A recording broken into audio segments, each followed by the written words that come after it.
Prologue. Are you quite serious? Jinshi asked. Across from him, a man reclined on a couch, a middle-aged ruler with a prodigious beard who now nodded slowly.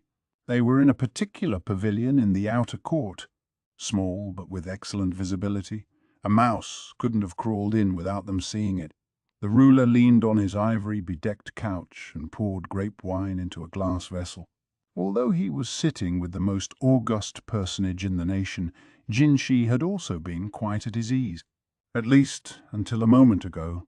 The emperor stroked his beard and grinned. Would it be rude of Jinshi to suggest he didn't like it? But the beard looked very good on his majesty. Jinshi couldn't beat him in the facial hair department. "So, what are you going to do now, O groundskeeper of our garden of lovely blossom?"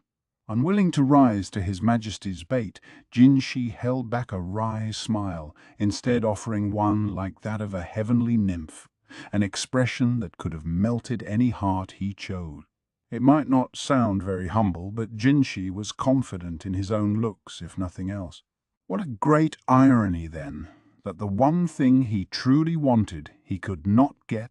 No matter how he strived, his aptitudes were hardly more than ordinary. Yet outwardly, if in no other way, he was utterly exceptional. It had always used to eat at him, but he had come to accept it.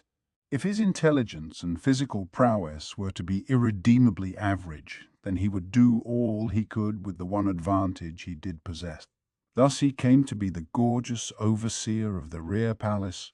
His looks, his voice, seemed too sweet to be those of any man, and he would employ them to the fullest. "Whatsoever you wish, sire." Jinshi, with a smile at once graceful and determined, bowed to the emperor. The emperor sipped his wine and grinned in a way that invited Jinshi to do his worst. Jinshi knew full well that he was no more than a child dancing in the emperor's great palm. But he would do it. Oh, yes, he would.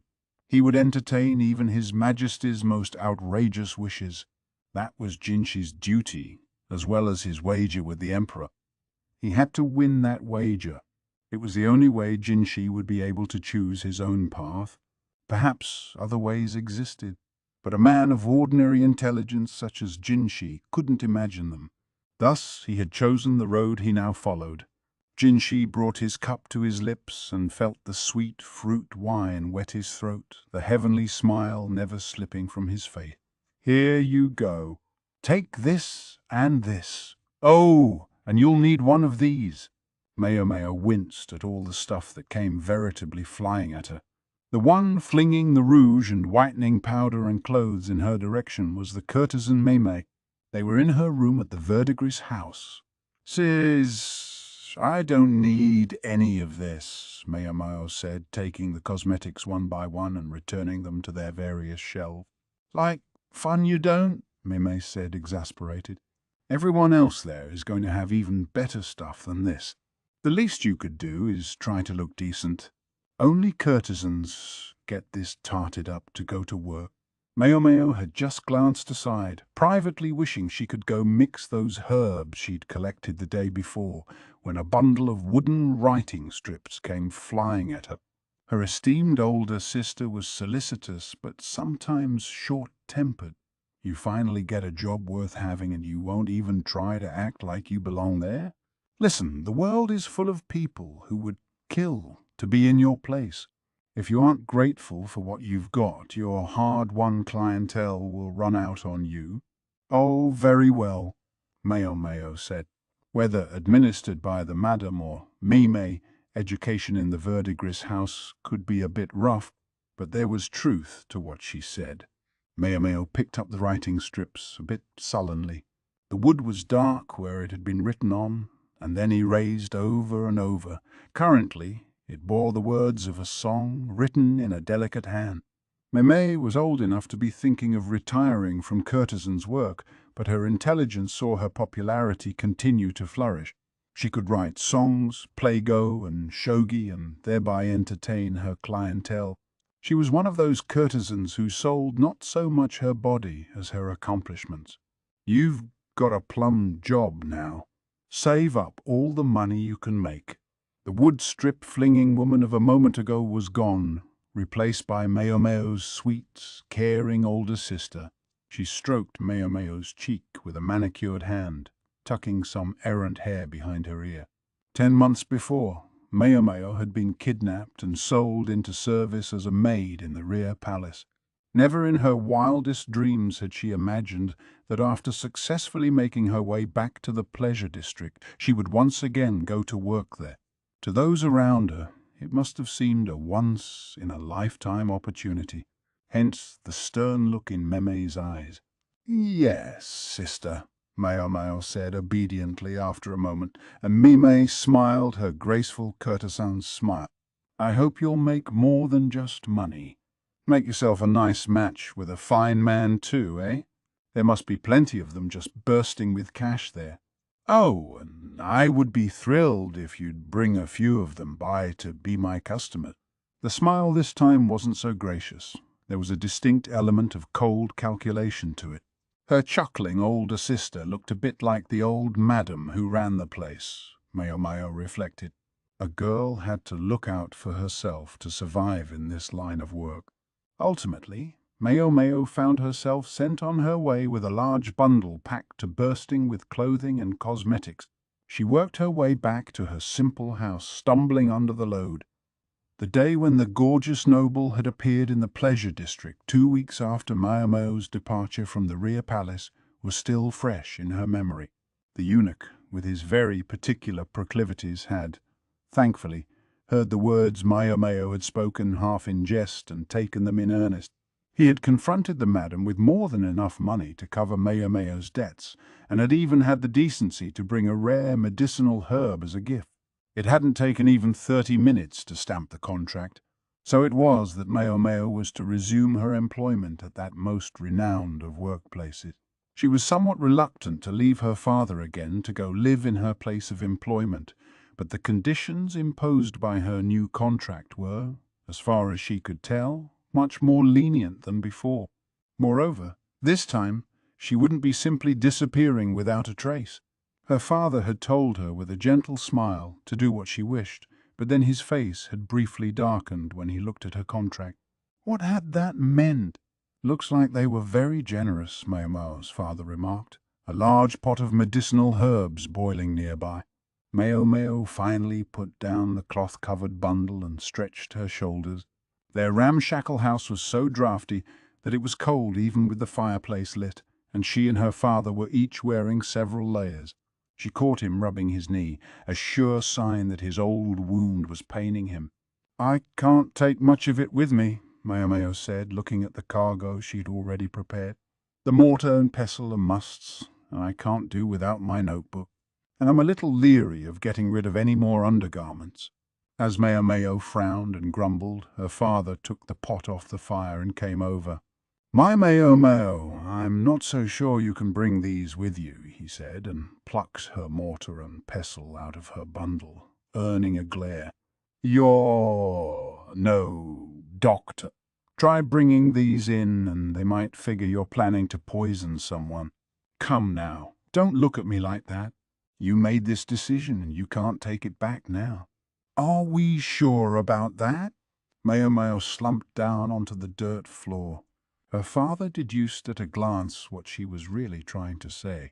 "All right now, finish your preparations, and then get yourself to bed. You can ask them to let you have your tools just over time.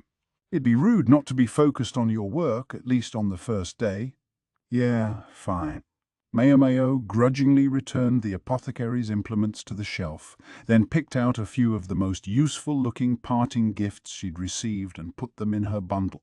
She scowled at the whitening powder and the seashell full of blush, but eventually included the latter, which didn't take up too much room. Among the gifts was an excellent padded cotton jacket. Maybe they'd taken the opportunity to foist something on her that a customer had forgotten. It certainly didn't look like anything a courtesan would wear. Maomao watched her father stash the pot away and put some wood on the fire. Then he hobbled over to his bed, a simple reed mat, and lay down. His bedclothes consisted only of another mat and a poor outer robe. "When you're finished, I'll put out the light," he said, pulling the fish oil lamp close. Maomao packed the rest of her things and went to tuck herself into her bed on the other side of the room. She was caught by a passing idea, though, and dragged her sleeping mat over toward her father. "Well now, it's been a while since you did that." "I thought you weren't a child anymore." "No, but I am cold." Was it a little too obvious, the way Maomao averted her eyes?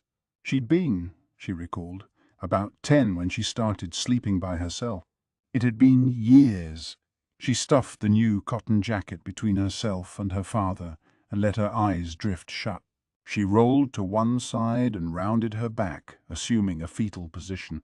"Ah, it's going to be lonely around here again," her father said calmly. "Doesn't have to be. This time, I can come home whenever I want."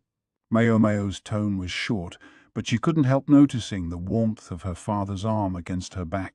"Yes, of course. Do come back any time." A hand tousled her hair. "Father," she called him. "Dad pops, but his appearance was closer to that of an old woman, and everyone agreed that his manner was motherly." Maomao had no mother. Not as such. But she had her father, who cared for her, and the yammering old madam, and her endlessly lively older sisters. "And I can come back and see them whenever I want." She could feel the warmth of her father's hand, withered like an old branch, still stroking her hair as her breathing fell into the steady, even rhythm of sleep. Chapter 1. Serving in the outer court. I was under the distinct impression that I would be going back to the rear palace.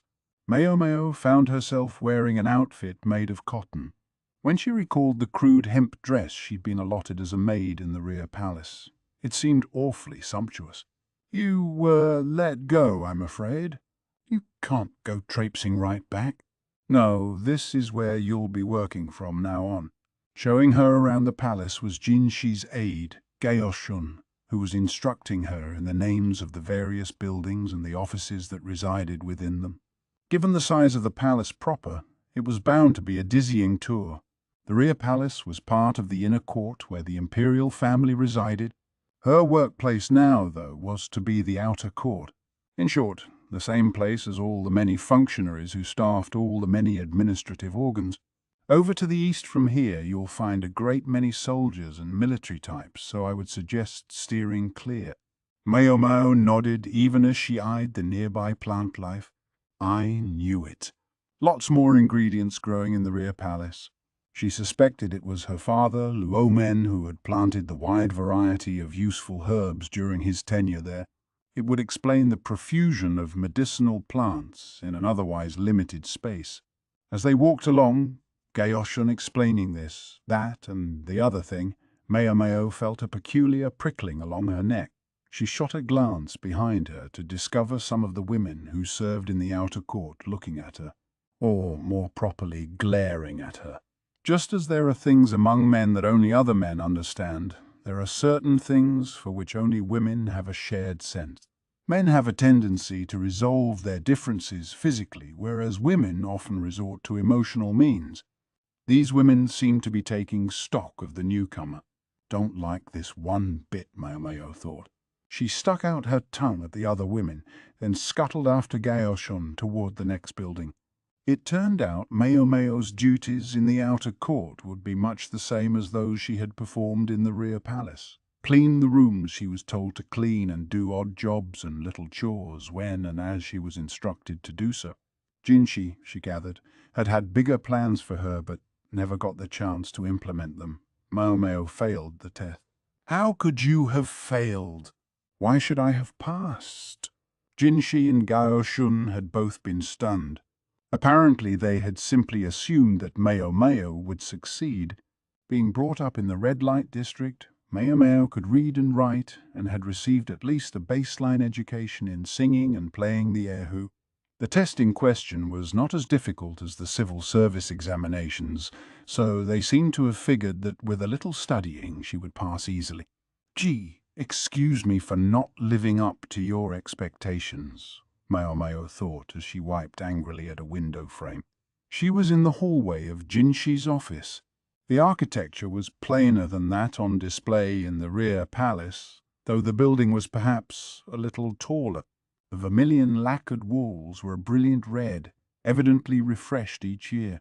The truth was, Maomao didn't like studying, and was probably less adept than average at remembering things she wasn't interested in. Drugs, herbs, and medicines were one thing, but why would anyone bother to learn history? What good would it do them? And as for the law, it changed constantly. What was the point of memorizing it? Maomao, sadly, was incapable of investing much effort in that direction. It was only natural she should fail the test. She had, at least, opened the materials she'd been given to study with every intention of reading them through, but the next thing she knew, it was morning. This happened several times in a row, so Maomao consoled herself that the outcome had been inevitable. She nodded in agreement with her own conclusion. Didn't expect this place to be so dirty. On the one hand, such a big space had many spots that were hard to reach and easy to miss. But on the other, Maomao didn't not suspect that there might have been a little slacking involved. The women who served here earned their place through the test, very much unlike the maids recruited, sold, or stolen to serve the rear palace. The women here had families and educations and the pride to go with them. They probably saw maids' work as beneath them. Even if they noticed some dust, it was unlikely they would lift a finger to do anything about it. To be fair, it's not their job, she thought. The ladies of the outer court were something like secretaries. Cleaning was certainly not part of their portfolio, and there was no need for them to do it. But that didn't mean they shouldn't. The government had ceased to own slaves during the time of the former emperor, and bureaucrats began hiring men-servants and maid-servants to do odd chores instead. Maomao was now such a maid-servant, serving directly under Jinshi. In Maomao's experience, women who served in the rear palace were widely referred to as palace women, while those who worked in the outer court were frequently called court ladies. She might or might not have been exactly right about that, but it was a distinction Jinshi and others like him seemed to observe when they spoke. "All right, what's next?" She turned toward Jinshi's office. The room was large but not luxurious. In fact, it was quite spare. Its chief occupant was a busy man. Once he left his office, he rarely returned to it quickly. That made it easier for Maomao to do the cleaning, but there was one problem. "Excuse me, but what precisely do you think you're doing?" She registered that a number of unfamiliar ladies had surrounded her. They were all bigger than Maomao. One among them stood a full head taller than her.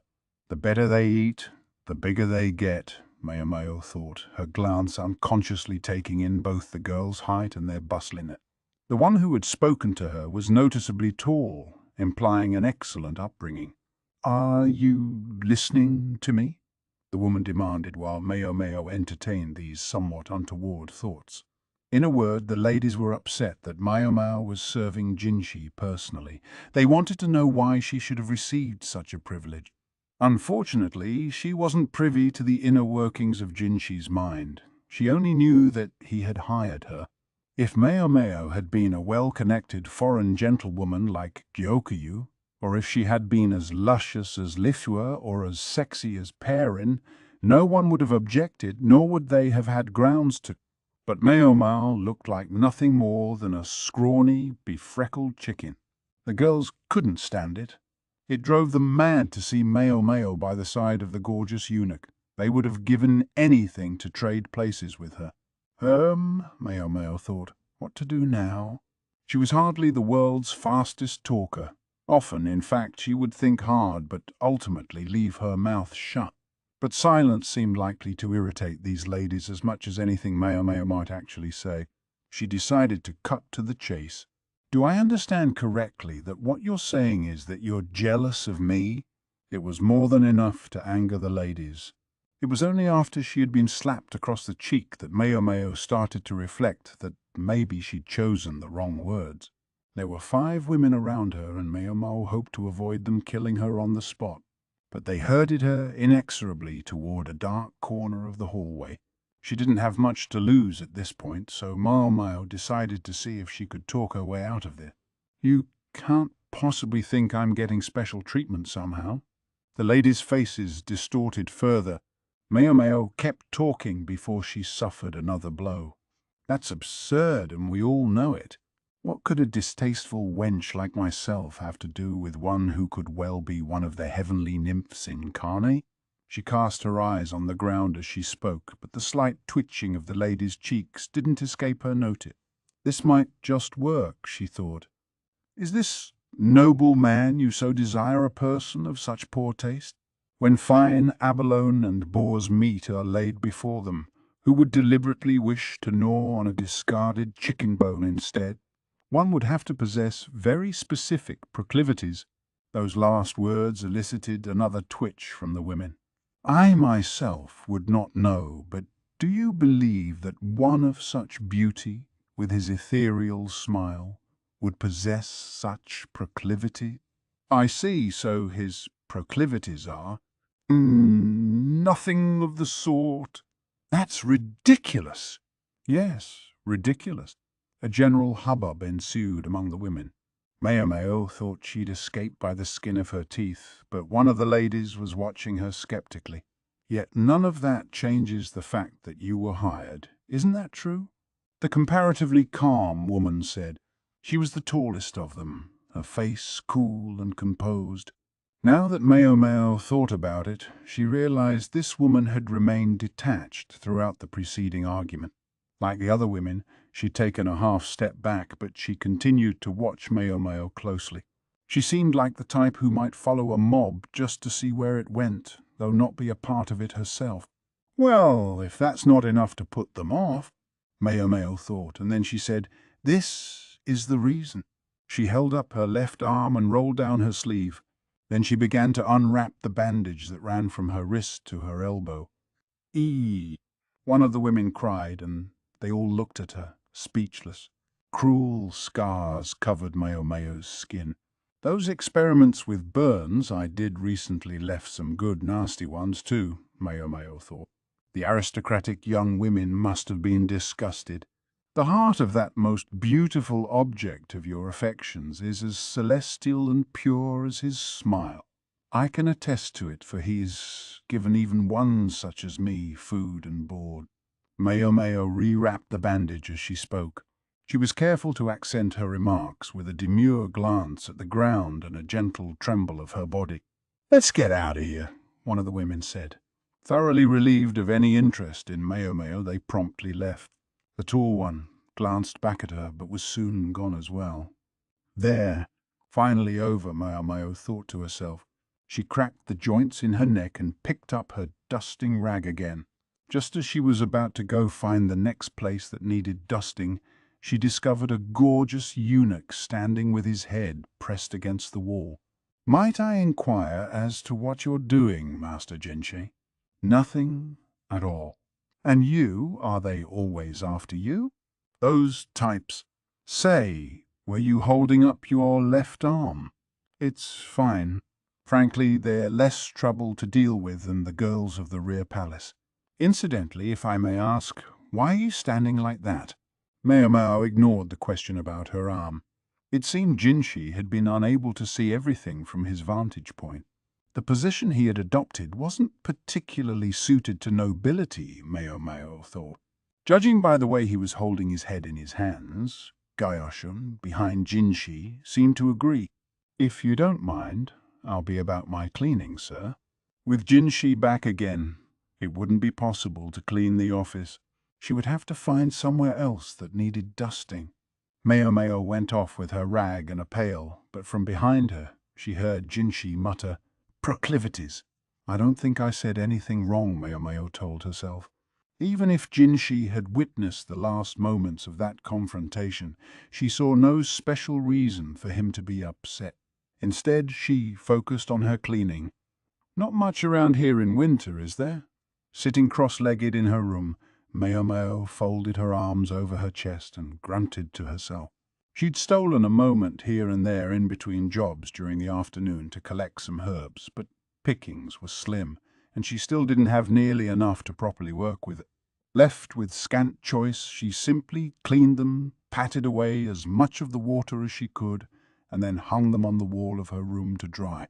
She had been doing this ever since she came to the outer court, and Maomao's room had turned into quite a sight to see. Drying herbs hung everywhere. She had been assigned a relatively nice room for the quarters of a live-in maid, but there was no getting around the fact that it was still a little cramped, really no bigger than her quarters in the rear palace. The difference was that at the Jade Pavilion she had been able to ask for permission to use the kitchen, and combined with the abundance of available resources, producing her concoctions had been a simple matter, all of which had taken the sting out of the size of her accommodations. What to do? What to do? Maomao regarded the Paulownia chest she'd placed carefully on top of her wicker trunk. Tucked inside the chest, which was sealed with a silk cord, was the herb that grew from an insect. It was called Dong Chong Axia Kao, winterworm, summerweed, otherwise sometimes known as caterpillar fungus, and Jinshi had brought it with him along with the money when he came to the pleasure district. The mere sight of it had induced Maomao to sign the contract without a moment's further reflection, but now she wondered if she had let herself go too cheaply. She could never have overcome her desire for this uncanny herb, though. She opened the lid and looked at the fungus within, and an unconscious smile spread over her face. It turned to a grin, and her cheeks veritably started to twitch. No, must stop. The day before, she'd let the twitch turn into such a great yawp that her neighbours 2 rooms over had come pounding on her door to object. Apparently you weren't supposed to go shouting in the middle of the night. Allegedly people were trying to sleep or something. Maomao pressed her fingers into her cheeks to relax the smile, then lay down on her bed. A serving woman's work started early, even before the cock crowed. The person she served might have been missing something very important, but he was still gorgeous and still of high station. One ought not to displease him. Maomao pulled up her thin sheet along with several layers of outer clothing that doubled as bedding and closed her eyes. Is your current room not somewhat small? The gorgeous eunuch inquired over breakfast. Maomao blinked, then replied, I dare say it's more than generous for a serving girl like me. Even she understood that she could hardly voice her true feeling. Yes, it damn well is small. If possible, I'd like to request a room with a generous fireplace located next to a well. You mean it? This time she simply didn't say anything. The eunuch had just woken up and hadn't entirely made himself up for the day yet as he enjoyed his breakfast. His otherwise tousled hair was held back with a simple tie. It was a bit problematic how lurid it looked. Gaoshun was in the room along with Maomao, as was a lady-in-waiting in the first flush of old age. They were the only ones allowed here, and Maomao could understand why. A woman might be driven mad with lust by what Maomao was currently seeing, and even a man might forget the boundaries of gender. This esteemed personage, she concluded, could be downright sinful. He's like a bug in heat. Some female insects produced exotic scents to attract mates. A single female could draw dozens or hundreds of males. Maomao herself had been known to take advantage of this characteristic to collect insects she needed as ingredients. From that perspective, Jinshi's constitution might be considered extremely interesting.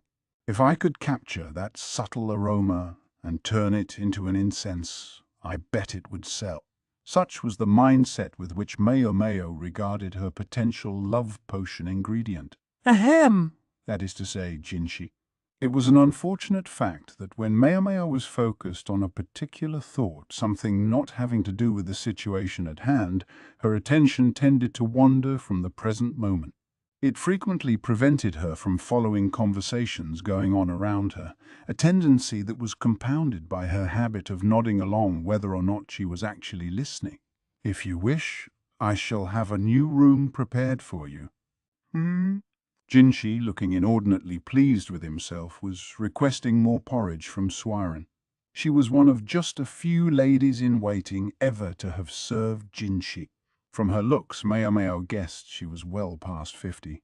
Suirei's face remained impassive as she doled out a new bowl of porridge, topping it with black vinegar.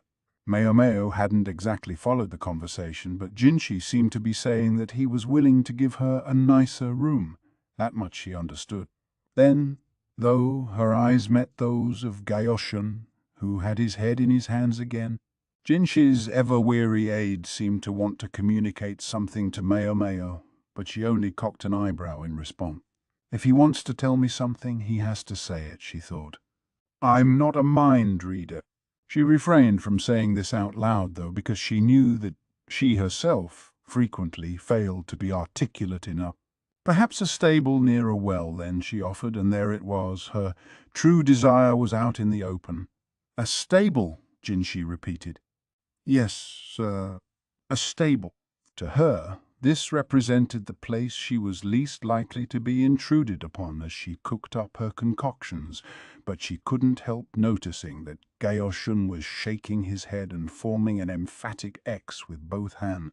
So the guy has a playful side, Maomao observed to herself.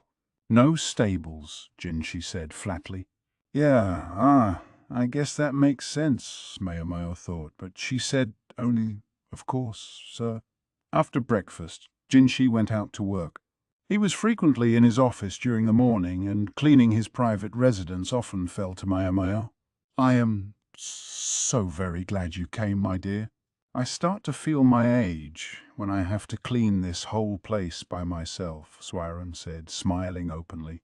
Before Maomao's arrival, she'd been responsible for the entire large building, but at 50, a person's body started to get sore. You're not the first new girl we've had here, I might add.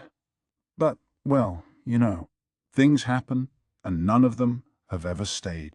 I think you're going to be fine on that point, Maomao. The cheerful lady-in-waiting seemed to have picked up Gaoshun's nickname for Maomao. In addition to being quite a talker, Suirei's wealth of experience had made her a quick worker as well, and her hands never seemed to stop moving. She polished some silver eating vessels quick as a flash. Cleaning the bedroom came next. Maomao went to stop her.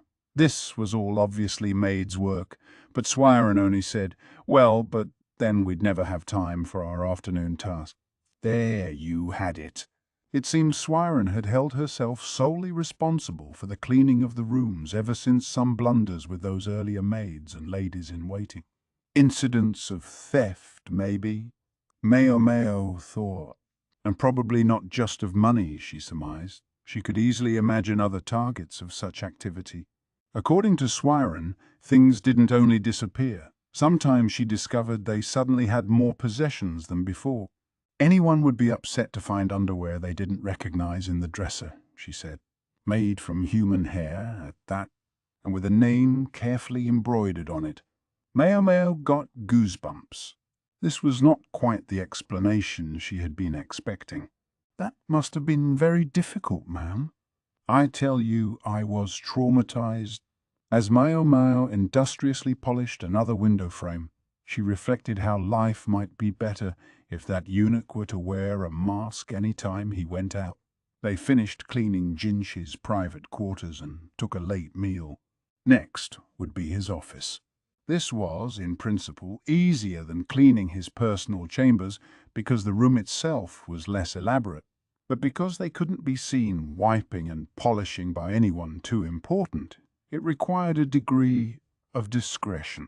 What shall I do today? Maomao wondered.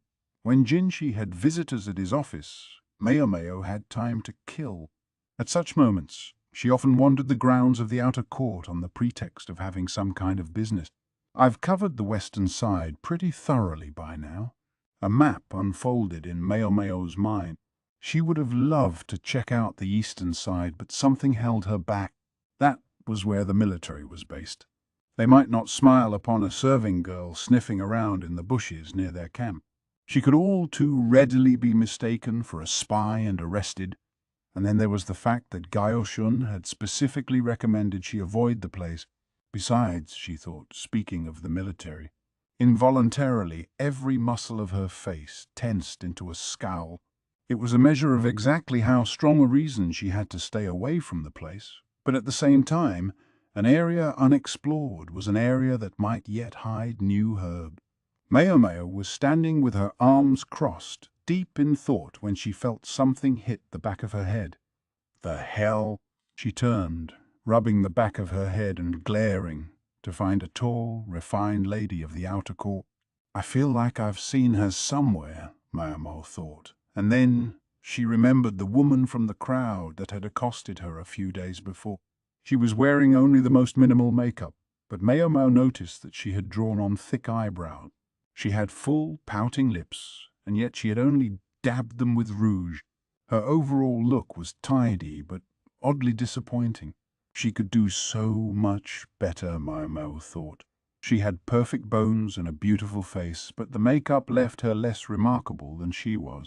If she would make the eyebrows thinner, use plenty of light rouge on her lips, and put up her hair in an ostentatious bun, then she could easily have been taken for one of the flowers of the rear palace. Then again, most people probably wouldn't have noticed the potential for such beauty in this woman. Maomao, who had spent her life watching dirty street girls turn into captivating butterflies of the night, could see the possibilities.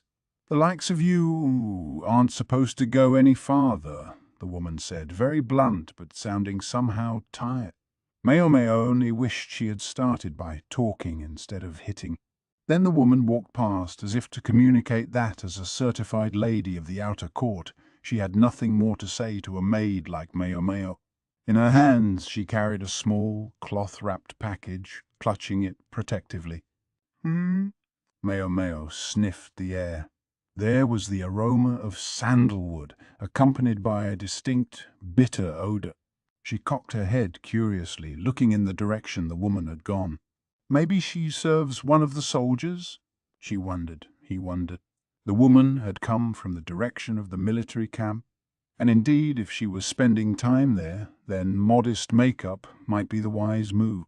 The camp might not be as dangerous as the back streets of the pleasure district, but there were plenty of young and not so young men with their blood up there, and an attractive young woman would do well to avoid them. What Maomao was really contemplating, though, was what that smell had been. Her reverie was broken by the ringing of a bell. "Guess I'll have to forget about it for today," she thought. She did an about-face and headed back toward Jinshi's office, hoping the master of the place would be absent when she got there. Chapter 2. The Pipe.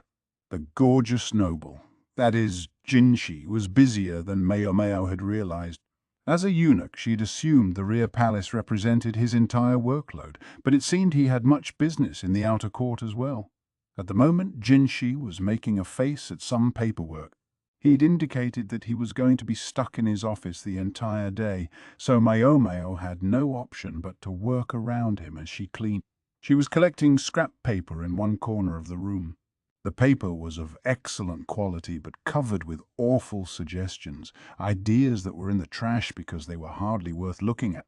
No matter how worthless the suggested statutes scrawled on them, however, the paper they were written on couldn't be reused. It had to be burned. "Think of the tidy bit of pocket change it would bring if I could sell it," Maomao thought. It wasn't a very nice thought. Still, she reiterated to herself that this was her job. She knew she had to burn the stuff. There was a fire pit for trash in one corner of the large palace complex surrounding Jinshi's office, over by the military training grounds and some storehouses. Ah, the military, Maomao thought. Honestly, she wasn't eager to get anywhere near them, but she had no choice. She was just getting to her feet, resigned that this was her duty, when she felt something settle across her shoulders. "It's chilly out. Please wear this." Gaoshun, showing his thoughtful side, had placed a cotton jacket on her back. There was a dusting of snow on the ground, and the wind could be heard to rattle the desiccated branches of the tree. The warm room, heated by several braziers, made it easy to forget, but they were still hardly a month into the new year. It was the coldest season of all. "Thank you very much," Maomao said. She really meant it. It seemed such a waste to have made Gaoshun a eunuch. That extra layer of insulation would make a lot of difference. As she ran her arms through the sleeves of unbleached cotton, She realized Jinshi was watching her intently, practically glaring at her, in fact. Did I do something wrong? Maomao tilted her head in curiosity, but then she realized it didn't seem to be her Jinshi was glaring at so much as it was Gaoshun. Gaoshun, noticing the gaze as well, flinched. "This is from Master Jinshi," I hastened to add. "I'm only the messenger." For some reason, Gaoshun gesticulated broadly as he spoke. Suffice to say, he didn't sound wholly convincing. Is he being reprimanded for taking too much initiative? Maomao wondered, marveling that he should have to get permission for something so simple as giving a cotton jacket to a maid. It wasn't easy being Gaoshun either. "Is that so?" was all Maomao said. She bowed in Jinshi's direction, then hefted the basket of paper scraps and made for the fire pit. "I wish you'd planted some here too, Dad," Maomao thought to herself with a sigh. The outer court was many times larger than the rear palace, yet boasted far fewer herbs that might make worthwhile ingredients. She'd succeeded in finding little more than dandelions and mugwort. Then again, she'd discovered some red spider lilies as well.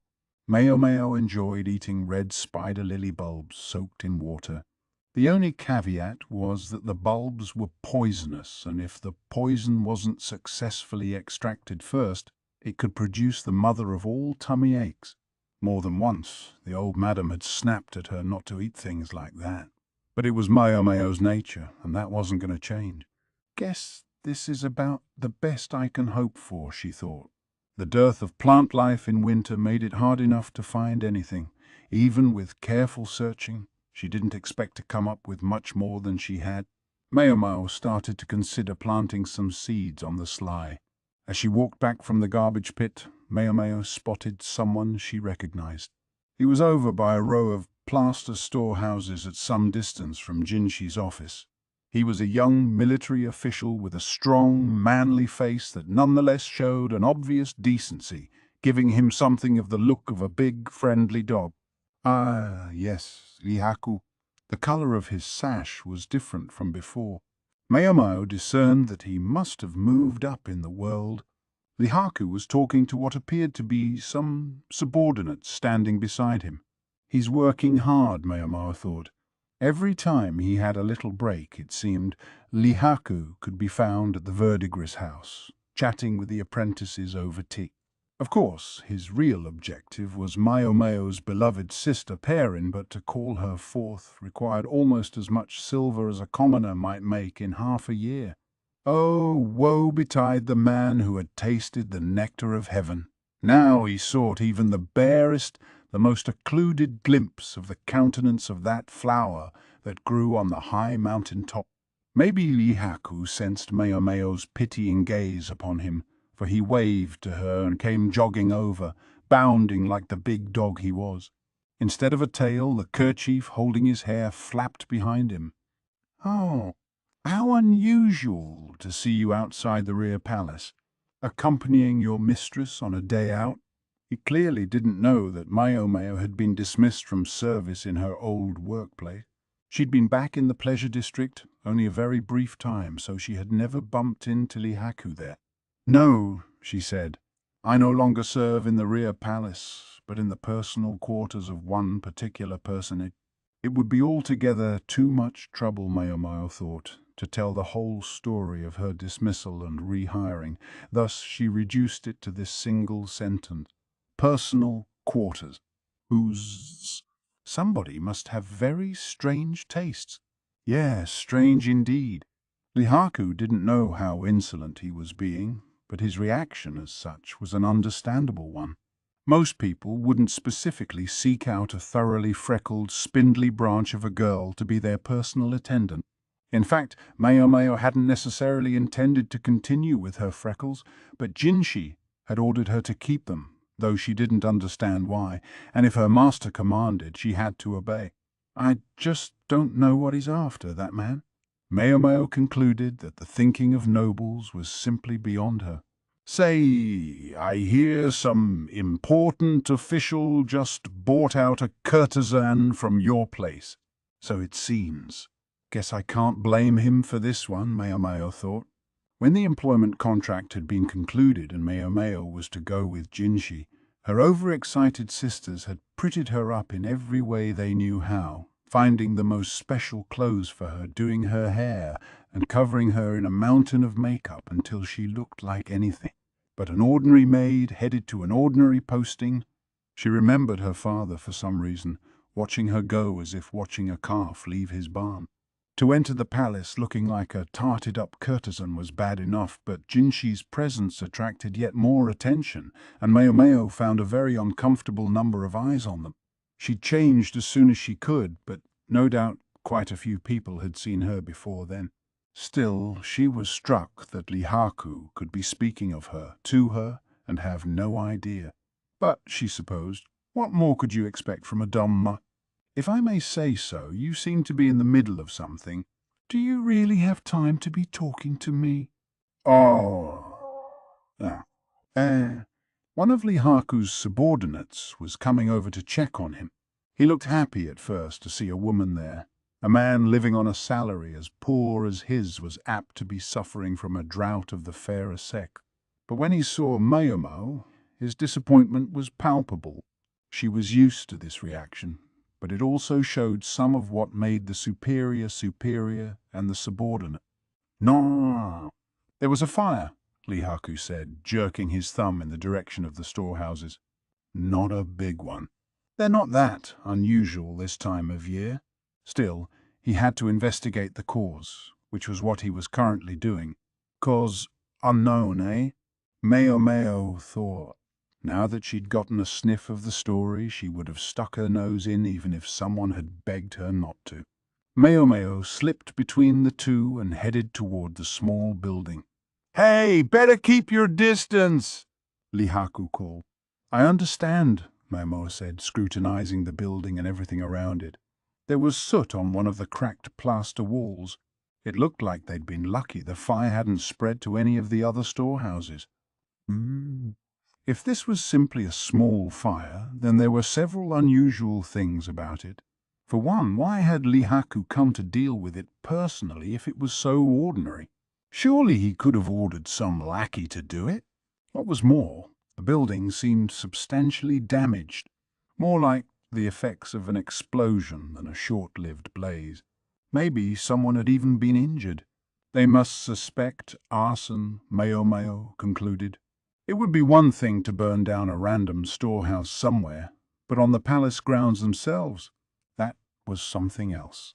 Maomao's country was largely peaceful, but this wasn't to say no one had any grievances against the government.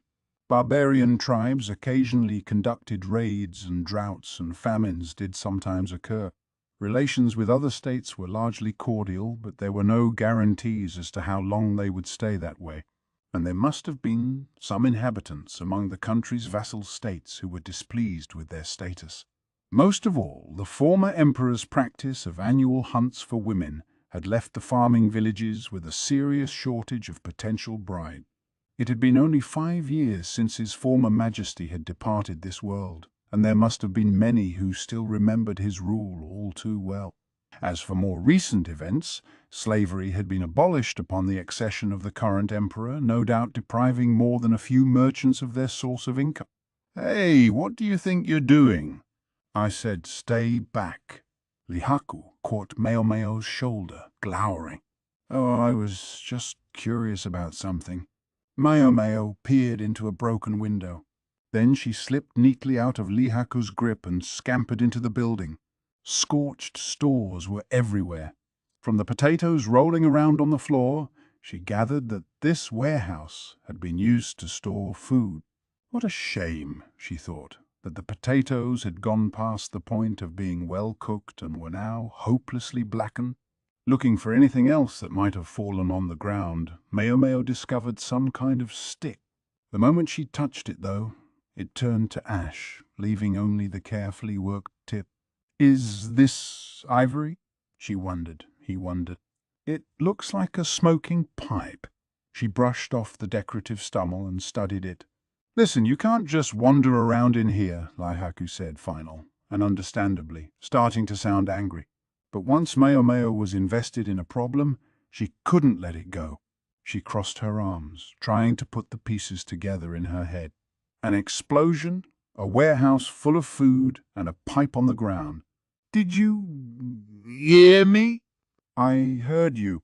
Yes, she heard Lihaku. She just wasn't listening to him. Maomao was aware this was a bad habit of hers.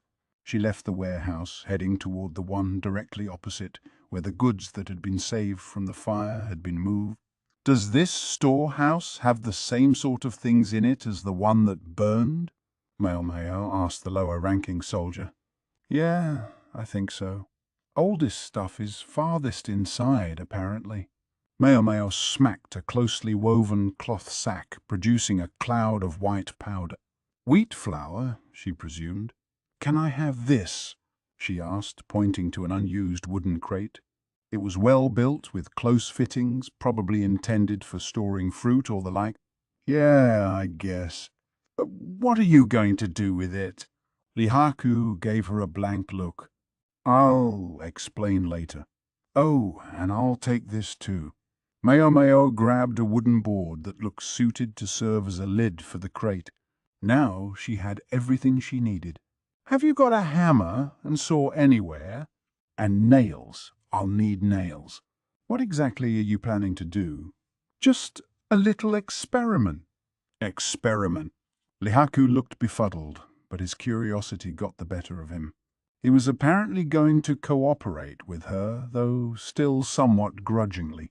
His subordinate was looking at Maomao as if to say, "Who does this girl think she is?"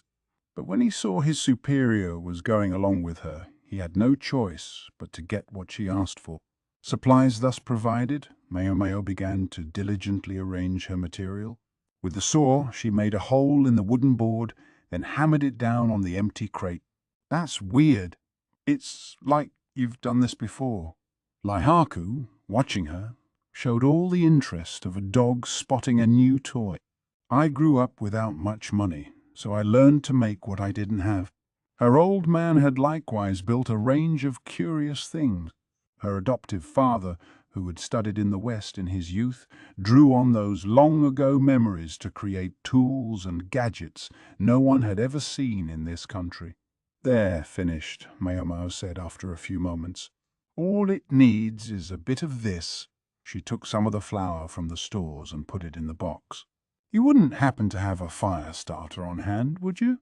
One of Lihaku's subordinates volunteered to get one. While he was away, Maomao got a bucket of water from the well. Lihaku, still totally baffled as to what was going on, was sitting on the box, his chin in his hand. "Thank you very much." Maomao nodded to the subordinate, who had returned with a length of smouldering rope. The underling could grimace all he liked, but he was ultimately curious about what Maomao was going to do. He squatted at a distance and watched them. Maomao went and stood in front of the crate with her wick, but for some reason Lihaku was standing right there beside her. She leveled her gaze at him. "Master Lihaku, this is dangerous. Might I ask you to keep a safe distance?" "Danger, huh? If a young lady like you can do it, surely a warrior like myself is at no real risk." He was obviously set on acting as proud and manly as he could, so Maomao gave up the argument. Some people just had to learn through experience. "Very well," she said, "but there is risk involved, so please take due caution. Be ready to run away immediately." "Run away? From what?" Maomao ignored Lihaku's incredulous look, tugging on the sleeve of the crouching underling and advising him to watch from behind the storehouse. When all was in readiness, Maomao pitched the burning rope into the crate. Then she covered her head and ran. Lihaku only watched her in perplexity. "I told him?" "I told him." A second later, fire burst from the crate, burning hungrily. Lihaku dodged the pillar of flame by inches, or most of him did anyway. His hair managed to catch the edge of the conflagration. "Put it you!" he cried, panicking. Maomao picked up the bucket of water she had prepared and doused him with it. The fire went out, leaving only some smoke and the smell of singed hair. "I told you to run." Maomao looked at Lihaku as if to ask whether he understood the danger now. As Lihaku stood with snot dripping from his nose, his subordinate quickly tossed an animal pelt on him. The man seemed to want to make some sort of comment, but he couldn't bring himself to do it. "Perhaps you would be so kind as to request the watchman of the storehouse to refrain from smoking tobacco on duty." Maomao's assessment of the cause of the fire was really speculation, but she felt safe treating it as fact. "Right," Lihaku replied, looking relieved. He was ghostly pale. However strong he might be, he would catch cold if he didn't warm up soon. He should have been hurrying back to his quarters to light a fire, but instead he was staring fixedly at Maomao. But what in the world was that all about? She could practically see the question mark above his head. His subordinates looked likewise flummoxed. "Here's your culprit." Maomao took a handful of the wheat flour. A gust of wind came up and spirited the white powder away. Wheat flour and buckwheat flour are both highly flammable. They can combust if there's enough in the air. The flour had exploded. It was as simple as that. Anyone could understand it once they knew what had happened. Lihaku simply hadn't been aware of the possibility. There were few, if any, things in the world that were truly inexplicable. What a person deemed beyond explanation was only a reflection of the boundaries of their own knowledge. "Pretty impressed, you know, about that," Lihaku said. "Oh, I used to do it quite often." "Used to do what?" Lihaku and his subordinate were looking at each other, confused once again. Fair enough. They'd never in their lives had to work in a cramped space full of flour. Maomao, meanwhile, had learned to be careful after she'd been blown backwards out of the room she'd been borrowing in the Verdigris house. "I thought the old lady would have my head that day. Just thinking about it was enough to give her the shivers. She'd thought she was going to wind up hung upside down from the highest floor of the brothel. Please take care you don't catch a cold, sir. But if you do, let me recommend the medicine of a man named Luoman in the Pleasure District. It's quite effective. Mustn't forget promotion." Lihaku might buy her father's medicine on one of his visits to Perrin. Maomao's old man was as terrible a salesman as he was brilliant a pharmacist, so if she didn't do at least this much, he might not make enough to feed himself. "That took longer than I meant it to." Maomao picked up the basket of scrap paper and turned once more for the trash pit. It was just nearby. She would hustle the attendant and then get out of there. "Oops," she thought. "Looks like I unintentionally took a souvenir."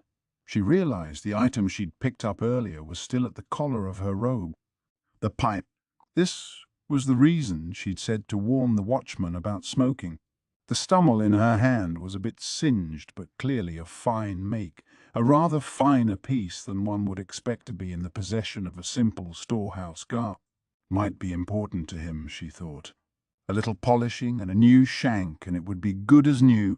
Word was that there had been injuries, but no deaths in the explosion, meaning the pipe's owner was probably recuperating somewhere. He might not want it anymore. Too many bad memories. But if nothing else, the stummel would sell for a decent price. For the time being, Maomao tucked the soot-stained ivory piece into the top of her robe. Going to have to work late tonight, she thought, as she handed the waste to the trash pit attendant. Chapter 3. Teaching at the Rear Palace. "What in the world is going on in there?" No idea." The question came from Gaoshun, the blunt answer from Jinshi. They were standing before a lecture hall in the rear palace. Inside, the highest-ranking consorts were having some sort of lesson, supposedly in the interest of helping them fulfill their duties as concubines. All around, eunuchs and lesser-serving ladies who had been summarily driven out of the hall stood by, looking just as perplexed as Jinsha. A few even had their ears to the door. Nothing makes a person more interested in something than being told it's a secret. But whatever could that secret be?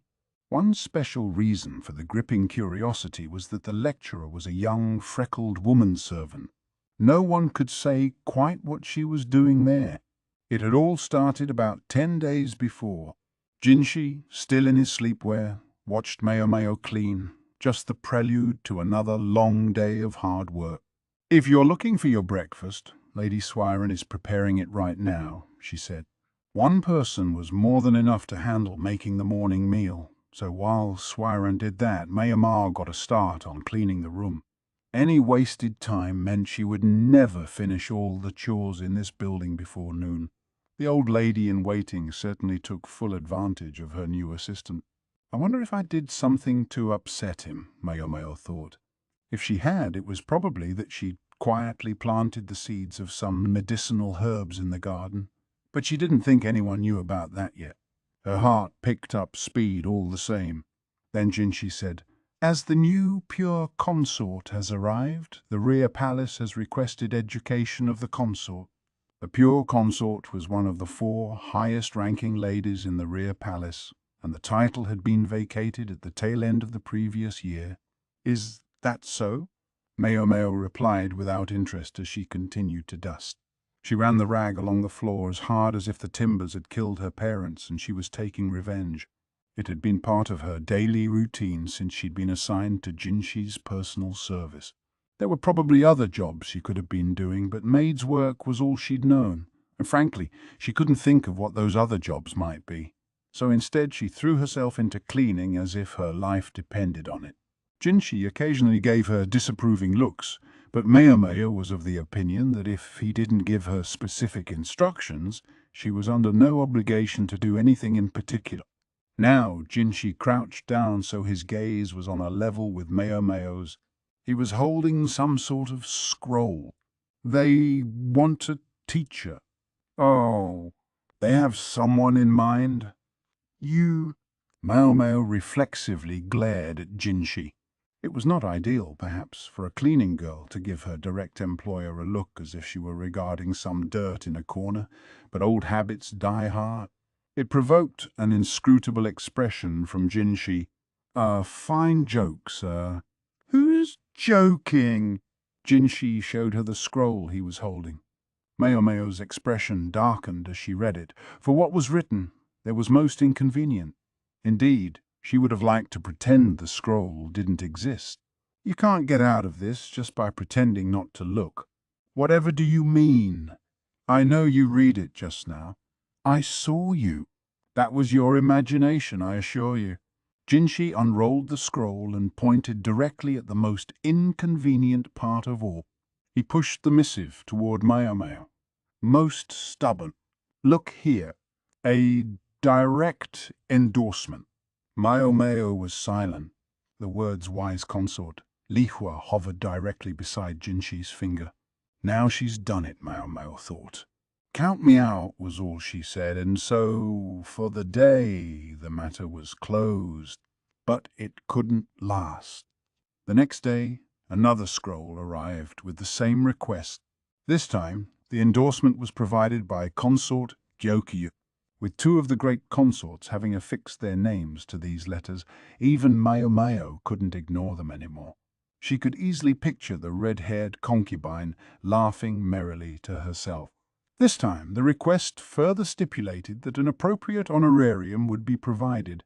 Maomao was resigned to it now, albeit with many a sigh and shudder, so she sent a letter home, a necessary first step in preparing for the job she'd been asked to do. By home, though, she meant not to Luomen, but to the courtesans who had been like parents to her. Several days later, the items she had requested arrived, along with an invoice from the madam. Maomao thought the old lady had seriously inflated the price, but nonetheless she discreetly added an extra 0 to the number before passing the bill to Jinsha. He scrutinized it, but seemed prepared to accept the cost, when Suirei appeared out of nowhere and said with a chuckle, "I think the ink of this number is just a slightly different shade from the rest." She plucked the invoice from Jinshi's hands and gave it back to Maomao. Wily old lady, Maomao thought. So long as Suirei was there, it would be a tall order for anyone to make a mark of her sheltered young master. Maomao was left with no choice but to admit the original price. If they'd had a mind to, Jinshi and Suirei could have argued that Maomao should cover the expense for herself, so she was just as happy when they complacently paid the sum. When the goods from the courtesans were delivered, Maomao veritably shoved Gaoshun aside and took them herself. Jinshi was as interested as a nosy puppy, but Maomao steadfastly refused to break any of the seals, quickly requisitioning a cart and taking the items away. "Shall I help you?" Gaoshun asked, but Maomao politely refused him, taking her acquisitions to her room. Jinshi demanded to see what she had received, but she opened her eyes as wide as she could and stared him down, and after a moment he quietly withdrew.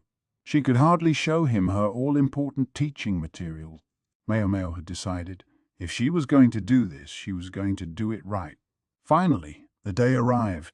For the first time in a long while, Maomao set foot in the rear palace, in the inner court.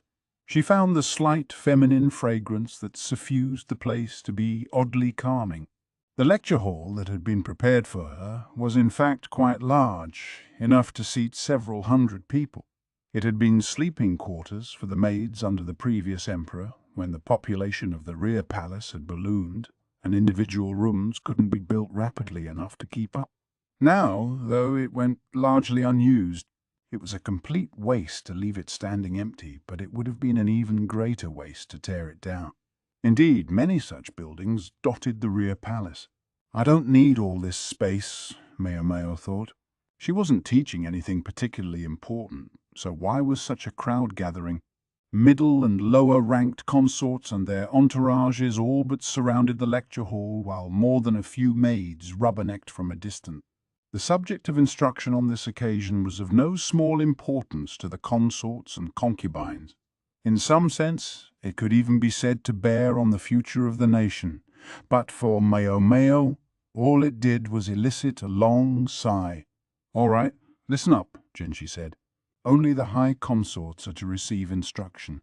One might have expected disappointment among the lower-ranking consorts at this pronouncement, but quite to the contrary, many of them were seemingly satisfied at having gotten a glimpse of Jinsha.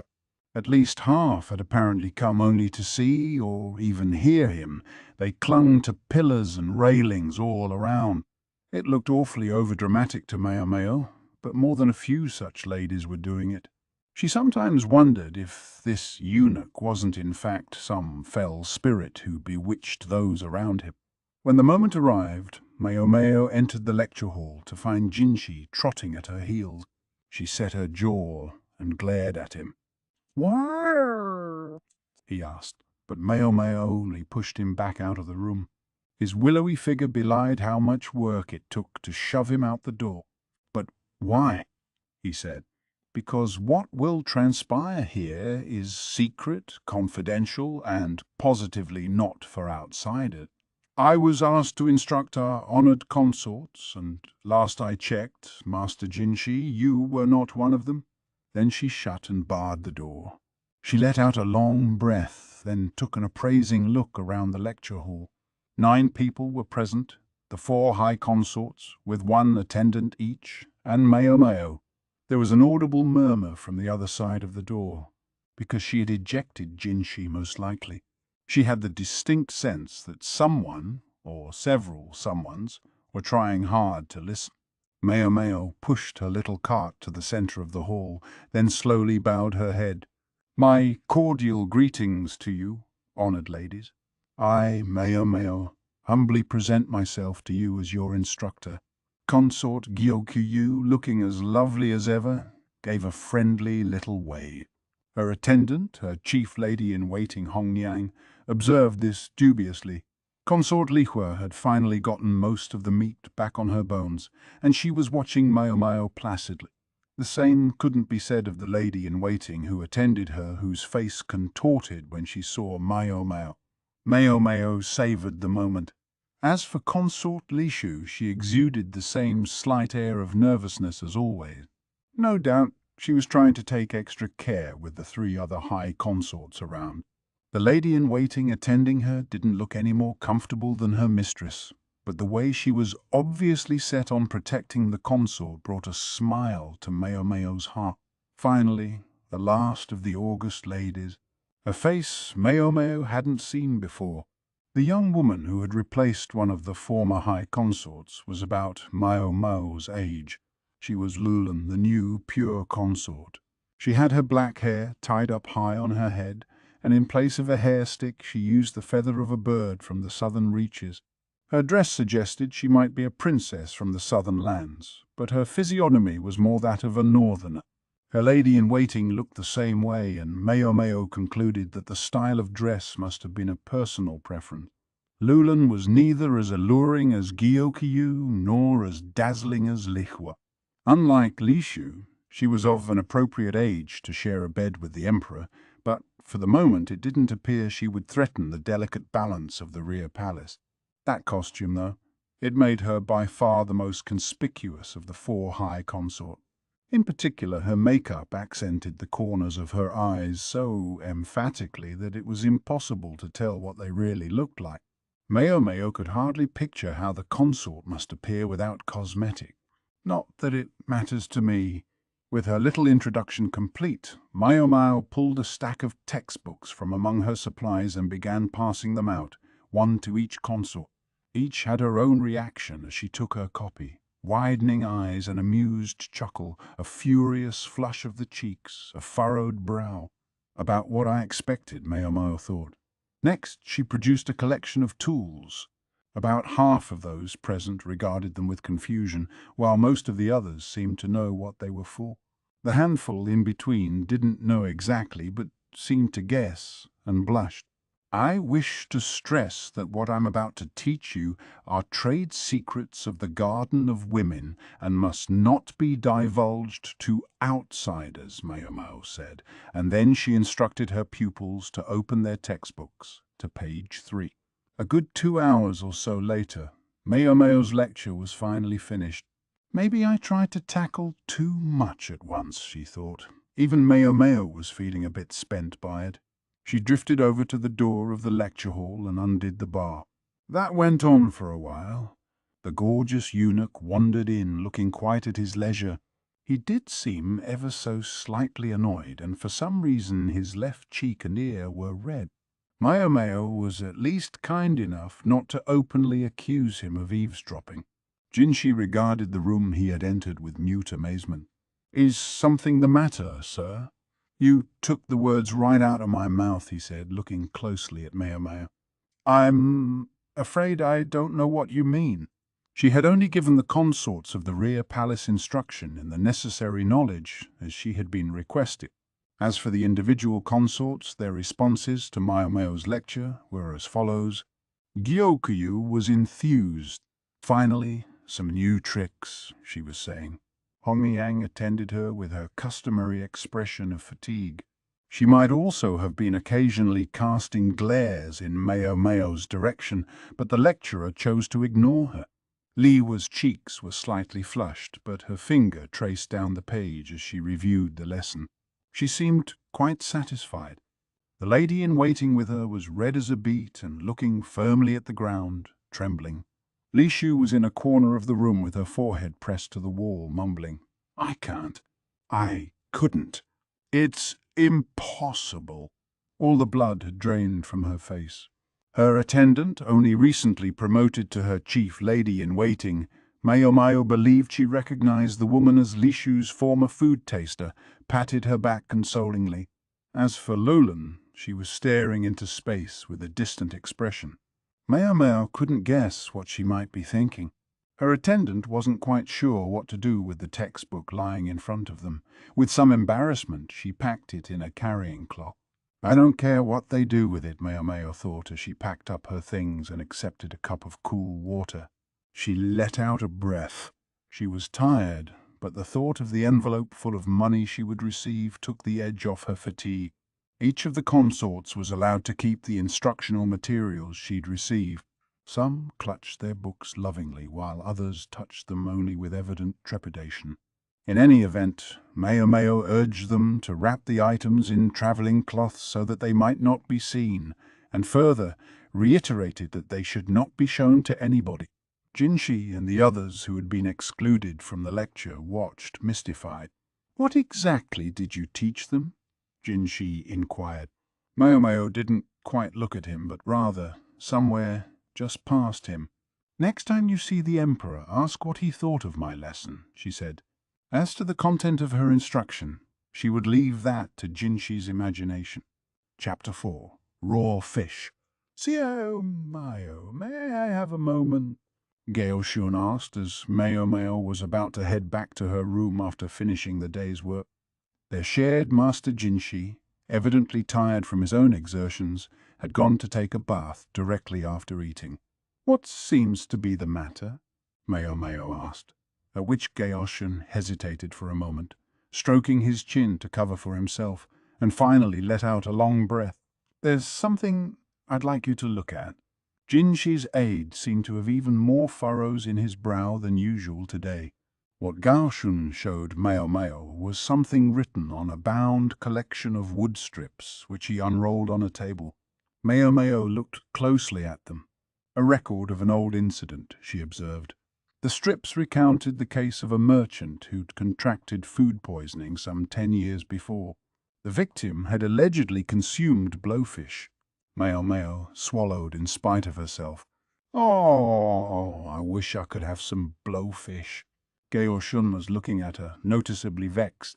Maomao shook her head and wiped the grin off her face. Next time we have a chance, I'll take you to eat something of the sort, Gaoshun said, though he added pointedly that blowfish liver would not be served. Maomao was a bit put out by that. Real gourmands know how to enjoy that unique tingle.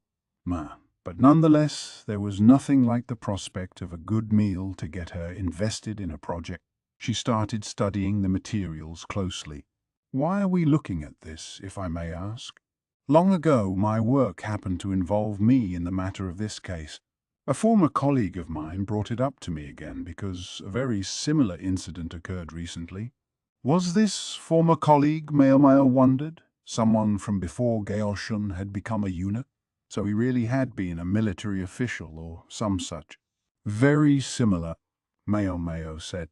How so? She mentally set aside the question of her companion's history. She was, quite frankly, more interested in this case of poisoning than she was in talk of Gaoshun's past. A bureaucrat ate a dish of shredded raw blowfish and vegetables, and now he's comatose. Comatose. Maomao didn't like the sound of that. Gaoshun had never been the type to mince words, and she doubted he had started just now. She took a discreet glance at Gaoshun's face. He had the same wrinkle in his brow, the same somewhat wrung-out expression as usual, but he also seemed to be studying Maomao in much the way she was studying him. My apologies, Master Gaoshun, but might I ask for further details? Despite her directness, Gaoshun didn't flinch, but only nodded slowly, his hands still resting in his sleeves. Yes, of course. I'm quite happy to tell you, Maomao. I'm confident you know where you stand. She wasn't sure that was a compliment. The meaning was clear enough. Keep your mouth shut. Besides, he went on, could I really leave the story off there? What a tease. He knew perfectly well that Maomao's curiosity would be fired by now. Please, by all means, continue, Maomao said, frowning at how amused Gaoshun seemed by his own sudden importance to her. Gaoshun pointed at the strips of wood and said, in the current case, the dish included blowfish skin and meat almost raw, just given a quick scalding. The victim consumed the dish and fell into a coma. Meat? You mean not the internal organs? That's right. Blowfish poison couldn't be removed by heating it, but the poison was concentrated in the fish's organs, principally the liver, and the flesh proper was substantially less dangerous. Maomao would have guessed that any case of coma on account of blowfish poison would almost have to have involved consumption of the liver. Could that much toxin really have built up in the flesh? She wondered, he wondered. Depending on the exact variety of fish and the environment in which it was raised, the meat could, on occasion, be poisonous. She didn't have enough evidence to be certain one way or the other, so she couldn't rule out the possibility. When Maomao had eaten blowfish, it had always been the less poisonous meat. Well, almost always. Every once in a while she got it into her head to put a bit of liver in her mouth, but it was a dangerous game. She well remembered the madam forcing her to drink water until her stomach practically turned inside out. "To be honest, I'm not hearing anything unusual so far," Maomao said. "Well, there's one detail I haven't mentioned," Gaoshun said, shaking his head slowly and scratching the back of his neck as if embarrassed. "The chefs involved in preparing the dishes insist they didn't use blowfish. Not on this occasion, and not in the incident 10 years ago." Gaoshun was frowning openly now, but Maomao simply ran her tongue along her lip. This was getting more interesting by the minute. There were several points of similarity between the two cases. For one thing, both the bureaucrat of the present case and the merchant of the older one had been epicures with a taste for unusual food. On these occasions, they'd been consuming dishes of shredded raw fish and vegetables in which the meat had been gently scalded by dipping it briefly into boiling water, but they had each been accustomed to eating fish completely raw as well. The fresh taste of raw fish could be wonderful, but the uncooked meat all too often hosted parasites. Most people didn't much like it, and in some areas eating raw fish was outright forbidden. Adventurous eaters like the victims in question would have been accustomed to consuming blowfish, and although they would all deny it publicly, some such people on occasion deliberately had a little bit of toxin left in their fish in order to enjoy the tingling sensation it produced, and people would judge them for it. Philistines, Maomao thought. She was of the opinion that people ought to be more or less tolerant of the preferences of others, at least when it came to food. Neither of the chefs who had prepared the tainted food would admit to any wrongdoing. Both were adamant that they hadn't used blowfish in the preparation of their dishes. And yet the men who had eaten said dishes had nonetheless succumbed to food poisoning. Blowfish innards and skin had been discovered in the kitchen waste and submitted as evidence, but the fact that the internal organs were complete and accounted for was understood to show that no part of them had in fact been consumed. They actually took this investigation really seriously, Maomao thought, finding herself oddly impressed. She knew there were far too many officials in the world who were happy to settle for pinning the crime on someone via circumstantial, or if necessary, doctored evidence. Both chefs asserted that they had used blowfish in their cooking the day before the respective incidents, but not the day of. With the season as cold as it was now, it wasn't surprising that the trash might not be taken out for several days at a time, unlike, say, in summer when it might have been disposed of more regularly. The dish in question had been prepared with a different fish, the remains of which were also discovered in the trash. So this obviously isn't a setup by some official, Maomao mused, but that doesn't necessarily mean the cooks are telling the truth. Unfortunately, there were no eyewitnesses to the meals in question. Afraid of angering his wife with his outer culinary choices, the administrator frequently took his meals alone. The cook had brought in the dish, but the official servant only saw him eat at a distance and couldn't identify exactly what fish had been used in the meal. Moreover, the victim had succumbed only after he was well finished eating. The best part of half an hour after the meal was over, a servant bringing tea discovered the man twitching and barely breathing, his lips blue. The symptoms are certainly in line with blowfish poisoning, Maomao thought. The information Gaoshun had given her, though, simply wasn't enough. She decided to give up trying to think the problem through for a while until she could get more details from the eunuch. She was just mumbling to herself, "What in the world could have happened?" when an irreproachably handsome visage appeared beside her. Maomao felt the muscles of her face tauten reflexively. "If you'll excuse me, perhaps you could not pull faces at yours truly. It wounds me." Jinshi's hair was still wet. Suirei was trying to wipe it with a towel, exclaiming, "Oh goodness!" as it dripped everywhere. Maomao forced herself to resume a normal expression. It seemed she had been all but vibrating with distress. "You were certainly hanging on every word Gaoshun said," Jinshi remarked. He didn't sound amused. "I was only as engaged as anyone when a speaker has something interesting to say." Jinshi looked scandalized. "Now, just a moment. When I talk, you never—" He couldn't even bring himself to finish the sentence, but for the moment Maomao didn't care. "It's gotten late," she said. "If you won't be needing me, sir, I'll be going back." She nodded politely to Suirei, still mopping at Jinchi's hair, and pattered out of the room. Jinchi seemed to be trying to say something else, but Suirei snapped, "Don't move," and Maomao heard nothing more from him. She was somewhat exasperated with herself, acting so helplessly fascinated by the matter of a person's death. She wondered what her father would think of her as she headed back to her room. The next day, Gaoshun brought her a cookbook. These are copies of recipes the chef commonly prepared. The servants testified that most of the meals served to their master came from this collection. This is the recipe the chef claims to have been following. He set the notebook on the table and opened it to a page with instructions for raw fish lightly scalded and then shredded. Maomao looked at it, stroking her chin. The recipe called for the fish to be accompanied with minced vegetables and lightly vinegared. A few scrawled notes indicated modifications to the vinegar, but overall there was nothing unusual. Several different vinegar dressings were listed, presumably to account for the season and available ingredients. Exactly which fish and vegetables were to be used weren't specified in detail. Maomao continued, stroking her chin. "This doesn't answer the crucial question of what was actually used," she said. "I'm afraid that's true." Jinchi was watching Maomao with curiosity from a short distance away, although he didn't appear to be enjoying himself. He had longan fruit with him that he cracked open and ate listlessly.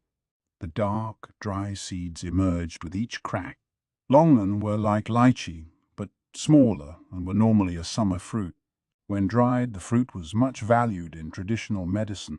"You haven't figured it out yet?" Jinchi said, settling his elbows restlessly on the table and looking across at Maomao. He clearly wanted to be part of the discussion. Gaoshun frowned, but didn't go so far as to reprimand him. Somebody ought to give him a piece of their mind, Maomao thought, coolly regarding Jinchi as he leaned uncouthly on the table. At that moment, somebody plucked the longan from Jinchi's hand. "Boys who can't comport themselves like gentlemen will go without snacks," Suirei said, chuckling openly from her place just behind Jinchi. Despite her laughter, Maomao felt the charge in the air. She couldn't shake the sense that she could see storm clouds rising up behind Suirei. Would it be strange to describe the lady-in-waiting as having the aura of a seasoned warrior? Yes. Jinchi's eyebrows drooped, but he took his elbows off the table and resumed proper posture.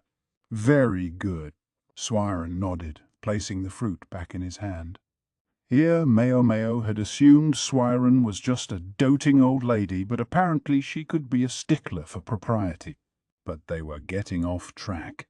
It was time to bring things back to the subject at hand. "This incident occurred just recently, didn't it?" Maomao said. "About a week ago," Gaoshun replied, "during the cold season. This dish typically used cucumber, but this time of year they would have had to find something else. May I guess that it was prepared with daikon and carrots? There were only so many vegetables that would be available in winter. To each ingredient there was a season, a window in which it could be best enjoyed." "Ahem." "The chef said he used seaweed," Gaoshun said. Said Maomao, her mouth opening in an expression of surprise. "Did you say seaweed?" "Yes, seaweed," Gaoshun replied. Seaweed was a common ingredient in traditional medicine as well. And yes, it would make some sense appearing in this particular dish. But a gourmand like that wouldn't want just any seaweed. He would want something different, special." Maomao felt the corners of her mouth turn up. She suspected her front teeth were showing. Jinchi and the others looked at her with their own mouths agape. Maomao, still grinning, turned to Gaoshun. "Perhaps I could inspect the kitchen of the house in question, if that's possible." She wasn't sure he would go along with the idea, but it couldn't hurt to try. Gaoshun acted swiftly, and the very next day, Maomao had everything she needed to get into the kitchen where the trouble had started. She was given to understand that obtaining permission had been a simple matter as the official inquest was already complete. The estate was situated in the northwest of the capital. The northern quadrant of the city was occupied primarily by high-ranking officials, and the area was packed with gorgeous houses. When they arrived at the particular mansion they wanted, the victim's wife, allegedly wasting away with the stress, was asleep, so a manservant showed them through the house. The wife had already given her approval, they were told. A manservant, Maomao mused as they entered the kitchen. Gaoshun had arranged another official to accompany Maomao, but he spent most of his time looking at her doubtfully. He clearly didn't relish this assignment, but Gaoshun had told him to do it, and evidently he would obey, so there was no problem as far as it went. Maomao wasn't there to make friends with him, so it was all the same to her. The man was with the military, but young. His body lacked the bulk of a long-serving soldier, but his movements were brusque and efficient. Under his furrowed brow was a face that was manly despite its remaining traces of youth. He looked oddly familiar, Maomao thought. She was just about to trot into the kitchen when a man came running up to her in high dudgeon. "What do you think you're doing? You can't just wander around this house. Gel! Ginga! Who let this riffraff in?" He caught the manservant by the collar. Maomao was fixing him with a glare when the young man accompanying her stepped forward. The mistress of the household gave us her blessing. "And this is official business." Maomao applauded the calm but firm tone he took with the overheated newcomer. "Is this true?" The man relaxed his grip on the servant's neck. Through a coughing fit, the manservant managed to confirm that it was. "Now, may we proceed? Or is there some reason we shouldn't?" the young official asked, at which the man made a sound of disgust and spat. "Far!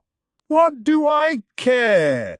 The manservant later explained to them apologetically that the younger brother of the comatose official was overseeing his estate in lieu of the man's indisposed wife. He was the one who had accosted them. So that's what's going on, Maomao thought, but recognizing that it would be improper to insert herself into someone else's family affairs, she left it at that. Instead, she looked around the kitchen. As she'd feared, the chef had already washed and cleaned his tools. However, aside from the fish, which had been disposed of lest it start to rot, the majority of the ingredients still remained. She began to explore the room, and there, on a shelf near the back wall, she found it, sitting right out in the open.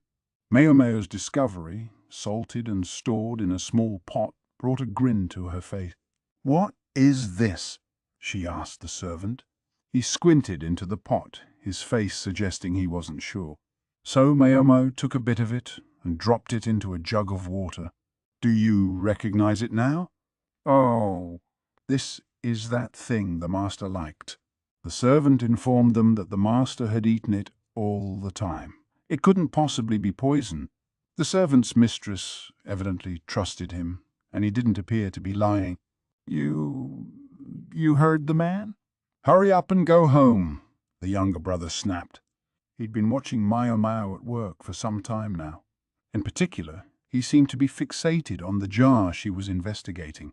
"Yes, of course," Maomao said, putting the jar back where she'd found it, and grabbing a handful of the contents as she did so, secreting it in her sleeve. "Our apologies for disturbing you." She left the kitchen, but she could feel the man's eyes boring into her from behind. "Why did you just run away like that?" "You hardly even objected," the young military man said to Maomao as they rode home in their carriage. She was surprised he was willing to initiate the conversation. "Oh, I hardly think I ran away." Maomao produced the bit of salted seaweed from her sleeve and placed it delicately in a handkerchief. It had left her sleeve disgustingly salty, but the young man would probably get upset if she tried to shake it out right there. "This is strange," she said instead. "It's a little too early in the year to harvest this particular kind of seaweed, but I don't think a salt-cured piece from last year would have lasted this long. No, this ingredient was well outside its season. That leads me to think it wasn't harvested around here," Maomao went on. "That maybe it was obtained from the south somewhere, through trade, for example. You wouldn't happen to know where such a thing might come from, would you?" The young man's eyes widened. He seemed to understand what she was asking of him. That just left Maomao's own task to attend to. The next day, at her request, Gaoshun arranged a kitchen for her to use. It was in one of the bureaucratic offices of the outer court and included accommodations for someone to stay overnight. Maomao had prepared everything the night before. Now she started to cook. Well, cook might be a strong word. She was only steeping the seaweed in some water to get the salt off. It was a simple enough process, but things being what they were, she'd figured it would be better not to use the kitchen in Jinshi's building, hence why she'd asked for a different one. 2 plates sat in front of her, bearing her preparation. She'd divided her pilfered seaweed into 2 portions and soaked them in water. By now they were a rich, deep green. Also before her were Gaoshun and the official who had consulted him about this case, along with the young soldier from the day before, and, for some reason, Jinshi. Maomao thought Suirei was likely to rake him over the coals again for being a rubberneck. "I discovered you were right," the soldier said. "The seaweed had been imported from the south. I tried asking the manservant we met about it. He says that indeed that seaweed was never eaten in winter. I inquired with the other servants as well, but the answers were all about the same." The stranger in the room, the man who had consulted Gaoshun about the incident, shook his head. "I already spoke to the cook about it. He says it's the same kind of seaweed he always uses. He swears it can't be poisonous."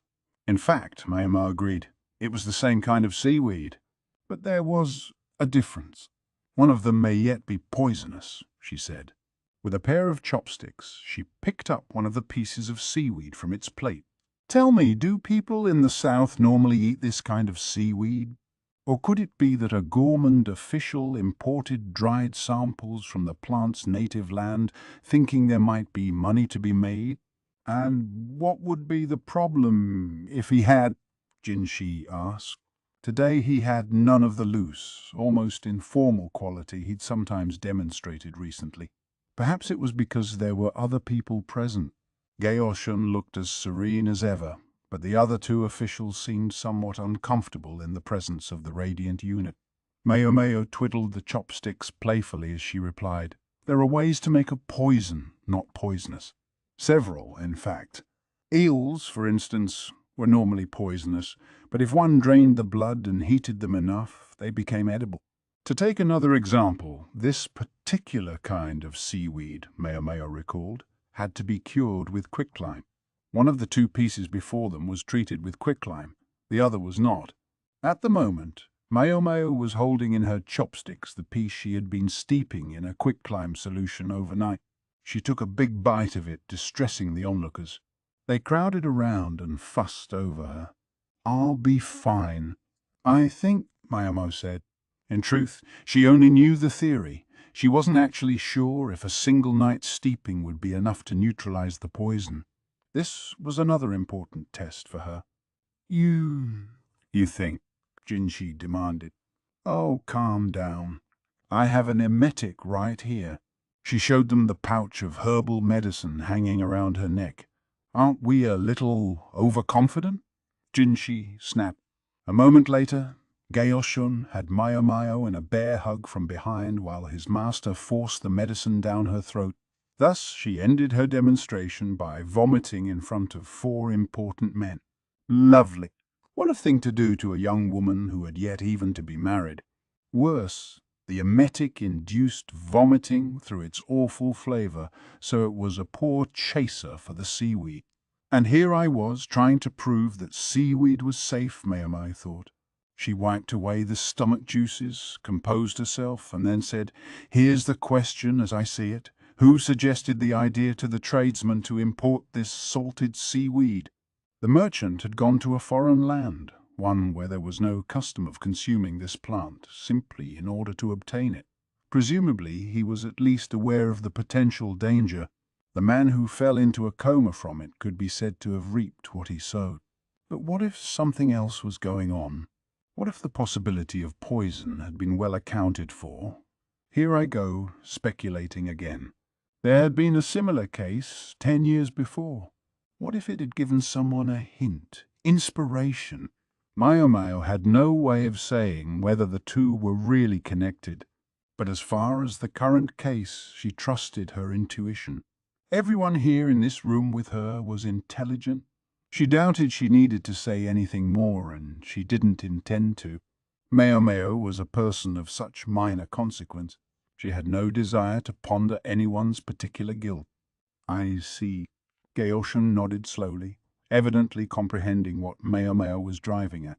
She let out a relieved breath, then grabbed the seaweed in front of her and ate it, this time from the other plate. And thus, for the second time that day, Maomao was induced to retch by a pale-faced Jinshi and his companions. The culprit turned out to be the younger brother of the comatose bureaucrat. Once they found out where he'd purchased the seaweed, he could hardly confess fast enough. So Maomao had been right to be suspicious of the way he'd been watching her in the kitchen. He might as well have told them outright. There was something he didn't want them to see in there. His story was a common one. With the elder son alive and well, the younger went forgotten. Maomao and the others were almost disappointed to discover such a comically prosaic motive at work. However, a problem remained. Apparently the man had been willing to commit murder over this simple grievance. But how had he learned about the poisonous seaweed in the first place? He claimed a fellow patron at his favorite bar had happened to mention it in the course of a conversation. And neither Maomao nor anyone knew at the time whether this was simple chance or if it went deeper. Maomao was cleaning up, muttering over the fact that she never did get to eat the toxic seaweed. But it was no use crying over spilled milk or regurgitated seaweed, so she determined to think about something else. I wonder what I'll use my precious new ingredient for. The bizarre herb sprouting from a bug danced in her head. Just as it threatened to take over her every thought, she shook her head. She had to stay focused. She was on the job, but she couldn't keep herself from grinning at the thought of that disgusting dried insect with the greyish mushroom popping out of it.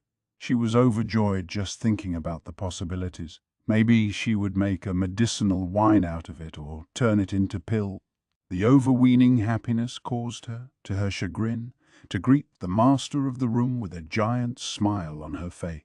The moment she registered Jinshi and the shocked look he was giving her, Maomao dropped her eyes to the ground. I'll bet that wasn't very appealing. Slowly, uncomfortably, she looked up to discover Jinshi was suddenly beating his head against a pillar. It made a clacking sound like a woodpecker. The noise brought Gaoshun and Suirei running. Gaoshun seemed to be fixing Maomao with a glare. It wasn't my fault, Maomao protested wordlessly. Your master is wrong in the head. Silently she was pouting, but all she actually said to them was, "Welcome back." She could at least act polite. Jinshi had been spending especially long days at work of late. He claimed it was because there were so many things that needed taking care of. In which case, perhaps he should have been working the other day rather than standing around gawping at Maomao's experiment. Jinshi's assessment of the person he'd recently had to entertain to get his work done was less than flattering. You could say we don't get along, or at the very least that there's a stark difference of opinion. Now he sighed as he accepted some fruit wine from Suirei. Everyone in the room had a well-developed tolerance for Jinshi, so it didn't affect them. But if some girl had happened to see him like this, she might have fainted on the spot. A most troublesome eunuch indeed. So there was someone out there who could successfully have a different opinion from Jinshi. That was impressive in its own right. There are some people even I can't deal with easily, Jinshi said. The person in question was evidently a high-ranking military official, a man of sharp intellect but unorthodox character. He would nitpick, bring visitors to people's offices, barge in, challenge them to a game of shogi, distract them with simple banter, and otherwise prevent paperwork from getting stamped for as long as possible. And on this occasion, Jinshi was his target. Jinshi had found himself obliged to entertain the man for a good 2 hours each day, which meant he had to make up the time later. Maomao's face contorted. What old hermit would waste his time like that?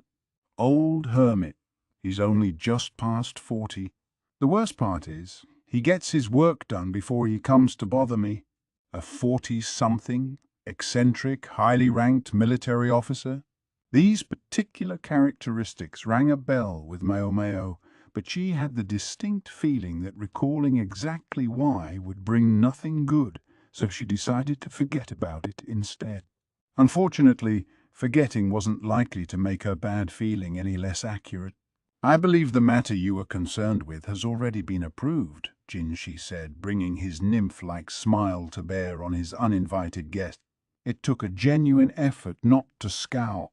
"Hell, sure it has, but flower viewing is just so hard in the winter. Thought this would be the next best thing." Jinshi was confronted by a middle-aged man with an unshaven face and a monocle. A loiterer, if ever there was one. He wore a military uniform, but his build was more that of a civil official, and his squinted, fox-like eyes carried equal parts intelligence and madness. The man's name was Lakan, and he was a military commander. In some other era, he might have been considered a sleeping dragon, a great military mind waiting to be discovered, but in this day and age, he was just another oddball. He came from a good family background, but was still unmarried at more than 40 years old. He had adopted a nephew of his to oversee his household. Lakan was interested in 3 things: go shogi and gossip. He would engage anybody in one of these, even if they weren't interested. As for why he had made himself such a nuisance to Jinshi recently, it was because Jinshi had taken on as a maid a young woman with a connection to the Verdigris house. The situation was simply what it was, yet it couldn't look good to society at large to take a girl from a brothel. Yeah, she was nominally just his maid, but what were people supposed to think? This rumor-loving official had run with the story of Jinshi's youthful new acquaintance, until the military was thoroughly convinced that the eunuch had purchased her out of prostitution. And it was hard to say they were wrong, exactly. Jinshi let the old farts jabbering, "Where did he get all these stories?" go in one ear and out the other as he stamped away at the papers Gaoshun had brought him, until the moment Lakan said something rather unexpected. "I used to have a friend at the Verdigris house myself, you know. Someone I was very close to." Jinshi had never known him to show any interest in things carnal. A courtesan? What was she like? He asked, his interest aroused, much to his annoyance. Lakan grinned and poured a bit of the fruit juice he'd brought with him into a glass. Reclining on a couch, he could have been relaxing in his very own room. "Oh, she was a fine lady. Excellent go and shogi player."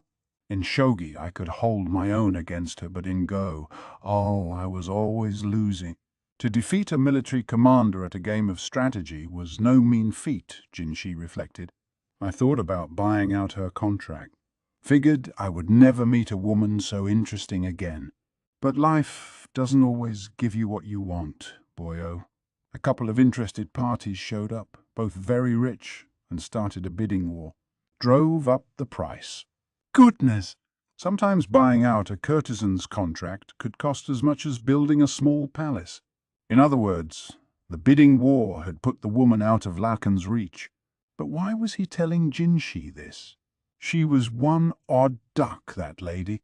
Sold her arts, but never her body. Hell, she didn't seem to think of her customers as customers. When you had tea with her, she never would act like she was serving her master or anyone important. No. Instead, she'd look at you, imperious, like royalty granting an audience to the basest peasant. Now, there are those that like that kind of treatment, and they went mad for her. I mean, listen to me. Takes one to know 'em, eh? The very thought sends a shiver down my spine. Jinshi, growing more and more uncomfortable with the conversation, tried to look away from Lakan. Gaoshun was stationed quietly in the background. His mouth was pulled into a single straight line and he was biting his lip hard. There were a great many people in this world who shared Lakan's predilections. Jinshi wasn't sure if Lakan realized the effect he was having. In any event, the arch-eccentric went on. Oh, what I wouldn't have given to take her to bed. His leering grin betrayed no small hint of madness. I admit, in the end, I just couldn't let her go. I resorted to a bit of an underhanded scheme. Suffice to say that if she was too expensive for me to afford, all I had to do was make her cheaper, shave off the premium, as it were. Behind his monocle, Lakan's fox-like eye was sparkling. Aren't you curious what I did? Jinshi found himself inexorably drawn into Lakan's story. This was what made the man so fearsome. We've come this far. I suppose it would be a waste not to at least hear the end of your tale. Jinshi suddenly realized his tone had become chilly. Lakan smirked at him. Don't be in such a hurry, boyo. I have a little favor to ask first. He laced his fingers together and stretched mightily. And what might that be? The serving girl you got in recently. I hear she's quite an interesting specimen. Jinshi was on the cusp of letting out a sigh of exasperation. This again. But what Lakan said next caught him by surprise. They say she has a knack for solving mysteries. Lakan didn't miss the flinch this provoked from Jinshi. I have a friend, he went on, a metalworker who used to produce pieces for the palace. But he kicked the bucket a bit back, see? He had 3 pupils, but, funny enough, he didn't designate a successor. Oh, Jinshi said politely, while thinking how unusual it was for Lakan to have a craftsperson among his acquaintances. It's a sad thing, a master craftsman who doesn't pass on his secrets before he passes on himself. I keep thinking he must have left some hint, something to make sure his art didn't die out, but I'm not finding it. What are you getting at? Jinshi asked curtly. Lakan removed his monocle and said, Oh, it's nothing. Nothing to speak of. Just wondered if there might be some way to find out what secrets that old man took with him to his grave, such as by having a particularly clever young maid look into the matter. Jinshi didn't say anything. Our dead friend was a funny guy. Left a will, very portentous stuff. Makes a man think there must be more to it. Jinshi still didn't say anything. He closed his eyes and let out a breath. It was all he could do to muster. I'm not making any promises. Tell me about the will. Chapter 5. Lead. Around evening, Jinshi came to her with an extraordinary story. I'm sorry to trouble you, he began, which was striking enough in itself. Normally, he didn't seem to care how much trouble he was causing Maomao at any given time. The preface, though, had the effect of piquing Maomao's interest. At issue, it seemed, was a dispute having to do with an acquaintance of Jinshi's, something that was almost, though not quite, a family squabble. A craftsman had died without conveying his most important secrets to his disciples, who also happened to be his son. Among those secrets was a technique never divulged to any outsiders.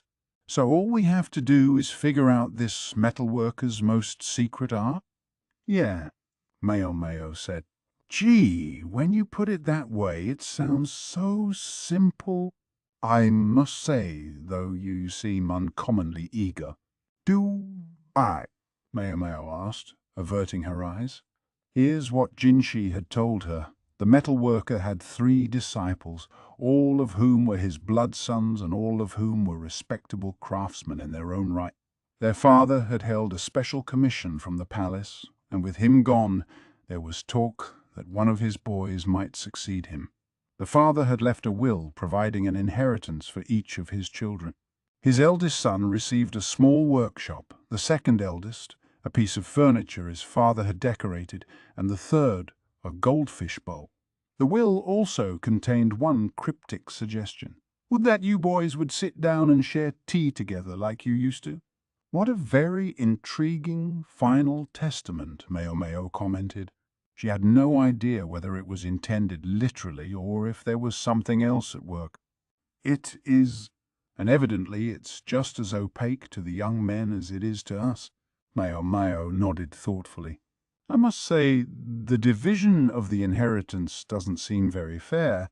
The family's main house was still occupied by the boy's mother, so it wasn't included in the will, but when one child got a workshop, another got furniture, and the third received a goldfish bowl, well, it was hard not to think the last child got a raw deal. Do you know anything about this goldfish bowl?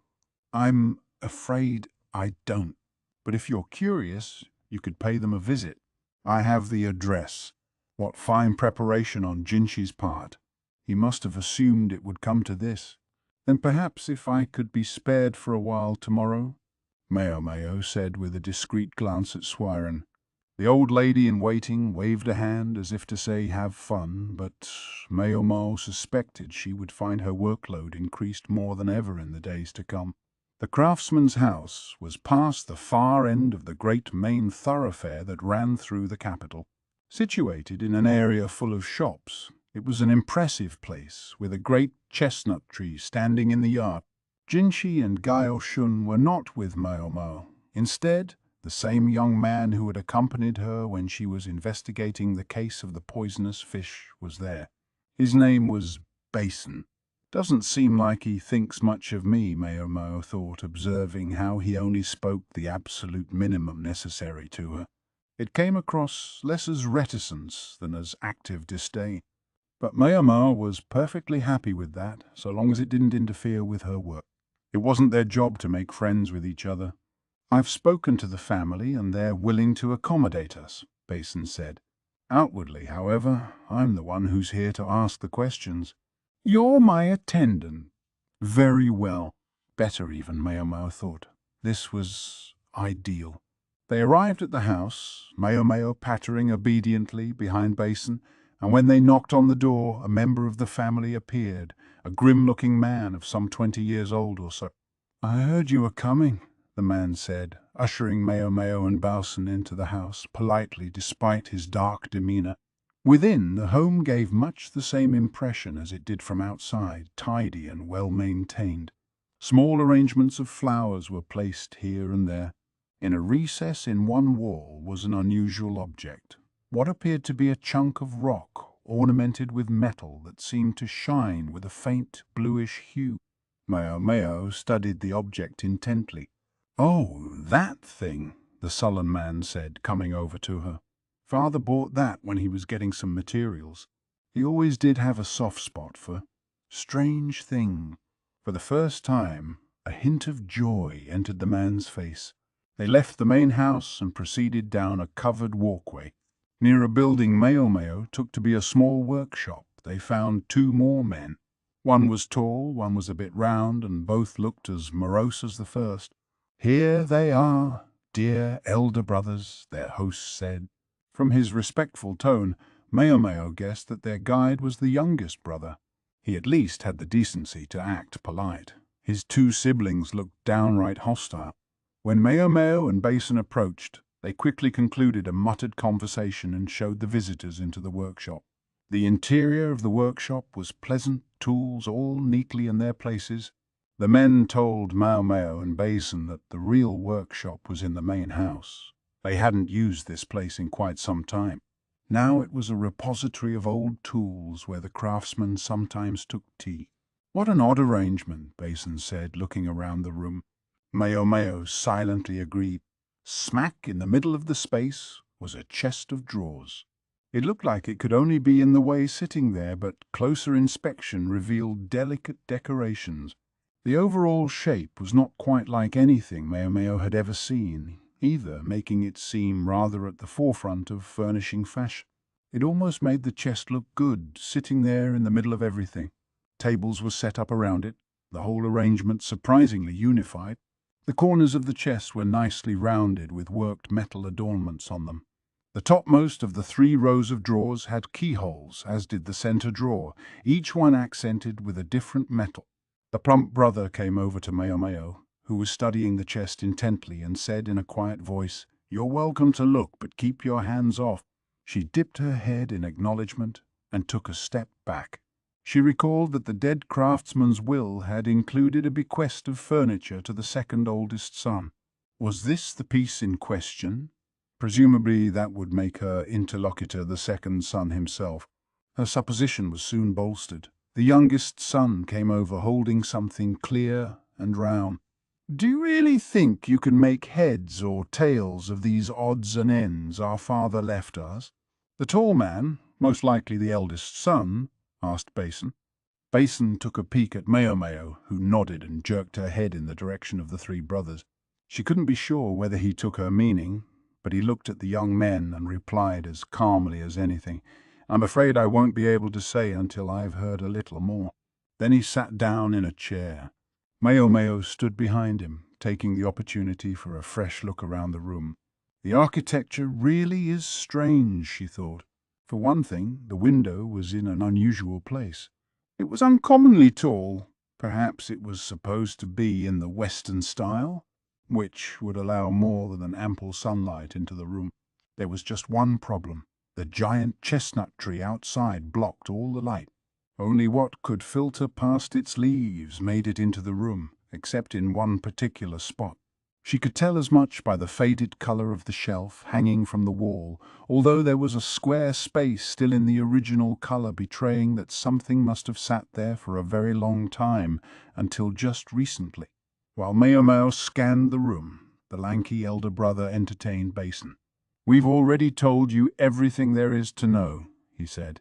"Our father departed this world, never having told us his deepest secret. And then he left me with this workshop." "And me with these drawers," the second son said, slapping the chest demonstratively. "And me, I only have this." The youngest son held out the clear, round thing. Now they could see that it was made of thin glass, with a flat bottom. Jinshi had said the youngest son had received a goldfish bowl, but Maomao hadn't pictured something made of glass. She'd imagined something primarily of wood, or at least ceramic. Now she could see that at least each of the sons had received something of some value. Yet even so, there seemed an unmistakable disparity, a chilling distance between the bequests of the first two sons and that of the third. "What's going on here?" Maomao looked from one man to the next. Each had calluses on his hands, bespeaking a craftsperson, but the hands of the youngest son particularly caught her attention.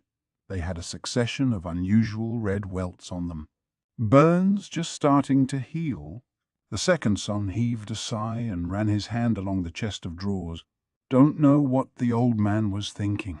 "He leaves me this whole chest, but there's only one key, and it doesn't fit any of the locks." Maomao followed the man's gaze to several metal fasteners on the bottom of the chest. Evidently it was secured to the floor.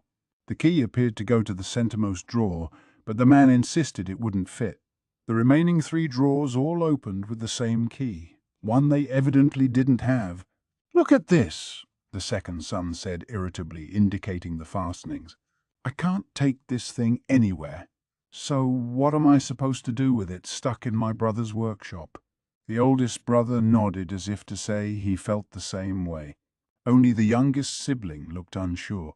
"But father said to have tea like we used to, didn't he?" The other two looked at him like they'd had this conversation before. "Easy for you to say. You're the lucky one. Your bequest is like money in your pocket." "Yeah, just your luck. Pawn that thing off and it'll keep you eating fancy for a good long time." The two older brothers sounded like they were trying to chase off a mangy dog. Maomao considered things. She gave Balsam a gentle tap to urge him to ask another question. He frowned, but did what he was supposed to do. "If I may," he said, turning toward the brothers, "could you tell me again about your father's last message to you?" "Just like the kid said," one of the older brothers replied. "Yeah, have a tea party, just like we used to." Whatever the hell that's supposed to mean. Maybe it was an exhortation for the three of them to get along.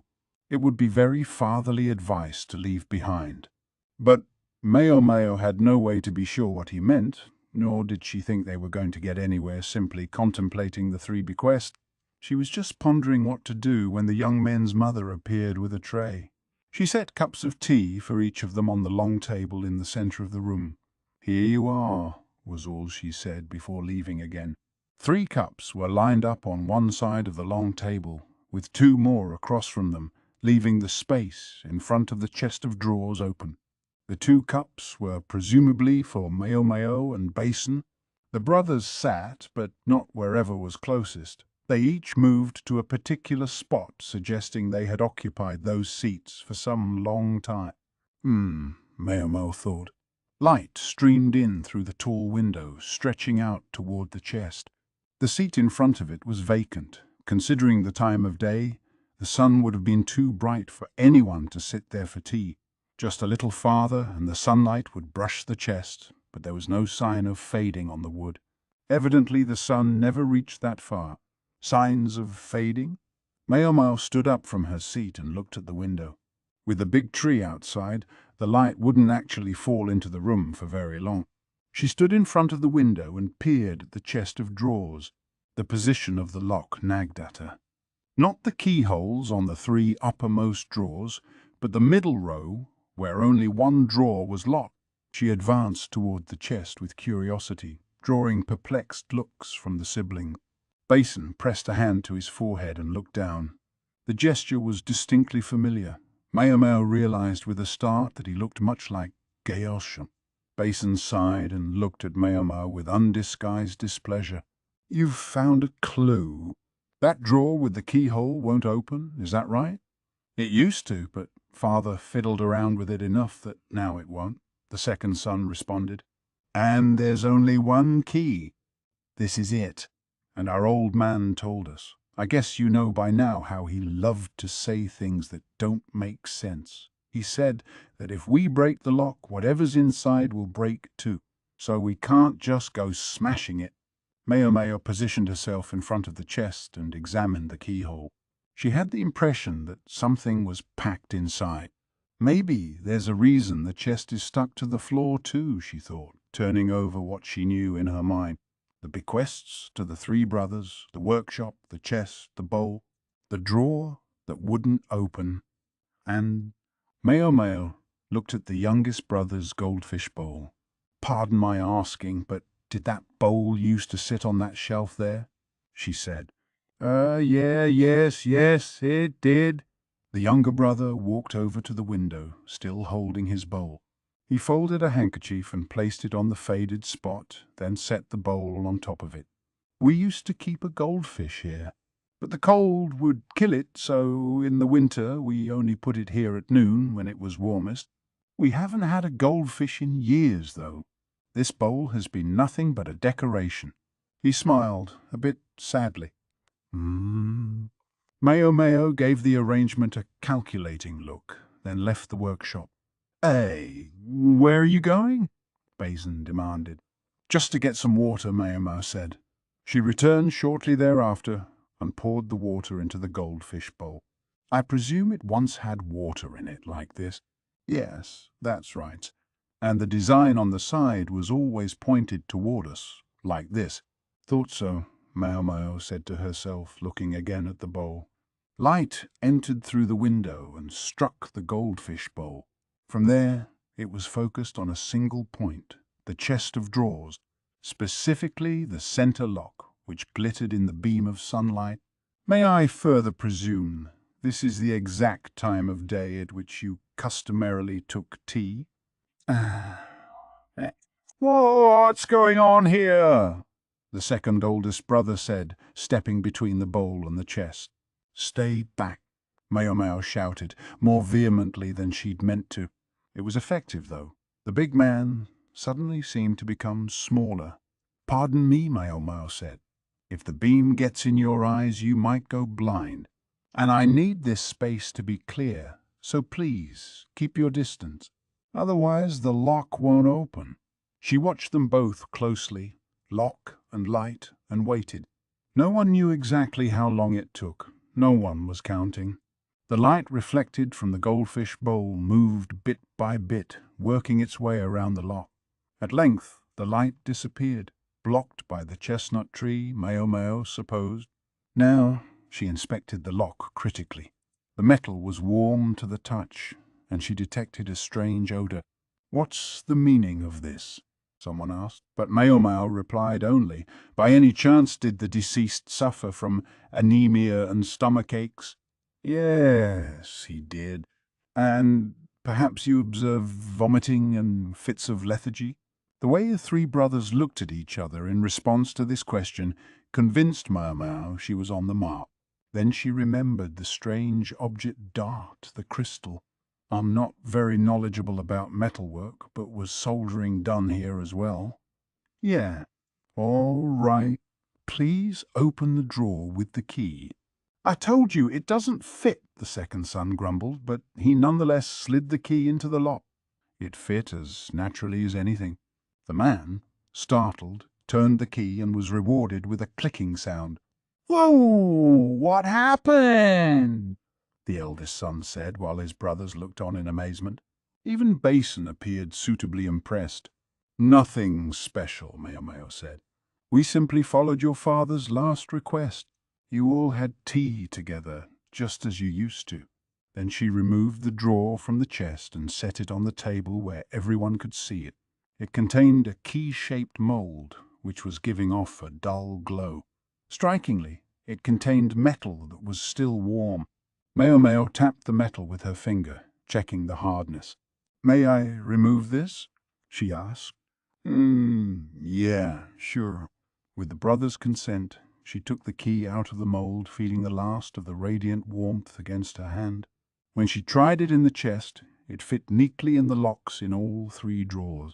She opened each of them in turn, provoking more perplexed looks and expressions of surprise. What's this stuff? The first two of the drawers, all of which varied in size, contained metal and something that looked like crystal. In the largest drawer was a bluish gem, like the one that had decorated the entryway of the house. I'm afraid I don't know. I've only done as we were told. Maomao shook her head and placed the 3 lumps on the table. There was nothing more for her to say. Damn it! Be friendly to each other, he says. Like hell. Father just couldn't resist pulling one last prank on us, the elder son exclaimed. He must have been laughing all the way to his grave, said the second. The third man, though, the youngest, was silent as he looked at the 3 lumps. Then he studied the drawers from the chest. Maomao saw his hands again with their half-healed burns. His older brothers had no marks on their fingers. Apprentice see, apprentice do, perhaps? She wondered, he wondered. She remembered the words. They'd been spoken by someone who had visited her father, someone who'd had the unmistakable air of a craftsman about him. She also remembered taking the advice to heart, trying to mix the herbs her father had brought by imitating what she thought she'd seen him do, and ultimately poisoning herself. In the future, her father insisted she should ask him first. Maomao suspected this youngest child was the only one who saw what the old craftsman had been after. Soldering involved mixing several different types of metal together so that they would melt at a lower temperature than normal. Maomao knew of one such possible combination, lead and tin. Why in the world did she know this? Because lead was poisonous, of course. She'd once seen a metalworker who had poisoned himself melting lead. Then there was the face-whitening powder that had been popular in the rear palace. Her father had told her that it was lead-based. What if 2 of the 3 lumps of metal were lead and tin, and by mixing them with the 3rd lump, a new metal entirely could be created? The goldfish bowl had focused the light, true enough, but not for very long. The metal's melting point was evidently very low. And finally, perhaps most importantly, the old craftsman had made the drawers different sizes. It seemed quite deliberately.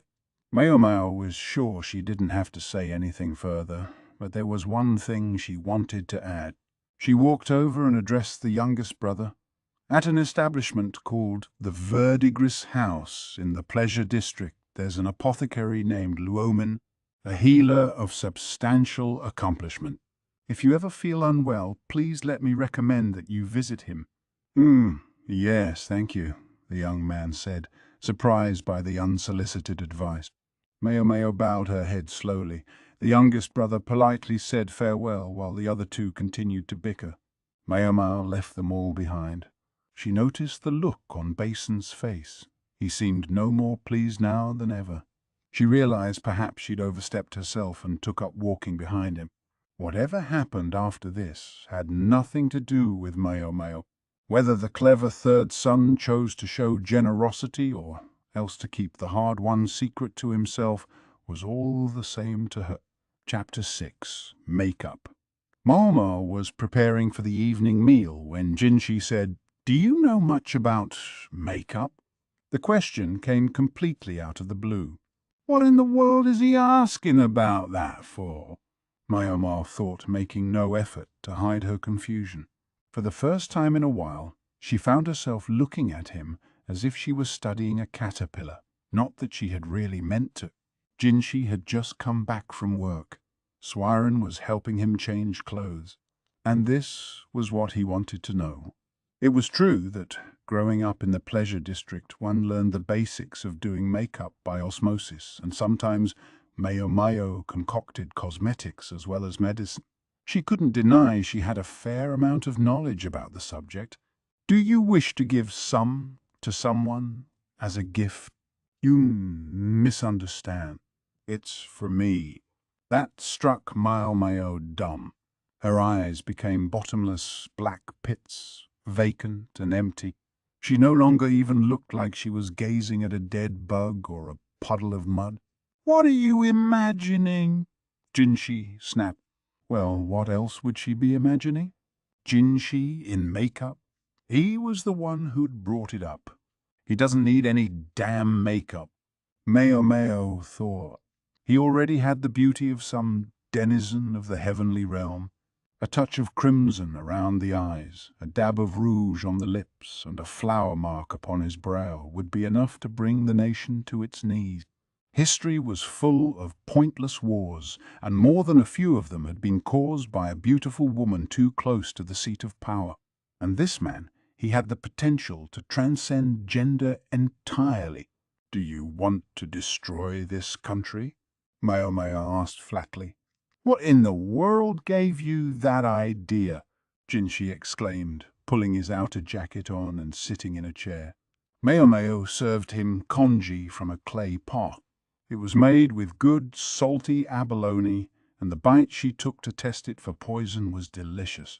She knew that when Jinshi was finished, Suirei would split the leftovers with her, so she wished he would hurry up and eat before it all went cold. "How do you make that stuff you use?" Jinshi asked, indicating her nose. "Oh, my freckles," Maomao thought, and then it came to her. His beauty was already so overwhelming that he needed nothing to enhance it, but perhaps something to blunt it. "I dissolve dry clay in oil, sir.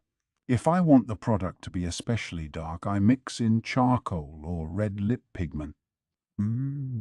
"And can you do that on short notice?" Maomao produced a clamshell from the folds of her robe. Inside was tight-packed clay. "This is all I have on me right now, but give me a night's time and I can easily make more." Jinshi took the clamshell, scooped up some of the contents with his finger, and rubbed it on the back of his hand. It was a bit too dark, Maomao thought, for his almost porcelain skin. She would have to thin the mixture out. "Will you yourself be using it, sir?" Jinshi chuckled softly. It wasn't a real answer, but Maomao figured she could take it as a yes. "If you know of any medicine that can change a man's face, I would love to hear about it," he said lightly. He was joking, but Maomao replied, "Such things exist, but you would never be able to change back. Lakan, for instance, would do the job in a hurry." "I suppose so," Jinshi said with a strained smile. He wouldn't want that, and neither would anyone else around here. Maomao could easily picture herself torn to pieces and fed to the beasts if she dared to do such a thing.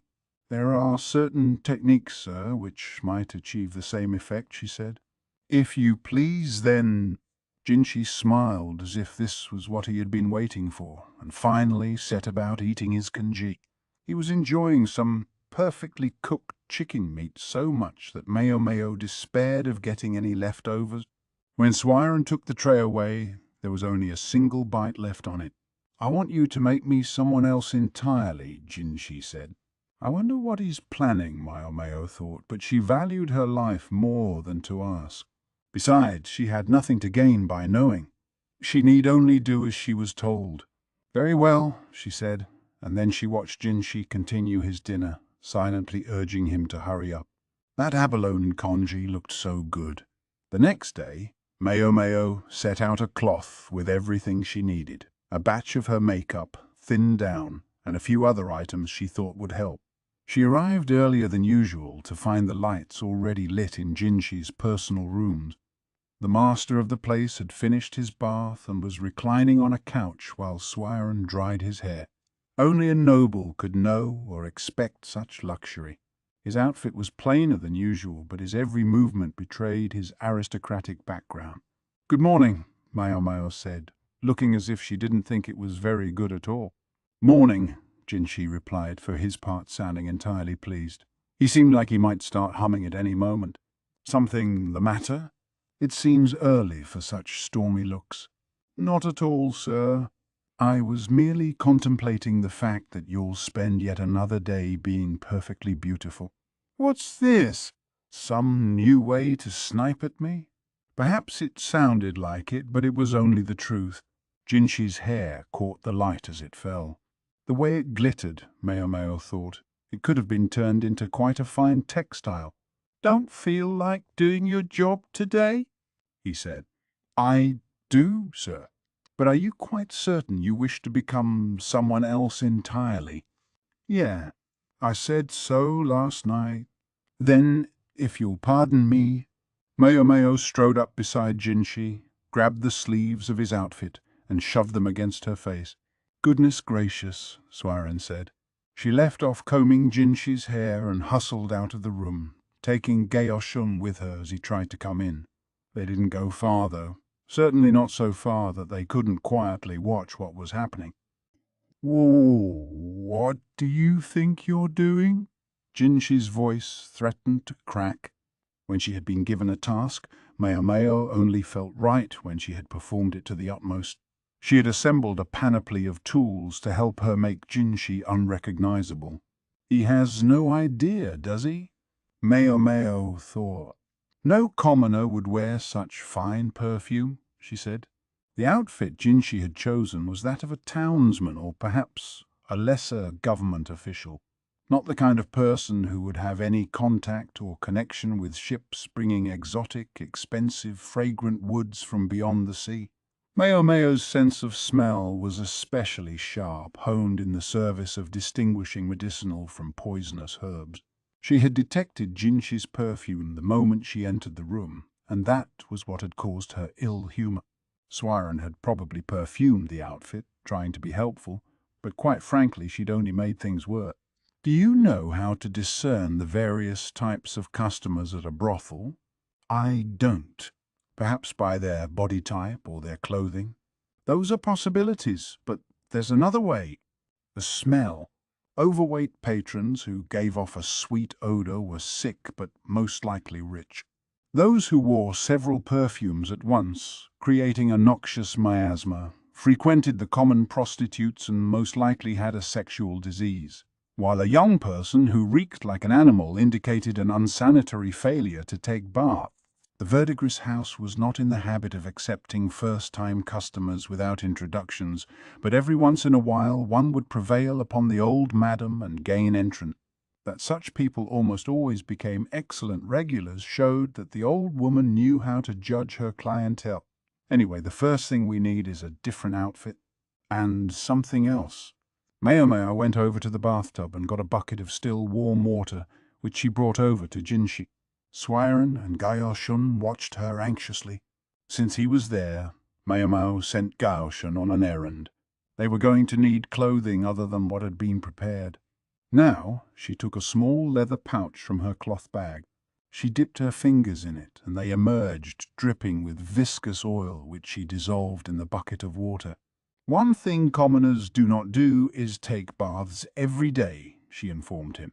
She wet her hand in the bucket, then ran it through Jinshi's hair. With a few passes of Maomao's hand, his lustrous locks began to lose their shine. She thought she was being careful, but she wasn't as experienced at this as Suirei was, which must have been why Jinshi seemed so antsy.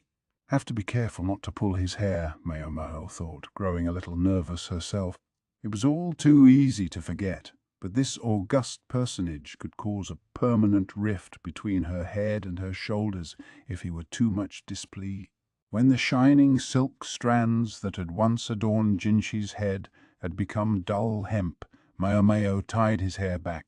She didn't use a proper hair tie so much as a scrap of cloth.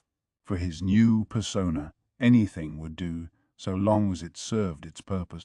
By the time Maomao had put the bucket away and washed her hands, Gaoshun was back with exactly what she'd requested. Now, that was good help. "Are you quite sure about this?" Gaoshun asked, looking distinctly uneasy. Beside him, Suirei was making no attempt to hide her repugnance.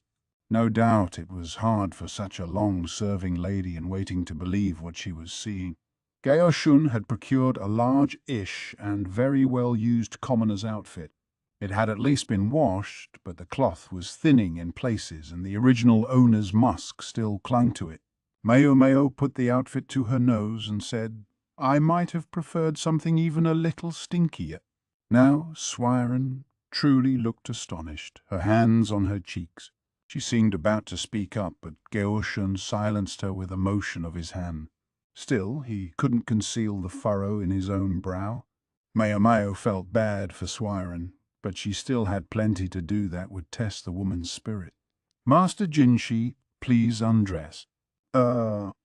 Yeah, certainly," Jinshi said, though he didn't sound very certain. Maomao paid his reluctance no mind, but bustled around the room looking for something that would serve her purpose. She found several handkerchiefs, then produced some binding cloths from her bag. "Might I ask the two of you to help me?" she inquired of the nervous spectators. She pulled them both in, giving Gaoshun a handkerchief to wrap around Jinshi's skin. He might have been a man of near celestial beauty, and he might have been lacking an important part that most men possessed, but nonetheless Jinshi's torso was reasonably well muscled. He must have thought he would be cold wearing only his undergarments, for he had left his trousers on. Maomao, who had thought the room quite warm enough, realized maybe she hadn't been very generous with him, and added some coals to the brazier. Gaoshun wrapped the handkerchiefs around Jinshi, Suirei held them down, and Maomao secured them in place with the cloth. When they were finished, Jinshi had acquired a rather portly silhouette. The slightly oversized clothes fit just right now. Maomao had given Jinshi a not quite average body type, and the last traces of his perfume would soon be overcome by the odor on the clothes. Jinshi's face, the only thing that was obviously and unmistakably still his own, looked very strange floating there above his new body. "All right, let's move on to the next thing then." Maomao got out the batch of makeup she'd prepared the night before. It was slightly darker than Jinshi's skin tone. She began applying it delicately with her fingers. "Yes," she thought, "I am literally close enough to touch him, and he's still outrageously beautiful." Not only did he have no facial hair, he seemed to have no body hair of any kind. Once she'd done a thorough application of foundation, a mischievous thought came to her. For after all, when would she ever have such a chance again? When would there ever come another opportunity to indulge her curiosity about exactly how lovely Jinshi would be if he were made up like a girl? Maomao took a shell containing red pigment from among her implements. She dipped her pinky in and brushed some carefully onto Jinshi's lips. Then Maomao was silent. Gaoshun and Suirei, looking on, were likewise speechless. Each of them looked first uncomfortable, then deeply conflicted. Then they all looked at each other and nodded. "Whoa, what's going on?" Jinshi asked, but no one answered. Their minds were too full of something much bigger. They were clearly all thinking the same thing. It was a blessing that only the three of them were present at this moment. If there had been anyone else around, be they male or female, it would have been a tragedy. There were some things which, no matter how transcendent, the world was not meant to see. It was fearsome to realize that with just a dash of lip color, Jinshi might possess the power to bring low at least a couple of small villages. "It's nothing, sir," Maomao said, taking the handkerchief Suirei offered her and rubbing it along Jinshi's lips hard enough to make sure she got everything off. "Ow, that's uncomfortable. What in the world was that about?" As I said, sir, it's nothing. Nothing at all, I assure you, Suirei added. Not a thing, sir, Gaoshun said. Jinshi was sceptical about this sudden show of concord between the three of them, but he asked no further question. Maomao put the momentary distraction out of her mind and got back to work. The next step called for slightly darker colouring. She smeared some of the pigment on his face, creating bags under his eyes. While she was at it, she went ahead and tried a mole on each cheek. His gracefully arching eyebrows she thickened bit by bit, working carefully on one side and then the other. There were ways to alter the contours of the face, but at close proximity it would be obvious that it was makeup, so Maomao decided to forgo that step. On a woman, a bit of makeup might go unquestioned, but on a man's face it would arouse suspicion. Instead, she stuffed cotton into Jinshi's cheeks to change his profile. Gaoshun and Suirei looked on, surprised she would go that far, but she wasn't done yet. She daubed the remaining pigment here and there to complete the effect. For example, a bit of the stuff under his nails made him look positively filthy. Can't have his hands looking too pretty, she thought. Jinshi's hands, like his torso, were noticeably masculine. Maomao had always taken him for someone who had never lifted anything heavier than a pair of chopsticks or a writing brush, but his palms had detectable calluses on them. He implied he had been trained with the sword or perhaps a fighting staff, although she'd never seen him practicing. They weren't skills a eunuch would normally need. She couldn't muster the curiosity, though, to wonder about something so trivial as why Jinshi might have been trained in the fighting arts. Instead, she continued to systematically dirty his hands, turning them into those of an ordinary townsperson. "Are you quite finished?"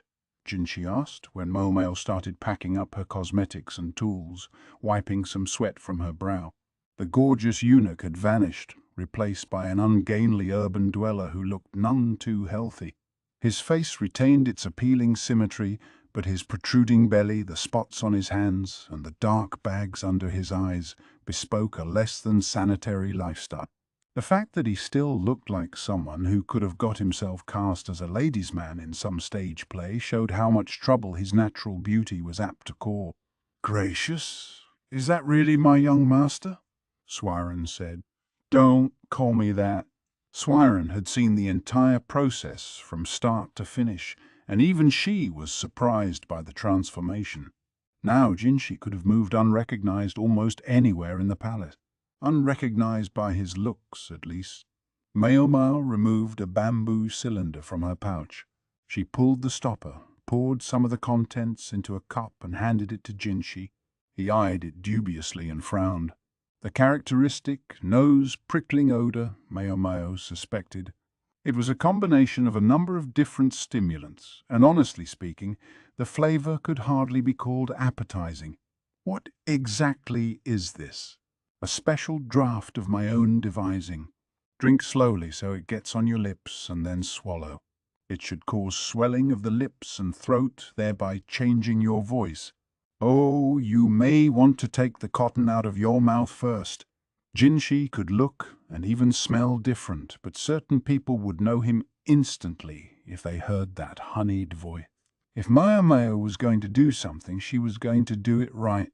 "It's quite bitter," Maomao added, "but don't worry. It isn't poisonous." A collective, stunned silence greeted her. Maomao ignored it and resumed industriously cleaning up her workspace. She'd gotten permission to take the rest of the day off. For the first time in a while, she would be able to go back to the pleasure quarter, and above all to do a little of the mixing and concocting she loved so much. The thought made her unusually cheery, but her parade was swiftly reined on. "Xiaoma, you said you'd be going home today, yes?" "Indeed, sir. I intend to leave presently," she said. Gaoshun greeted this with a smile, as if to say that that was perfect. It was an unusual expression from the reticent aide. "In that case, you'll be going the same way as Master Jinshi," he said. "Oh, blah," Maomao thought immediately. Her saving grace was that she didn't give voice to her disgust, but it was probably written all over her face. "Gaoshun, snuck a glance at Jinshi, who looked just as shocked as Maomao. His mouth hung slightly agape. "You went to all the trouble of changing your appearance, sir. It would undermine the effect if you travelled with the same attendant you always do." "Goodness, I hadn't thought of that," Suirei said with an exaggerated nod that suggested the two of them had very much thought of it. "Ahead of time." "Do you see what I mean, Master?" Gaoshun said. He looked uncommonly eager about this, pleased to be foisting Jinshi off on someone else for once. "Most likely." "I do." "Yes, that would be helpful." Suddenly, Jinshi was on board too. "Now this won't do," Maomao thought. "I'm exceedingly sorry," she said, "but I'm afraid that even in my company Master Jinshi would have quite the same problem." It was true that with his new, less remarkable appearance, it would be suiting for Jinshi to have a plain attendant such as Maomao, but it was already well known in some quarters that she was his personal maid. It would be best if they didn't travel together, against the slightest chance of them being recognized. "Ah, but that crafty old lady-in-waiting, Suirei," she greeted, and dismissed this idea with a smile. She came over holding a lacquered box from which she produced a pair of eyebrow tweezers and an ornamental hair stick. "Then I believe a disguise of your own is called for, Axiomayo," she said, and her smiling eyes contained a sharp edge that prevented Maomao from objecting further. That nagging premonition, though, got worse and worse. Chapter 7. A Jaunt Around Town. They would take a carriage from Jinshi's rooms to the gate of the outer court. Maomao's dramatic and successful transformation of her master was a double-edged sword. A man who looked like Jinshi now did bumbling around the palace was going to attract suspicion. Even the lowliest of maids and manservants were supplied with halfway decent clothing here. It might have seemed obvious to simply put on more refined clothing for the journey out, but considering Jinshi's stomach was artificially stuffed, a change of clothes later would have been tricky. This was a source of irritation to Maomao, who wanted everything to be perfect and was rather incensed at Jinshi's failure to understand his own beauty. They disembarked the carriage in a quiet spot, and almost immediately Maomao began lobbing critiques at Jinshi. "Master Jinshi, your posture is much too good. Slouch a little." At the moment, Jinshi stood as straight as if there were a string attaching his head to the heavens. "Well, speak for yourself," he grumbled. A little heavy on the formalities, aren't we?" "And don't use my name. It defeats the point." His tone was rough, just like the man he now ostensibly was. Maomao privately admitted that he was right, but in that case, what should she call him? She narrowed her eyes and stared closely at Jinshi. Though she hadn't meant to, it made her look as though she were studying a moth that had fluttered up to a lantern. Jinshi's expression shifted to something difficult to describe. "What shall I call you then, sir?"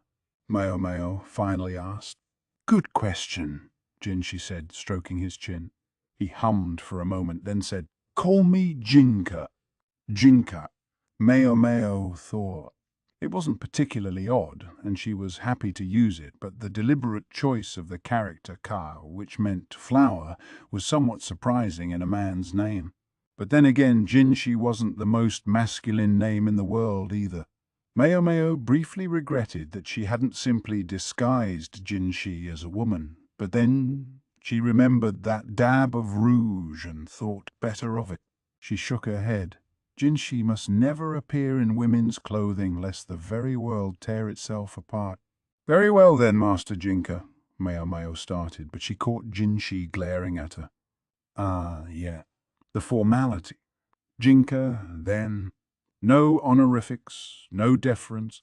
Maomao found the ornate mode of polite speech employed at the palace tricky to navigate, but in her mind, completely casual language was even harder. And what was that gleam in Jinshi's eyes? She'd worked so hard to make him appear sickly. He would bring the illusion crashing down if he looked too pleased. "Excellent, my lady," he said, his tone somewhat facetious. Maomao gaped at him, and Jinshi grinned broadly. I should think this manner of speech the most suited considering our respective appearances, he said, looking Maomao up and down. Maomao's own disguise had been arranged by Suirei, who had dressed her in hand-me-downs from her own daughter. There was a whiff of camphor about them, but the make and material were excellent and the design thoughtful, so they didn't look out of vogue. Her hair had been carefully gathered up and secured with a hairstick. She did indeed present the image of an affluent young lady. Now Maomao pursed her lips and trotted off. Let's get this over with.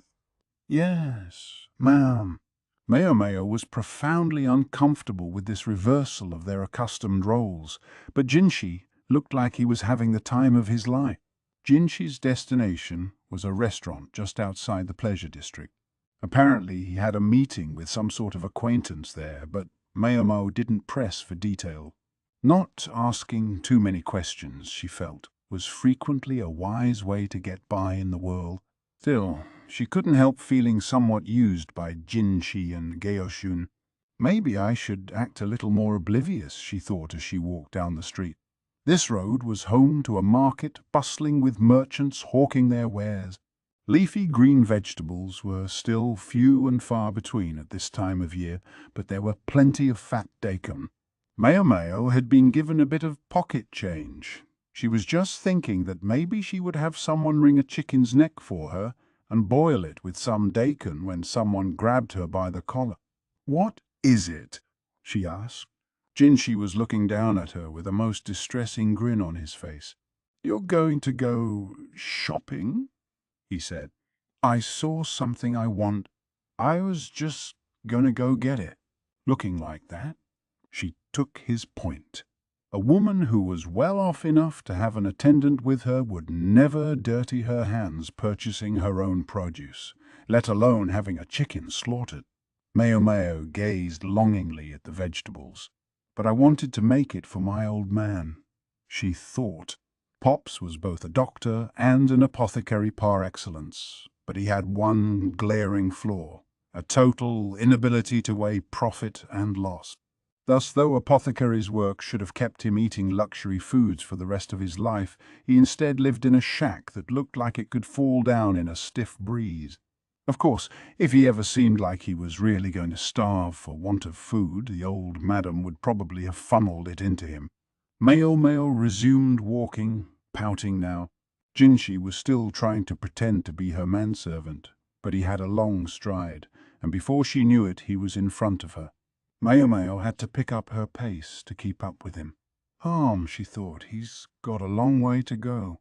Jinshi's eyes were still sparkling. He at least managed not to gawk, but he was obviously enjoying where he was and what he was doing. To a pampered aristocrat like him, a common market must have been a novel sight. Maomao overtook Jinshi and glared at him. He seemed to realize he'd been careless and looked chastened for a moment, but then he set off walking again as if nothing had happened. At least he stayed behind Maomao this time. Maomao said nothing out loud, but she thought to herself, when I get home, I've got to see how the field is doing. She crooked her fingers, counting as she imagined what herbs she might find there. I wonder if the mugwort has come in yet. And how terrific would it be if the butterbur were ready to pick? Still, she said nothing aloud. She was just imagining herself frying the butterbur with some meat and miso when she realized Jinshi was looming just beside her. "What is it, sir?" Maomao said, glaring at Jinshi and inadvertently reverting to her usual deference. Jinshi was clearly itching to say something. "Why so quiet?" he asked, likewise adopting the directness to which he was usually entitled. Why wasn't she saying anything? Well, there could really be just one reason, couldn't there? Because I don't have anything to say. She had only spoken the truth, but apparently that was a mistake. Jinshi bit his lip and an inscrutable expression crossed his face. Maomao wasn't worried that he might burst into tears. He wasn't a little boy, but he still managed to look thoroughly pathetic. He was the one who said I should act more brusque with him. Maomao thought. She wasn't normally the type to initiate a conversation anyway. So when she didn't have anything in particular to talk about, and when no one was asking her any specific questions, she tended to keep her peace. Why this was such a shock to this man mystified her. She was just scratching the back of her neck nervously, wondering what to do when a meat skewer stall came into view. She broke into a brisk trot and ordered 2 skewers from the man behind the counter. Just looking at the perfectly crisp chicken meat made her mouth water. "Try it," she said, passing one of the skewers to Jinshi. He slowly took it, looking at it as if he'd never seen one before. "Quick, before it gets cold!" Maomao guided them to a small side street just off the main road. She brushed some dust off a wooden crate and sat down on top of it. When she bit into the grilled meat, the juices exploded in her mouth, and the fragrant chicken skin gave an audible snap. "God, that's good!" Maomao leaned forward to keep the juices from running onto her clothes. Jinshi wasn't eating, but just watched her. "Not gonna have yours? As you can see, it isn't poisoned." "No, that's, not what I'm worried about," Jinshi said, tapping his cheek. Now she remembered. She had stuffed cotton into his mouth to help give him a different profile. Maomao took out a square of paper and passed it to him. He spat out the cotton balls and tossed them into a nearby wastebasket. A versatile paper square like that one was very valuable, just another of Suirei's thoughtful touches, along with the clothes. I didn't think to bring any replacement cotton, Maomao thought. This rubbed her perfectionist streak the wrong way, but she doubted it was something most people would actually notice. Still inspecting the skewer with a certain amount of wonder, Jinshi brought it to his mouth.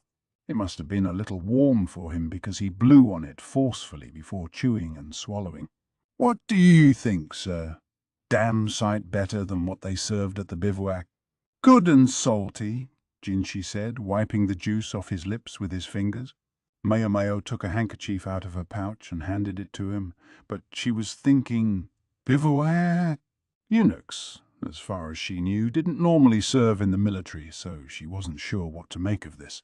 Maybe a person like Jinshi would be roughing it out in the wilderness if a war started or something, but under normal circumstances, what would lead to a eunuch spending his nights in the field? As she entertained the question, Maomao studied Jinshi's face. A bit of the makeup had come off around his mouth, but it wasn't enough to worry about. She looked away. "All right, whatever our business is here, let's get it over with," she thought. She finished the last of the meat on her skewer and stood up from the crate. She was determined to go back and buy that bacon and chicken once she ditched Jinshi. Despite her haste, Jinshi insisted on doing everything with slow, elegant movements, much to Maomao's annoyance. "Are you quite sure you're going to be in time for your meeting, Jinka?" she asked pointedly, using his fake name. "I think we've got a few minutes yet. Wouldn't it be best to arrive early?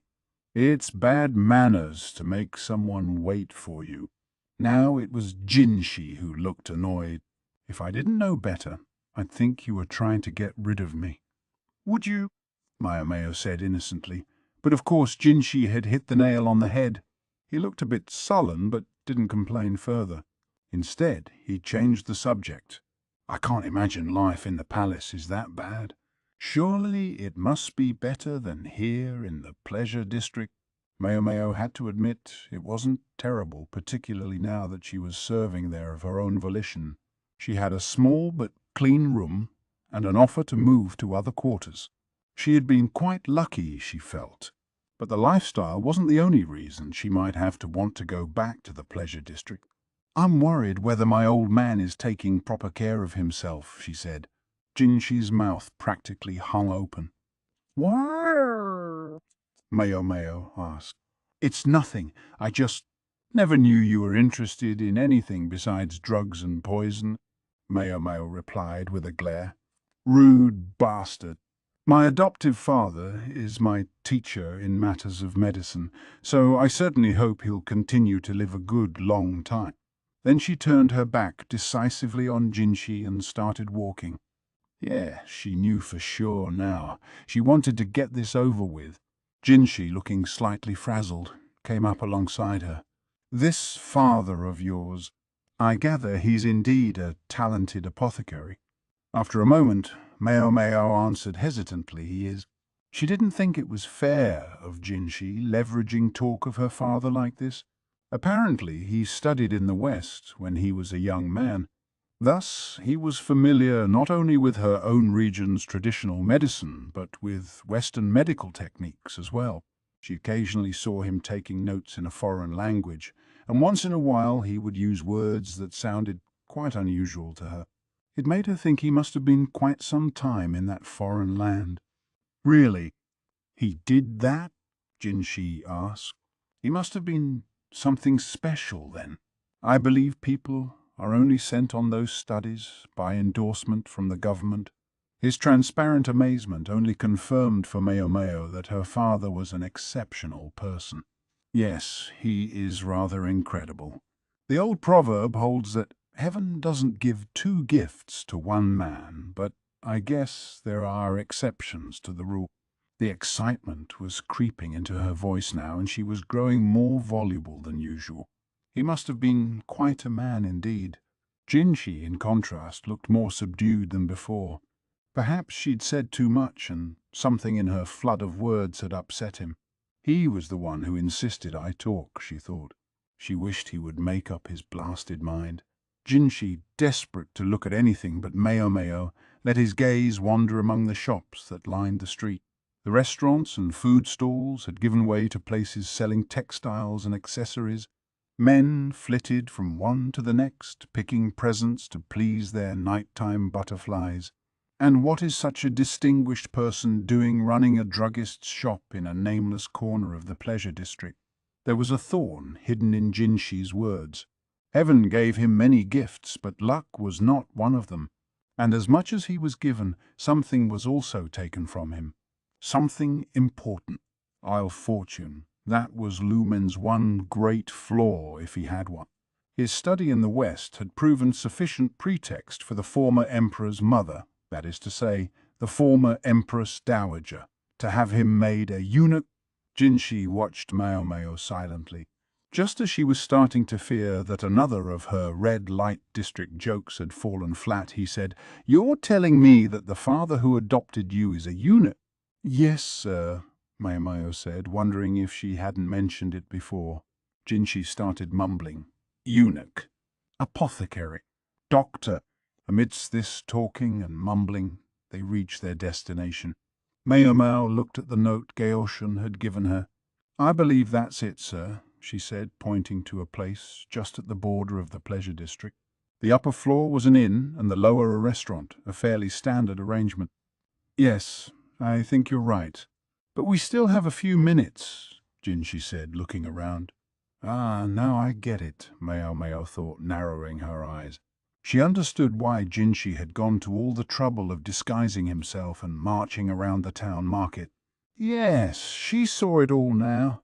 Maomao let out a long breath. "I fear that traipsing around too much will cause your makeup to come off. Besides, the person you're meeting might be inside already. Better to go have a look than to risk making them wait, isn't it?" Jinshi finally seemed to take the hint. "I shall part ways with you here then, sir." "What, here?" "Yeah. You took the trouble of disguising yourself. It would spoil everything if I walked in with you." Maomao gave a polite nod of the head and started back toward the market. As she went, she glanced over her shoulder to see Jinshi entering the restaurant. "I guess even eunuchs need a day off now and then," she thought. She crossed her arms and nodded. And then she started thinking again. If he was going to come all the way out here, he might as well just go into the pleasure district proper, for she knew what kind of restaurant it was that Jinshi had just gone into. They served the waitresses along with the food. Well, I hope he has a good night, she thought, a touch caustically, staring at the restaurant with a freezing look in her eye. Chapter 8. The Plum Poison. Maomao awoke to the twittering of sparrows. She sat up in her meagre bed, the characteristic odor of brewing medicine prickling her nose. "Good morning," said a calm, grandmotherly voice. It belonged to her father. "That's right. I'm back home," she thought. This was her first trip back since she had begun working in the outer court. Typically, maids in her position had no vacations to speak of. Of course not. Even if their master were to take a day off work, it wasn't as if he stopped living his life. Most such people had more than just one or two servants, leaving a little leeway for one of them to take time off. But matters were different with Jinshi. He had so few attendants. I can't believe she made it this long by herself. Maomao could only tip her proverbial hat to Jinshi's attendant Suirei, whose indulgence was the only reason she'd been able to take this break. Although Maomao paid for it, the rest of the time, Suirei worked her relentlessly. Maomao got out of bed and sat in a crude chair. Her father brought her some warm congee in a chipped bowl. She sipped at it. It needed salt, but her father had at least given it a good, hearty flavor by mixing in some fragrant herb. Maomao added a few drops of vinegar and stirred. "Make sure you wash your face," her father said. "Yeah, once I eat." Maomao continued stirring the porridge with her spoon, while her father prepared the ingredients for the medicine he was mixing up. "What do you plan to do today?" he asked. Maomao looked at him, almost a bit confused. "Nothing special," she said. "In that case, perhaps you could go to the verdigris house for me." There was a beat before Maomao said, "Sure." "All right." She added another liberal dash of vinegar to her congee. Her father's apothecary was situated inside the verdigris house, but when he asked her to go there, he had something else in mind. When Maomao arrived, she greeted the manservant outside with a familiar hello and went in. Through the elegant atrium of the entry hall she passed, then proceeded down a covered walkway to one side. The central courtyard was as fine as that in any aristocrat's mansion, and at night it was lit with burning lanterns. It was kept in good enough order to impress those who occasionally came by for tea during the day. Maomao didn't stop in the courtyard, though, but continued to a lonely little outbuilding. This was no place for customers. Once within, the reek of illness filled her nostrils. Morning. A woman slept inside, her hair disheveled. She looked like a particularly unpleasant skeleton. "I brought your medicine," Maomao continued. The woman, though, didn't speak. One might almost suspect she had long ago forgotten how. She used to chase Maomao out, seemingly from sheer hatred, but in the past few years she'd lost the energy to do even that. Maomao went to where the woman lay indolently on her back and helped her swallow the powder she'd brought. It was what her father used in place of quicksilver or arsenic. Less poisonous, he said, and more effective, but at the moment it wasn't even serving to help sedate the woman. Yet they had no other way to treat her except to give her this powder. The noseless woman was nearly 40 now, but once she had been celebrated as a butterfly, feted as a flower. The verdigris house was a prestigious enough establishment to pick and choose its customers now, but it hadn't always been so. In the years after Maomao's birth, there had been a time when the place had little more than a mud-spattered sign to its name. It was during that time that this woman had been a courtesan taking customers, and, to her misfortune, she'd contracted syphilis, known in Maomao's language as the Plum poison. If this medicine had been available to her in the early stages of her illness, perhaps she might have been cured, but by now the state of her body barely bore looking at. The illness had ravaged not only her appearance, but her mind as well, leaving her memory in tatters. Time was a cruel thing. When Lumen had first seen the woman, her illness had been in a dormant phase. If she'd only told him about it then, instead of holding back, things might not have taken such a brutal turn. But then, not everyone was willing to immediately trust a eunuch who showed up seemingly out of nowhere, a pariah from the rear palace. The simple reality of a courtesan's life was that she took customers or she didn't eat. When the lesions began again several years later, the tumors spread with startling speed. So the woman was confined to this room where customers wouldn't see her. Yes, she was being swept under the rug, but this was still, by one standard, remarkably compassionate treatment. A courtesan who could no longer work was typically chased out of the establishment. The woman was lucky not to be simply daubed with some whitening cream and eyebrow ink and left in a ditch. Maomao took a rag from a wash basin and began wiping the woman's body as she lay there. Maybe I'll burn some incense too, she thought. The perpetually closed door penned the stench in the room. There was some incense on hand that the woman had received from a certain noble. Fancy stuff and an aroma the man himself was said to enjoy, but it was rarely used. It could be a problem when mixing medicines, many of which suffered from absorbing unusual odors. The only times the stuff was regularly burned was when the man himself appeared, at which point a token amount would be lit. Maomao helped herself to a bit of the stuff now. The incense had an ever so slightly sweet scent, and when it wafted over to her, the barest of smiles passed over the woman's face. She began to hum a children's song in a broken voice. It seemed she had regressed to her childhood. Hopefully she was at least reliving a pleasant memory. Maomao set the incense burner in a corner of the room so the courtesan wouldn't accidentally knock it over. Just then she heard pounding footsteps from outside. "Good Lord! What is it?" One of the apprentices appeared.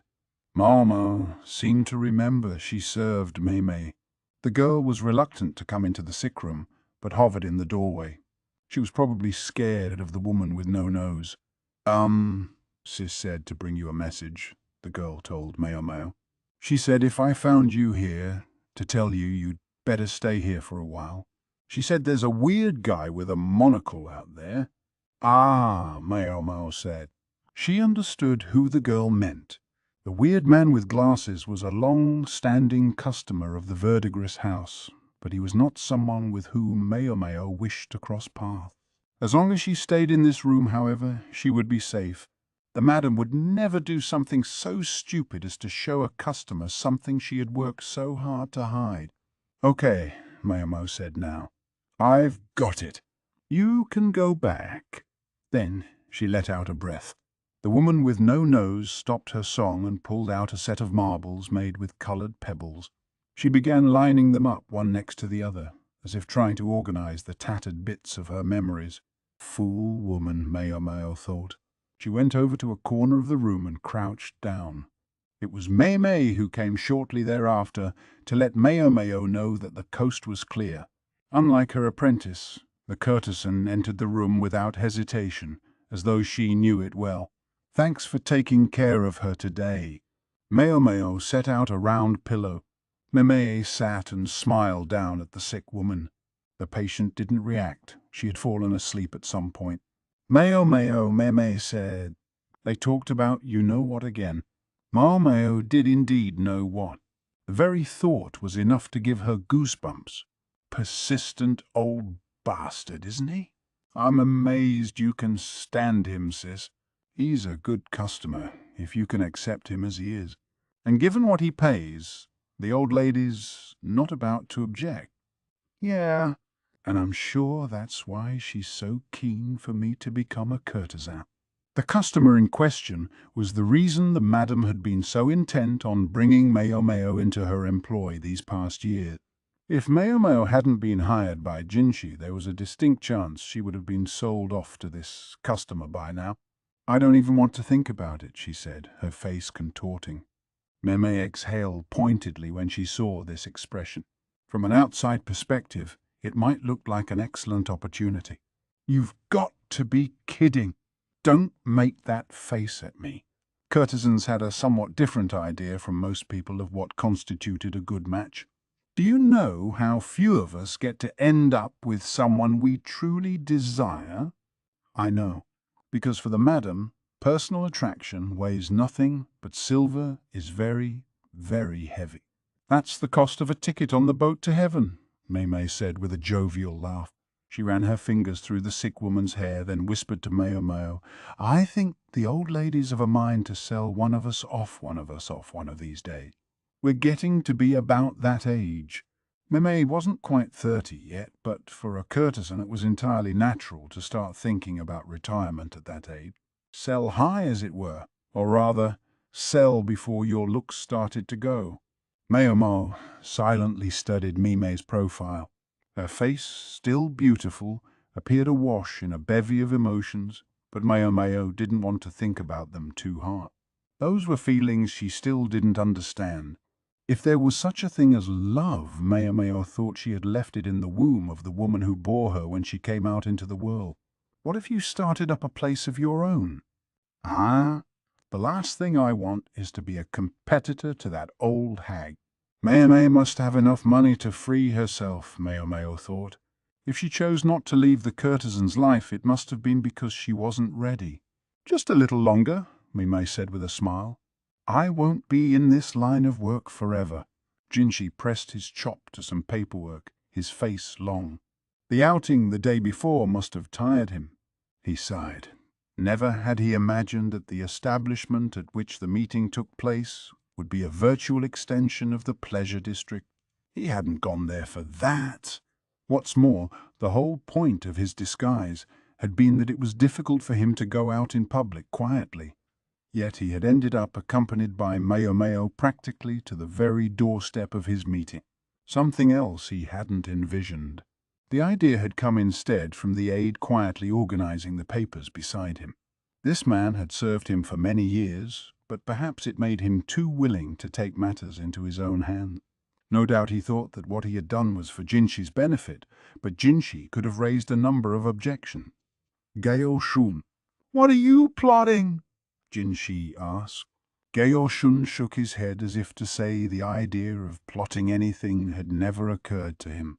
Allow me to answer a question with a question, sir. How was your little jaunt into town? Yeah. Jinshi wasn't quite sure what to say about it. He took a sip of tea in hopes of stalling. He was sure now. Gaoshun thought he was helping, howsoever that was. Jinshi searched his mind for some way to change the subject. Ahem. I discovered something interesting.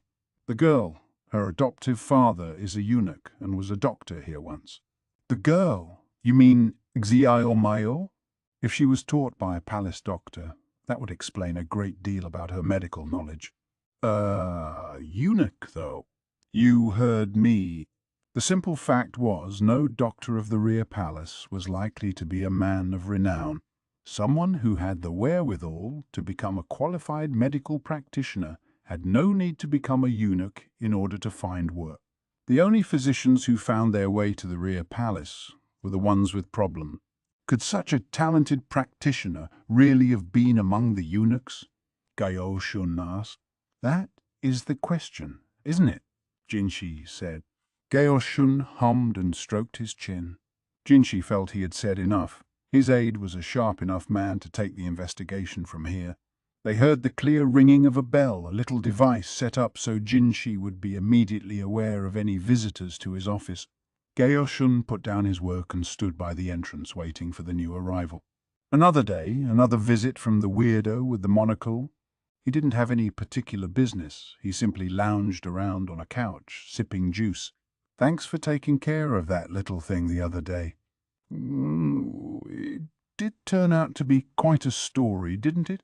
Lakan stroked his chin and squinted at Jinshi, making his already narrow eyes even narrower. It seems the youngest of those brothers was the most capable after all, Jinshi said as he flipped through some papers. He suspected the commander had known all along. After the incident with their father's inheritance, the three men had appeared to reconcile with each other, but it was no more than that, an appearance. The youngest brother had suddenly revealed a heretofore undisclosed ability, and there was even talk that he could soon be doing work for the palace. Jinshi had seen some of his products, and the delicacy of the workmanship impressed even him. He didn't know exactly what had happened, but he strongly suspected the apothecary's daughter did, and wasn't saying anything about it. I think if we got that young man to handle the furnishings for the ritual, it would redound to the glory of our ruler. Yes, of course.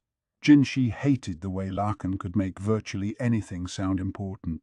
A man of Jinshi's stature would normally hardly even hear of ritual preparation. Then there's the last work the father left behind. Just simple metal fittings, but so fine they could be fit for ritual use themselves. I find I keep wondering, Master Strategist, Why it is you feel you must speak with me about these craftsmen. Why not? It's a waste to leave buried talent buried. Lakan could be obnoxious, but when he was right, he was right. Even if there was an ulterior motive for whatever he happened to be saying. If nothing else, Lakan was an excellent judge of talent. It wouldn't be an exaggeration to say it was that ability that had seen him rise to the position he now occupied. He might look as if he was slacking off at the moment, but in fact his work was being done, and industriously at that, by the various people he had discovered and employed. Jinshi could almost be jealous of him. What does it matter whether he's the elder brother or the younger? The cream should rise to the top. He made it sound so simple. That penchant for simplicity made him useful in his way, but he took careful handling. Jinshi straightened his papers and passed them to an official who took them away. Incidentally, I wanted to ask you about something. The thing we talked about before, Jinshi said. He meant the courtesan he had heard about previously. Did Lakan intend to play dumb again? The commander put his hands on his cheeks and grinned. If you want to know about that world, better to ask someone who comes from it. Then he got to his feet. The official attending him let out a sigh, relieved to finally be going home. Ah, I see it's that time. My lackeys won't let me hear the end of it if I keep them too long. He finished the last of his juice, then set the other bottle he'd brought with him on Jinshi's desk. Let your little serving girls have it or something. It's easy on the throat, not too sweet. The middle-aged soldier waved a hand in Jinshi's general direction. See you tomorrow. Then he was gone. Chapter 9. Lakan. The night before, Maomao had had a strange dream. She had dreamed of long ago, or rather of something that must have happened long ago, for there was no way she should have been able to remember it.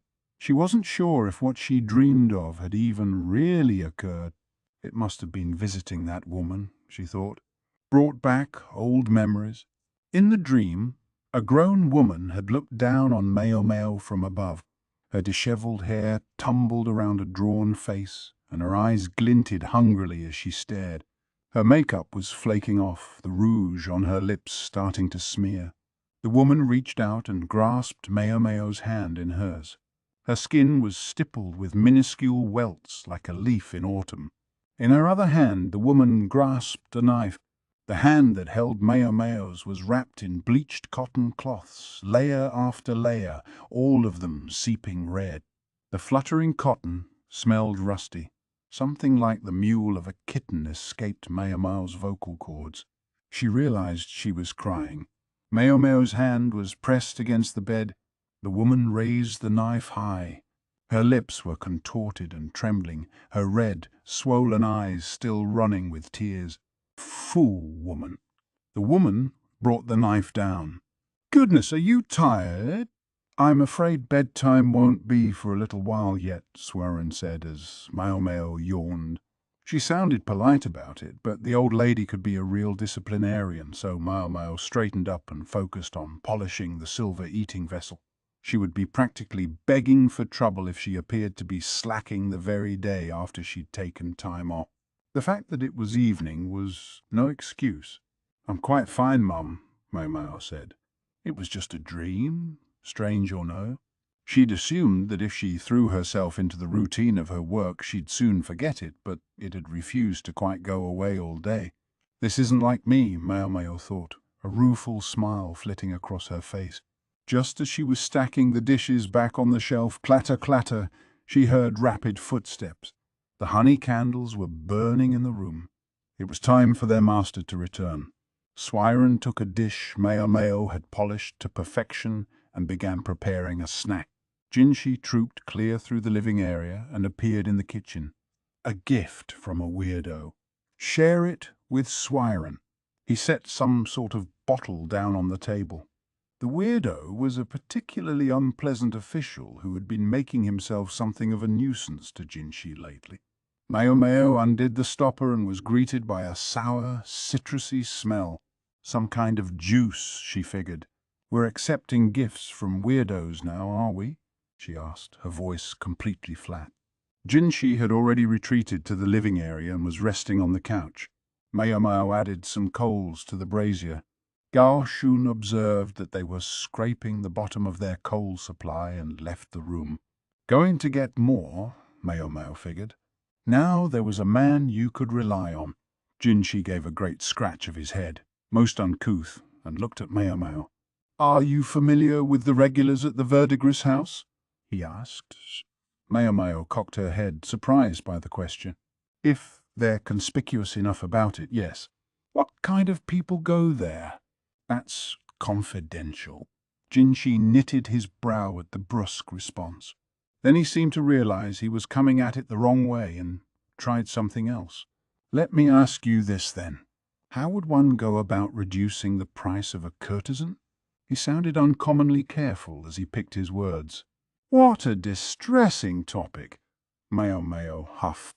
"But there are any number of ways, especially when it comes to the top-ranked women. The most renowned courtesans, the most sought after, weren't working constantly. In fact, they might work only a few times a month. Accepting customers every single day was for the night walkers, the women who had to take work to survive. The more highly ranked a courtesan was, the less she liked to be seen. Hiding herself away induced would be customers to inflate their estimation of her value all on their own. Such women attracted patrons by virtue of their singing and dancing, their musical accomplishments, or other facets of their education. At the Verdigris house, apprentices were given basic instruction, then divided into those with looks and prospects and those without. The latter began taking customers as soon as they made their debut.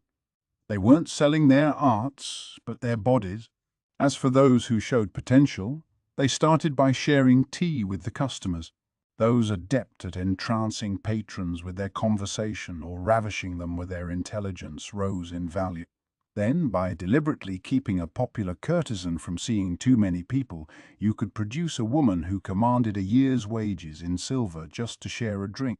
By this system, there were even women who went their entire careers until the day their contracts were bought out without a customer ever laying hands on them. This in itself played to men's fantasies. Everyone wanted to be the first to pick such a blossom. "A flower is valuable because it's untouched," Maomao said, lighting some soothing incense. She was doing it for Jinshi, who had looked tired lately, but this evening it seemed it might help her as well. "When someone picks it, its value immediately drops by at least half. But there's more." She gave a small sigh, then took a deep sniff of the incense. If such a woman were to become with child, her value would be practically nothing. That same emotionless tone, it was all because of that stupid dream. Jinshi let out a deep breath as he pressed his chop to some paperwork. He wondered what was going on. It nagged at him, what the apothecary's daughter had said the night before. She'd sounded so solemn. And then, conveniently, the man most likely to know the answer to Jinshi's private question appeared. "Hello, hello." The grinning fox knocked on the door and entered without waiting to be invited in. He'd come, just as he had promised he would yesterday. He'd even made a subordinate haul along a couch with a nice soft cushion. Jinshi tried to resist pulling a face as he wondered how long the man would be here today. "Shall we pick up where we left off yesterday?" Lakan asked, pouring some juice from a bottle he'd brought with him. He'd even brought treats of some kind.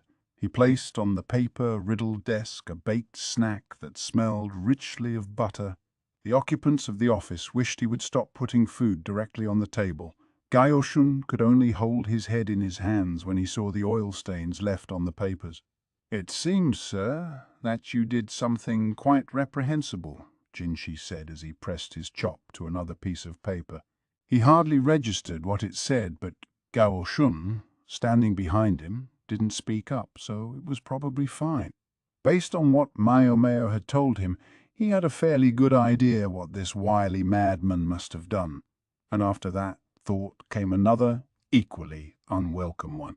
Namely, that his actions weren't incomprehensible, that they had a consistency, even a certain logic.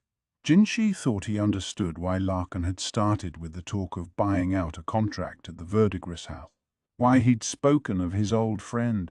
But Jinshi didn't want to admit the implications. To do so would only invite yet more trouble. Reprehensible. How rude. And the last thing I want to hear from a thieving little magpie.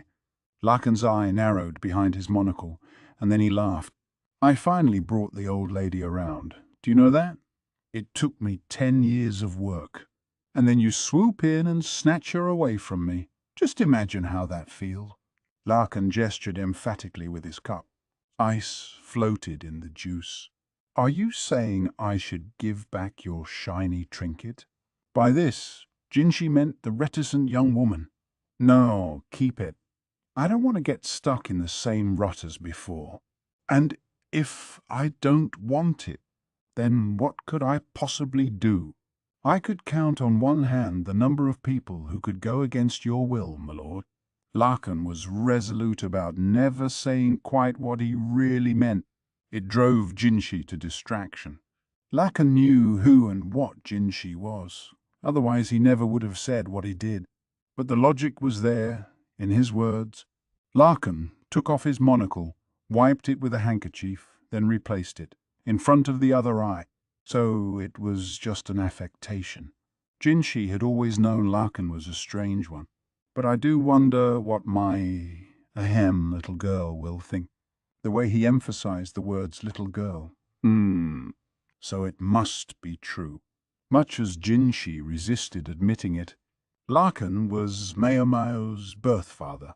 Jinshi finally stopped stamping paperwork. Could you let her know I'll be popping by for a visit one of these days? Lakan said. Then he left the office, licking the butter off his fingers. He'd left the couch where it was, though, implying he would be back. Almost in unison, Jinshi and Gaoshun hung their heads and let out great sighs. I met an official who said he'd like to see you, Jinshi told Maomao as soon as he got back to his room. Realizing it would do no good not to say anything to her, he had resolved to get it out of the way. And who is this official? She asked. Jinshi thought he detected a flicker of unease behind her studiously indifferent expression, but she was hiding it well, her voice just as toneless as ever. Ahem.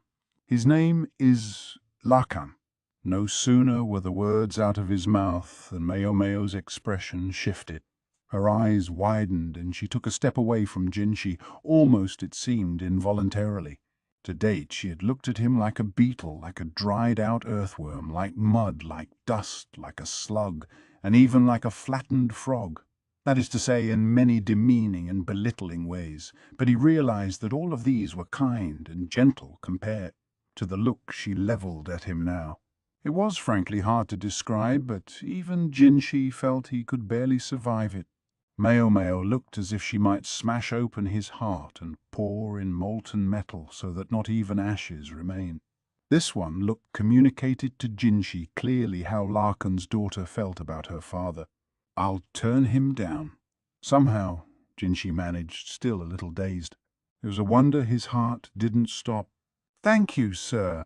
Maomao, for her part, regained her customary, expressionless affect and then resumed her work. Chapter 10. Suirei. So he knows. She'd had a feeling about the person Jinshi had been talking about the other day. He was, after all, part of the reason Maomao diligently avoided going anywhere near the military encampment. She heaved a sigh. The way her breath fogged in the air was proof enough that the cold was still present and accounted for, the footfalls of spring still far off. There was nobody else in the room. Jinshi and Gaoshun had gone out first thing in the morning. In the 2 months Maomao had been serving him, she'd begun to get to know Jinshi's routine. One particular task seemed to come up about every 2 weeks. The day before, he would take a long, slow bath and burn incense before he went out. Maomao took advantage of those days to give the floor a thorough polishing, and that's what she was doing today, wiping a cloth industriously across the ground. Her hands were going numb with the cold, but with Suirei watching her, mild but implacable, Maomao couldn't even think of slacking off. When Maomao had dusted about half the building, Suirei finally seemed satisfied and suggested they stop for tea. They pulled 2 chairs up to a round table in the kitchen and sat with warm cups of tea in their hands. The leaves were leftovers, not new, but were of such high quality that the brew still smelled wonderful.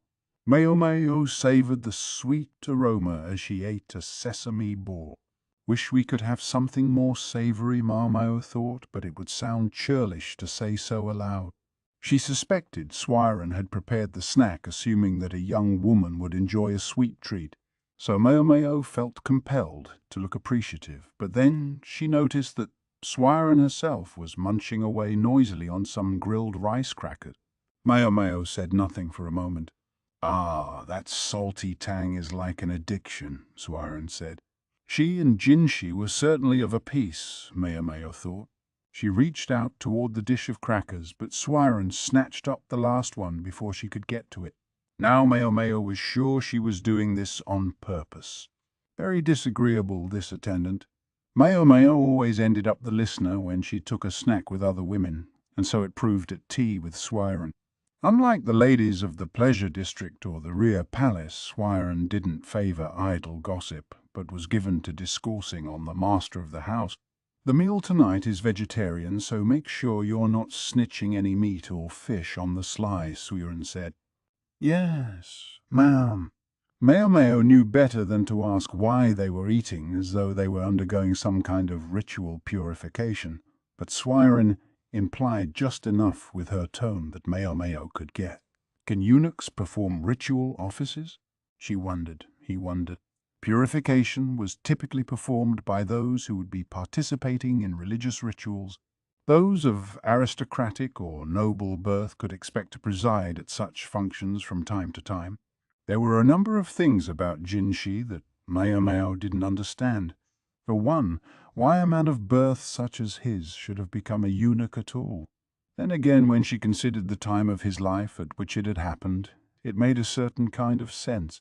The former Empress Dowager, who had been viewed as all but an empress in her own right in her time, was a woman of considerable ability. It was said to be her influence, and no thanks to her incompetent son, that had prevented the country from falling into chaos during the former emperor's reign.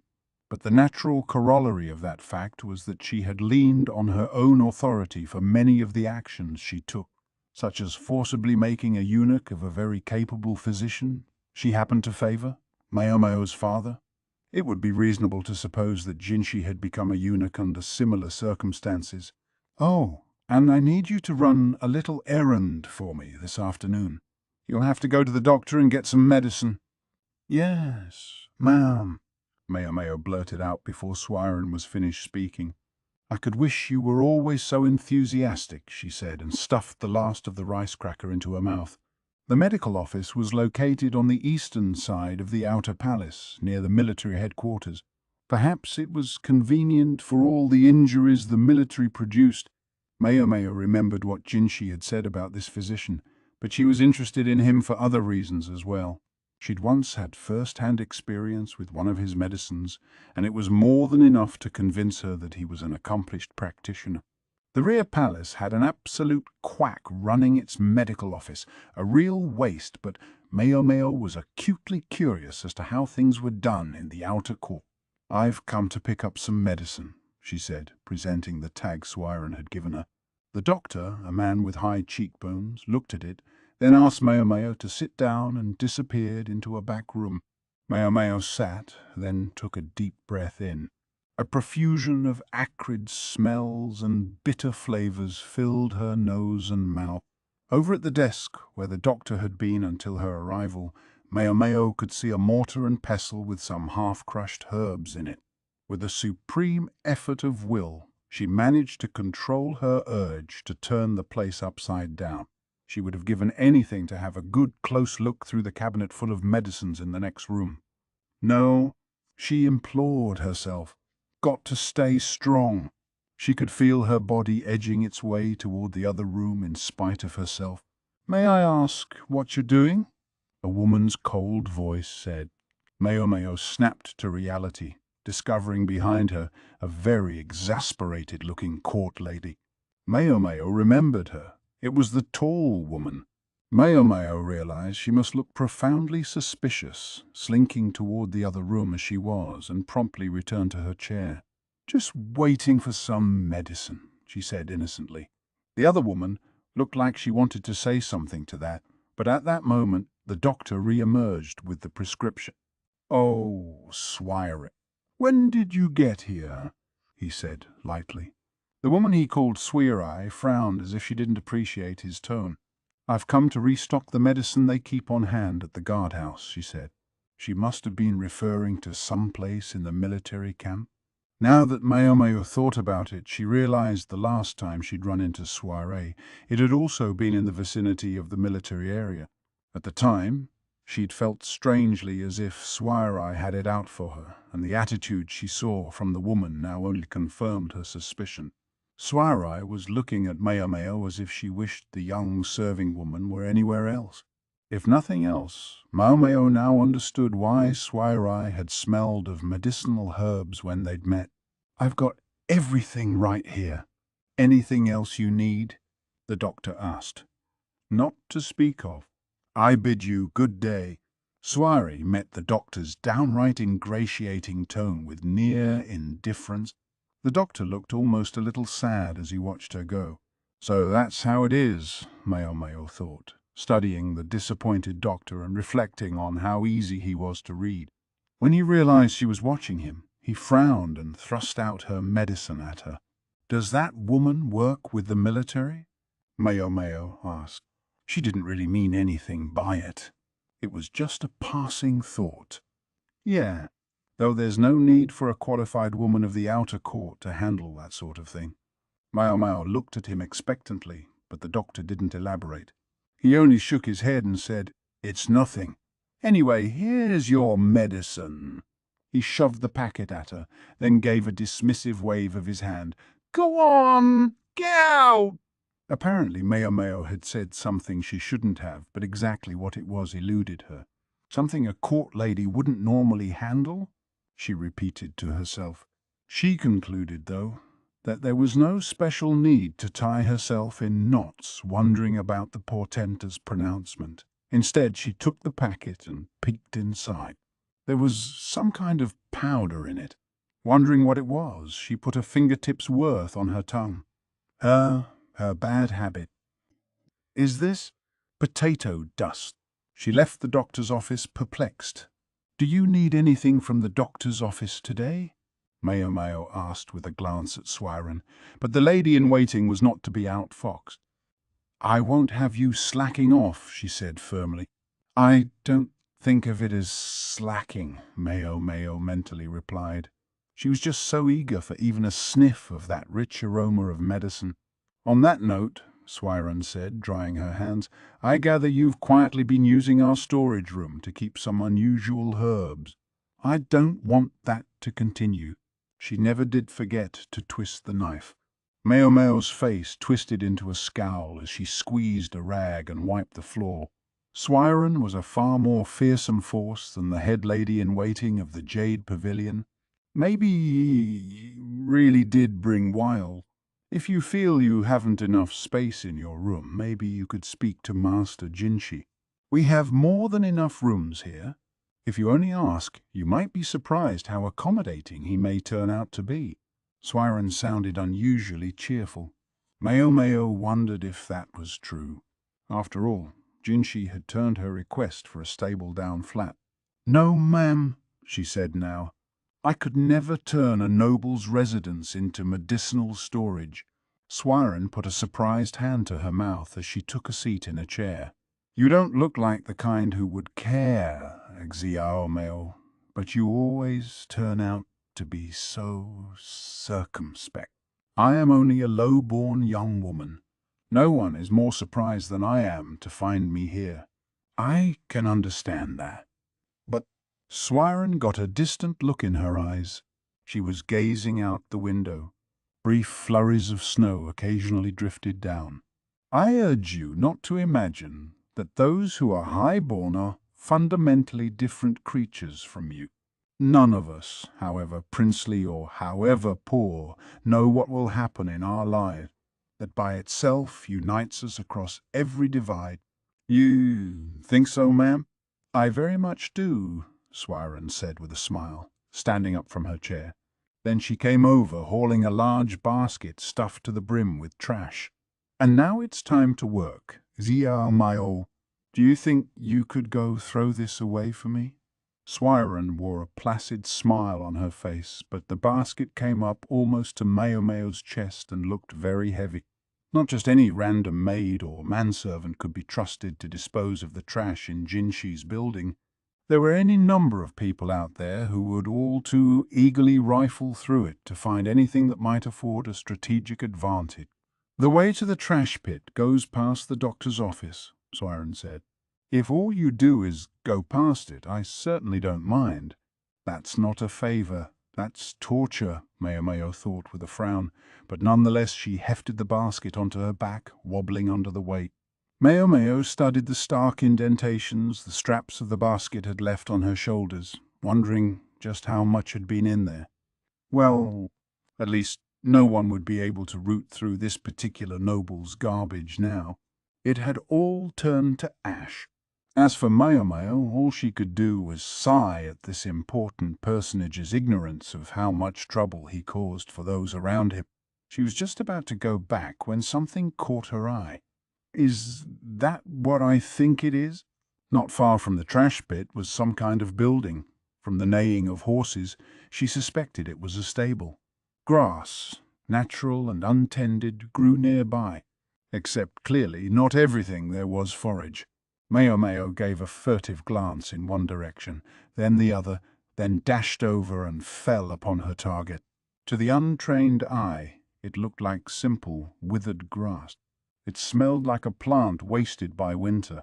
Pull it out of the ground and it showed long roots, along with a small but unmistakable tuber-like growth. It was a wild plant, frequently used to flavor medicine. In and of itself, it wasn't that unusual. What was unusual was to find it growing seemingly at random among a patch of other grasses. Lots of fertilizer out here behind the stables, maybe? Maomao thought. But it just didn't seem like the sort of thing that would normally grow in a place like this. Maomao looked around again. There was a modest hill nearby, on which was growing a profusion of herbs that looked distinctly medicinal. She put down her basket and ran for the mound. She found a field of soft, rich soil brimming with flowers and odd-smelling herbs. These were no ordinary kitchen produce. They were still a bit colourless on account of the season, but it was more than enough to make Maomao's eyes shine. Elated, she started to inspect each plant, trying to determine what it was, when the sound of footsteps, muffled by the soft earth, approached her. "And what are you doing?" asked a most irritated voice. Maomao, still crouching on the ground, looked back to discover the tall woman standing behind her. In one hand she held a small basket, in the other a sickle. Suirei, that was what the doctor had called her.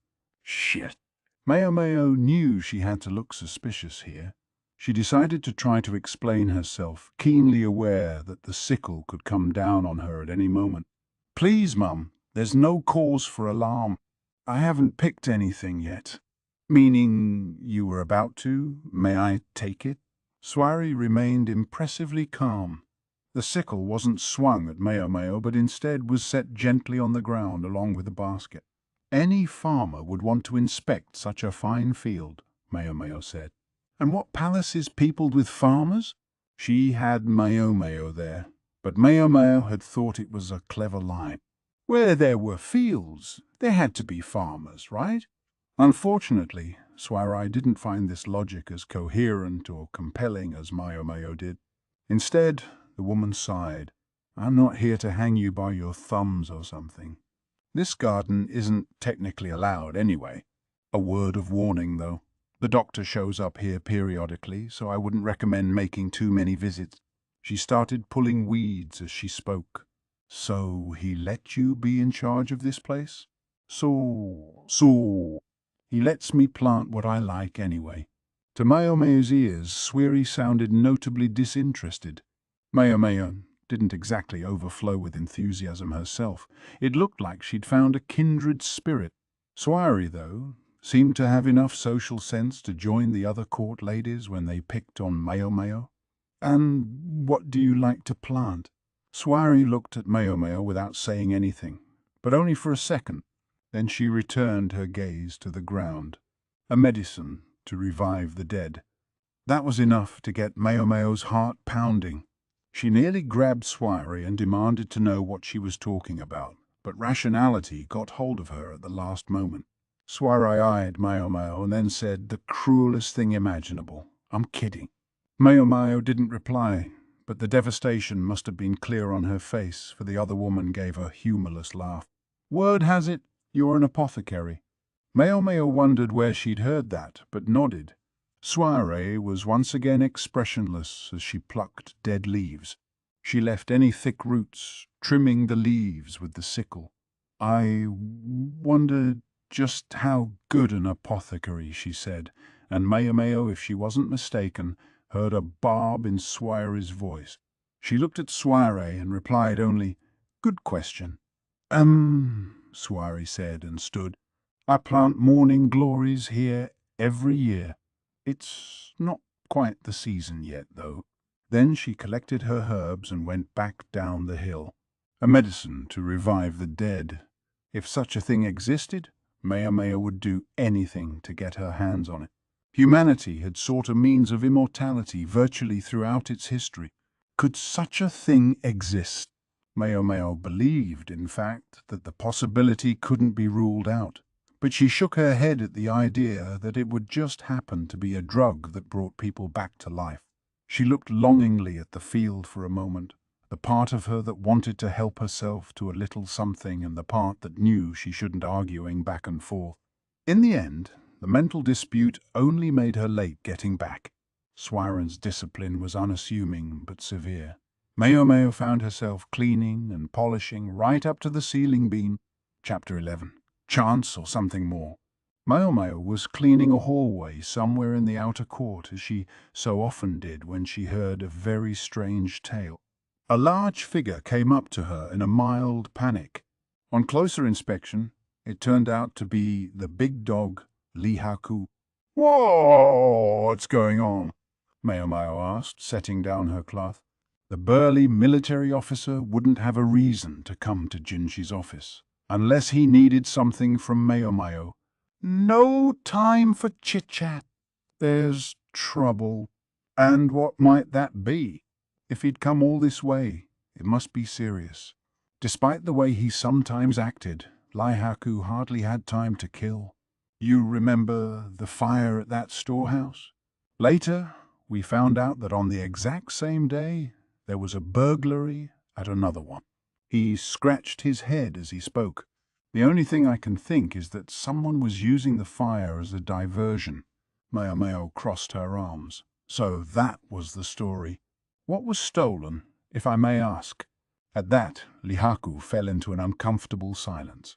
He tapped her on the shoulder and gestured, apparently wanting to go somewhere they wouldn't be overheard.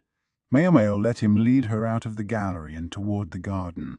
Lihaku squatted in the shade of some trees, tapped his finger against the side of his nose conspiratorially and said, "Some ritual implements disappeared." Ritual implements. A very strange thing to steal, Maomao thought. "Yeah, several seem to have vanished, but I'm afraid we don't know exactly what." Lihaku gave a helpless shake of his head. "You don't know what was in there? Was the keeper of the storehouse that careless?" "No, it's not like that. There's no one in charge of the place right now. An important official who'd been closely involved with it died last year, and that turned everything on its head. A matter of new superiors shuffling things around, perhaps. Perhaps you could ask whoever oversaw it before him then. There's a wrinkle in that too. See, he's in no shape to come back to work. He came down with food poisoning not long ago and, well, he's still unconscious." Lihaku heaved a sigh as if to emphasize what dire straits he was in, but the words food poisoning set Maomao's memory working. Hadn't there been a case of that just after the fire? In fact, almost simultaneously with it. That wouldn't happen to be the Clark Gorman, would it? She asked. Lihaku's eyes went wide. How do you know about that? It's a long story. The fire, the theft, and the indisposition of the clerk. Could they all be one giant coincidence? On some level, it was always possible, but it seemed deeply unlikely. Something else Lihaku had said got her attention too. You mentioned an important official who passed away last year. What kind of person was he? Lihaku put a finger to his forehead and grunted. I remember he was some old fart who always had a stick up his. Always stood on principle. What was his name? Blast! It's on the tip of my tongue. I know he was real big into sweets. Perhaps you're thinking of Master Kunin, Maomao said, remembering the person Jinshi had told her about the year before. A straight-laced, sweet-toothed official who had died from an overdose of salt. Yeah, that was it. Way. You know about him too. It's a long story. Lihaku's surprise was understandable. Maomao was by no means enough of an optimist to assume all these coincidences could be, well, mere coincidence. Each looked like an accident in isolation. But there were no guarantees that what appeared to be an accident was in fact accidental, as the case of the blowfish had proven. Was it possible that all of these incidents were deliberate, aimed at some larger goal? Maomao looked at Lihaku. I'm sorry, Master Lihak, but what does this have to do with me? Right, that's what I came here to talk to you about. He rifled through a bag and pulled out something that turned out to be the ivory pipe Maomao had discovered in the burned storehouse. She'd delivered it to him not long ago after cleaning it up and rebuilding it. He'd said he would see that it made its way back to the storehouse watchman, but he still had it. It's not my fault, Lihaku said now. The watchman told me to keep it. Said he didn't want it anymore. The guard had been dismissed after blame for the storehouse fire had fallen on him.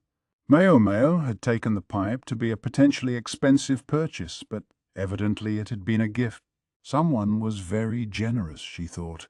He said one of the ladies of the outer court gave it to him. Doesn't that strike you as strange?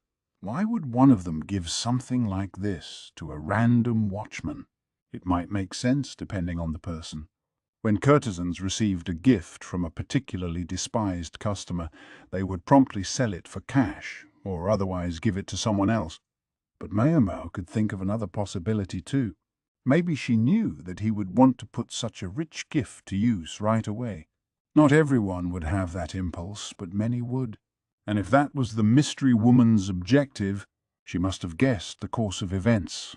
The fire would break out. People would come running. Security would be lighter elsewhere, the perfect time for sneaking. Lihaku, anticipating what Maomao was about to ask, said, unfortunately, he said he couldn't see the face of the woman who gave him the pipe. It was too dark. A woman walking around in the dark? That was strange too. Even the palace wasn't a place where a woman should be walking alone at night. The storehouse watchman had found the woman doing just that and had been so kind as to accompany her out for her safety. She'd thanked him by giving him the pipe. It had been cold, and the woman's face was hidden by a tall collar. He did say that she seemed unusually tall for a lady, though, and that she smelled faintly of medicine. Medicine. Don't worry, I know it wasn't you, he said, tall. But I just wondered. Sound like anyone you know? Although he might look like a lummox, Lihaku could be pretty sharp. Can't exactly claim I've got no idea, Maomao thought. Maybe she should simply tell him exactly what she suspected, but then her father's mantra ran through her mind. Don't draw conclusions based on assumptions. Maomao thought the matter over and decided on a compromise. Has anything else unusual happened besides the accidents and incidents you mentioned? That sounds like a portentous question and all, but I wouldn't even have connected this many dots without your hints, Lihaku said, crossing his arm. Are you saying there's something else I should be investigating? Possibly, or possibly not. Which is it? Lihaku said, exasperated. Maomao crouched down and grabbed a stick off the ground, with which she proceeded to draw a circle in the dirt. Two things often happen coincidentally. She drew another circle, partially overlapping the first. Three things may happen and still be chance. She added another circle. But don't you agree that at some point it stops being coincidence and becomes deliberate? She filled in the segment at the center of her three overlapping circles. Suppose this lady of the outer court, if that's what she is, stands at the nexus of these deliberate coincidences. I get it. Lihaku clapped his hands. As for Maomao, an image of Suirei flashed through her mind, but she felt that was neither here nor there. You're smarter than you look, Lihaku said, clapping her on the shoulder with a huge grin.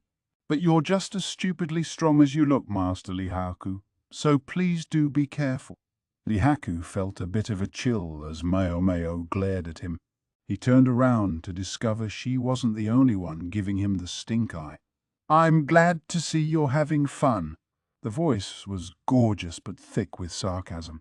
Lihaku took an intimidated step back when he saw who it belonged to. I'm not particularly having fun at all, Maomao said. Jinshi stood watching them closely, half hidden by the shade of the tree. Gaoshun stood behind him, his brow wrinkled in his customary perpetual expression of chagrin. The big mutt promptly went home, leaving Maomao to deal with Jinshi, who was acting put out for some reason. You seem quite friendly with that man.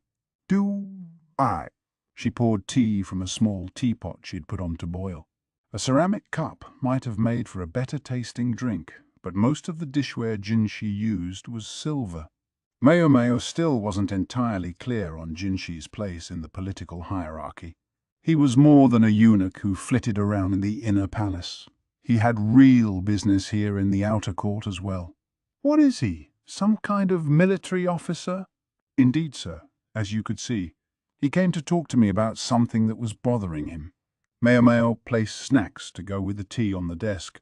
She couldn't be completely sure whether Jinshi might have a stake in what Lihaku had told her. After all, Kunin was somehow connected. So Maomao offered, "Shall I tell you exactly what he was asking about?" Jinshi only sipped his tea in silence. When Maomao had finished a detailed explanation, Jinshi closed his eyes and frowned, looking faintly distressed. A tangled web indeed. Yes, sir. Jinshi hadn't touched the snacks. Gaoshun was standing by the entrance of the office, looking as disturbed as his master. And how do you think it's all related? Jinshi asked. I don't know, she said honestly. She had no idea what any of this had been intended to accomplish. Any of the cases might have been accidental. The one thing that was certain was that as long as they looked like they could be accidents, it was unlikely that anyone would put the pieces together. Personally, I think they look less like a single grand scheme and more like a series of traps, the success of any one of which would serve the purposes of the one who set them. Jinshi took another sip of tea in response. The mouthful emptied his cup, so Maomao went to boil more. I must agree, Jinshi said. And that means there's a possibility that there are other traps. We can't be certain. Even Maomao had only her speculation to go on. If somebody told her definitively that it had all been a series of coincidences, she could only have nodded and accepted it. Not feeling too eager about this one. Eager, sir, she said. And it's not like I stick my nose into these things out of personal interest. She just took note of what was going on around her. There were too many people, all too prepared to involve her in their own risky business. That was the problem. Maomao would have been perfectly happy to live a quiet life as an apothecary, sitting on her veranda, sipping tea and doing her medicinal experiment. I'm only a maid, she said. I simply do the work I'm given. Jinshi said again, apparently finding this answer lackluster. He played half-consciously with a brush in his hand. He had pushed the snacks to one side of his desk. Maybe he wasn't interested in them. Maomao thought he looked uncommonly youthful. How about this, then? He said. He called Gaoshun over with a grin and whispered in his ear. Whatever he said, Gaoshun was clearly not enthusiastic about it. "Master Jinshi," he said, "you heard me. Get everything ready, please." Gaoshun nodded without conviction, and meanwhile Jinshi dunked the brush he was playing with in some ink and began writing on a piece of paper in fluid, flowing motion. When I was making the rounds of the trading merchants the other day, I heard tell of a very interesting item. I believe this was the name. He pulled up the paper with a flourish and displayed it to Maomao. Her eyes immediately began to sparkle. Written on the paper were two characters, Niu Huang, calculus, bovies, ox bezok. Would you like it? I would. Almost before she knew what she was doing, Maomao rushed up to, and then onto, Jinshi's desk. Calculus bovis was a medicine, a gallstone from a cow or ox. Supposedly, only 1 in 1,000 cattle produced one. It was considered among the rarest and most valuable medicinal supplements. A poor apothecary from the pleasure district would be lucky ever to see one in her lifetime. It was a mouth-watering prospect. And this eunuch was saying, what? Would he actually give her one? Really and truly? Jinshi drew back slightly from Maomao, who had begun to lean closer and closer to him. She didn't realize what she was doing until Gaoshun tugged on her sleeve, bringing her back to reality. She slowly climbed down off the desk and straightened her skirt. There's that motivation. Can I really have it? Maomao gave Jinshi a cautious look, but he now appeared somewhat more adult than before. Maomao recognized this as the alluring gaze he frequently turned on maidservants in the rear palace. That depends on how hard you work. Let me start by giving you all the details. Jinshi began wadding up the paper and threw it into the trash basket, the familiar honeyed smile on his face. Maomao couldn't have cared less about the smile, but he was offering to reward her with something she desperately wanted if she did good work, and that was all she needed to know. Understood. You need only tell me what you wish, Master Jinshi. And then Maomao cleared away the teacup and the untouched snack. Chapter 12. The Ritual. As instructed, Maomao shut herself up in the archives the very next afternoon. The building contained reams of public records and had a distinctly musty smell. A pale-faced official brought Maomao armloads of scrolls. He was the only other person she saw there. The posting seemed to be something of a sinecure.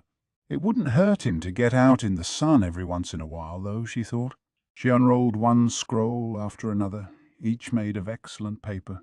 They listed in brief both accidents and crimes that had occurred in the palace complex over the past several years. This wasn't confidential information. The scrolls were quite public and could be viewed by anyone who requested them. She looked through them with interest. Most of the cases were mundane accidents, but a few piqued her curiosity. Cases of food poisoning, say. She'd expected such cases to spike during the summer, but there were a surprising number in winter as well. Autumn could bring its own troubles, with people eating unidentified or inappropriate mushrooms. Maomao asked the official for another bundle of scrolls. She'd expected him to treat her as a nuisance, but he seemed quite pleased to finally have an opportunity to do some work. It looked like he wasn't here just because he liked to kill time. He was clearly curious about what Maomao was researching, occasionally stealing little glances as she worked. Maomao ignored him, flipping through the sheets until she found what she wanted, a description of the recent food poisoning incident. Maomao stopped when she saw the government organ with which the victim had been associated. The Board of Rights? That, at least, was what his official title suggested to her. Maomao's recollection, such as it was that the Board of Rights was responsible for education and diplomacy. Maybe she thought she would be more sure if she had studied harder for the court lady's exam. Having trouble with anything? The pallid official asked her. Anything to pass the time, perhaps. Maomao decided that now was not the time to be embarrassed by her ignorance. Yes, she said. I'm not quite sure what this title signifies. She suspected the admission made her sound absolutely brainless. Ah. This person oversees the observance of ritual, the man said, sounding rather pleased to be providing this knowledge. Did you say ritual? Right. The food poisoning victim had been in charge of ritual implements, hadn't he? Indeed. I'd be happy to fetch a more detailed book on the subject for you, if you'd like, the official said, not unkindly. Maomao, though, hardly heard him. The gears were spinning in her brain. Suddenly, she smacked the long table in front of her. The man just about jumped out of his skin. Do you have anything to write on? Maomao demanded. Yes. Maomao went rapidly through the register of incidents she'd been examining. She took down exact positions and terms of office. When coincidence piled upon coincidence, it suggested something deliberate. And if she laid out all these seeming coincidences, the place where they overlapped would tell her where to look. Observance of ritual. Ritual implements. Rituals as such weren't uncommon. All manner of rites were observed throughout the year. The keeping of minor observances could be done by a village chief, but the most important ceremonies were performed by the imperial family. The implements that had been stolen would have been for at least a mid-level ceremony, if not something even more important. A mid-level ceremony, Maomao thought to herself. She remembered Jinshi performing a purification rite. If she had a question about something related to rituals, it might be quickest to ask the eunuch. Are you interested in ritual matters? The official, who was turning out to be not only bored but in fact quite friendly, came over with some kind of large drawing. Maomao said. It was a fairly detailed illustration of the ritual grounds. An altar stood in the center, with a banner fluttering above it. A large pot was placed at the foot of the altar, perhaps to hold a fire. Rather unusual place, isn't it? The official said. So it is. It certainly looked elegant and imposing. The banner appeared to have some kind of writing on it. Did they change it each time there was an observance? Seems like a lot of trouble to take it up and down every time, thought Maomao. Ever practical. The banner was up high enough that even getting a ladder up to it would be a headache. They've got a special contraption there, the official said. A large beam hung from the ceiling. It can be raised and lowered so they can write the appropriate ritual inscription on the banner. You seem to know quite a bit about this, Maomao said, studying the pale man. I dare say I do. I used to do more dignified work than marking time in the archives. But I'm ashamed to admit I must have slipped up at the wrong moment or offended the wrong person because I earned myself exile to the stacks. He had, he added, formerly been assigned to the Board of Rites himself, which Maomao realized explained why he'd been so interested in what she was doing. And then the official said something that really got her attention. I was concerned whether it would be strong enough at first. I'm so glad there haven't been any problems. You were concerned whether what would be strong enough? The beam, the system that holds it up. That's a huge thing. I hardly dare imagine the tragedy that would result if it fell. But no sooner had I raised the issue than I found myself banished to these archives. Maomao stared at the picture in silence. If the beam did come loose from the ceiling, the one in greatest danger would be the person directly below it, the officiant of the ceremony, potentially a very important person indeed.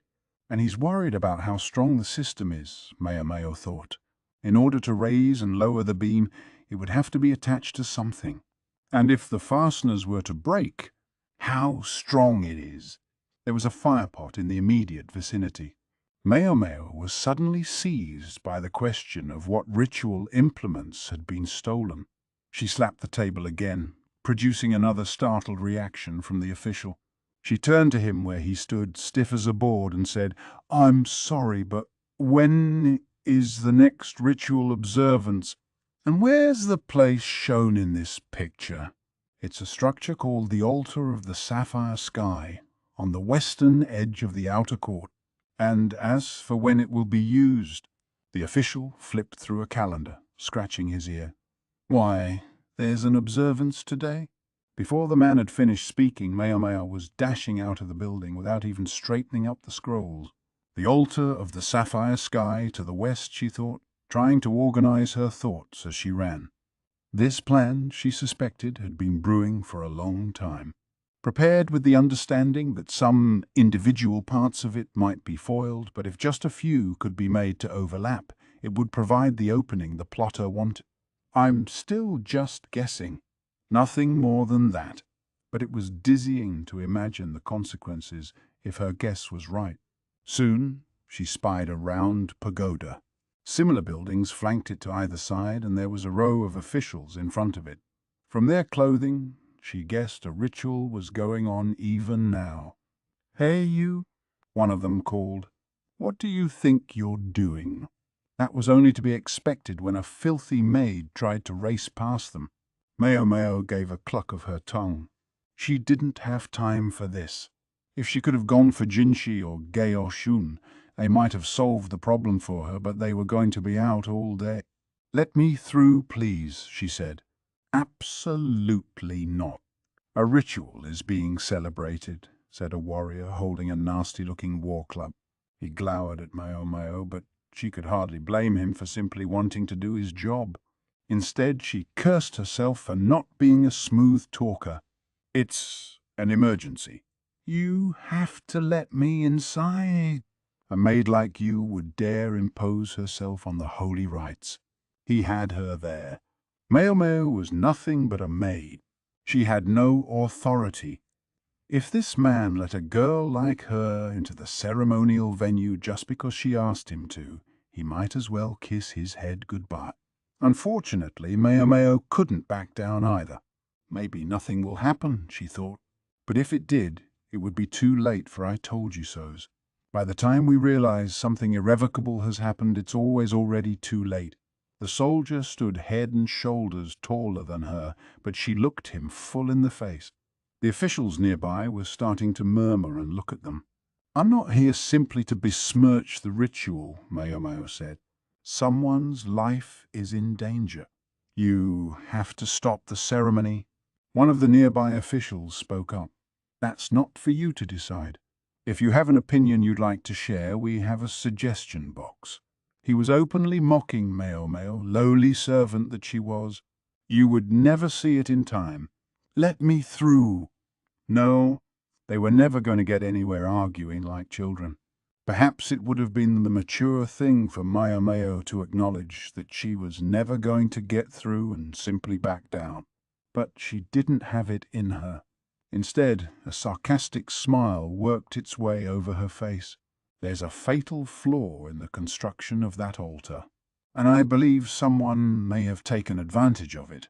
If you don't let me through this minute, believe me, you'll regret it. Dear me, but I tremble to think what will happen to you when they find out I warned you and you didn't listen." She put her hand to her cheek in an exaggerated expression of surprise. Then she said, "Wait. I see. Is that what's going on here?" She smacked her fist into her open palm as if it all made sense now. Her smile turned mean. "You want whatever it is to happen.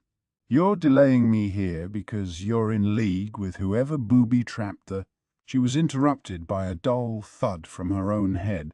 Almost before she knew what had happened, she was lying on the ground, her vision blurring. Got to stay conscious, she thought, but wishing wasn't going to make it so.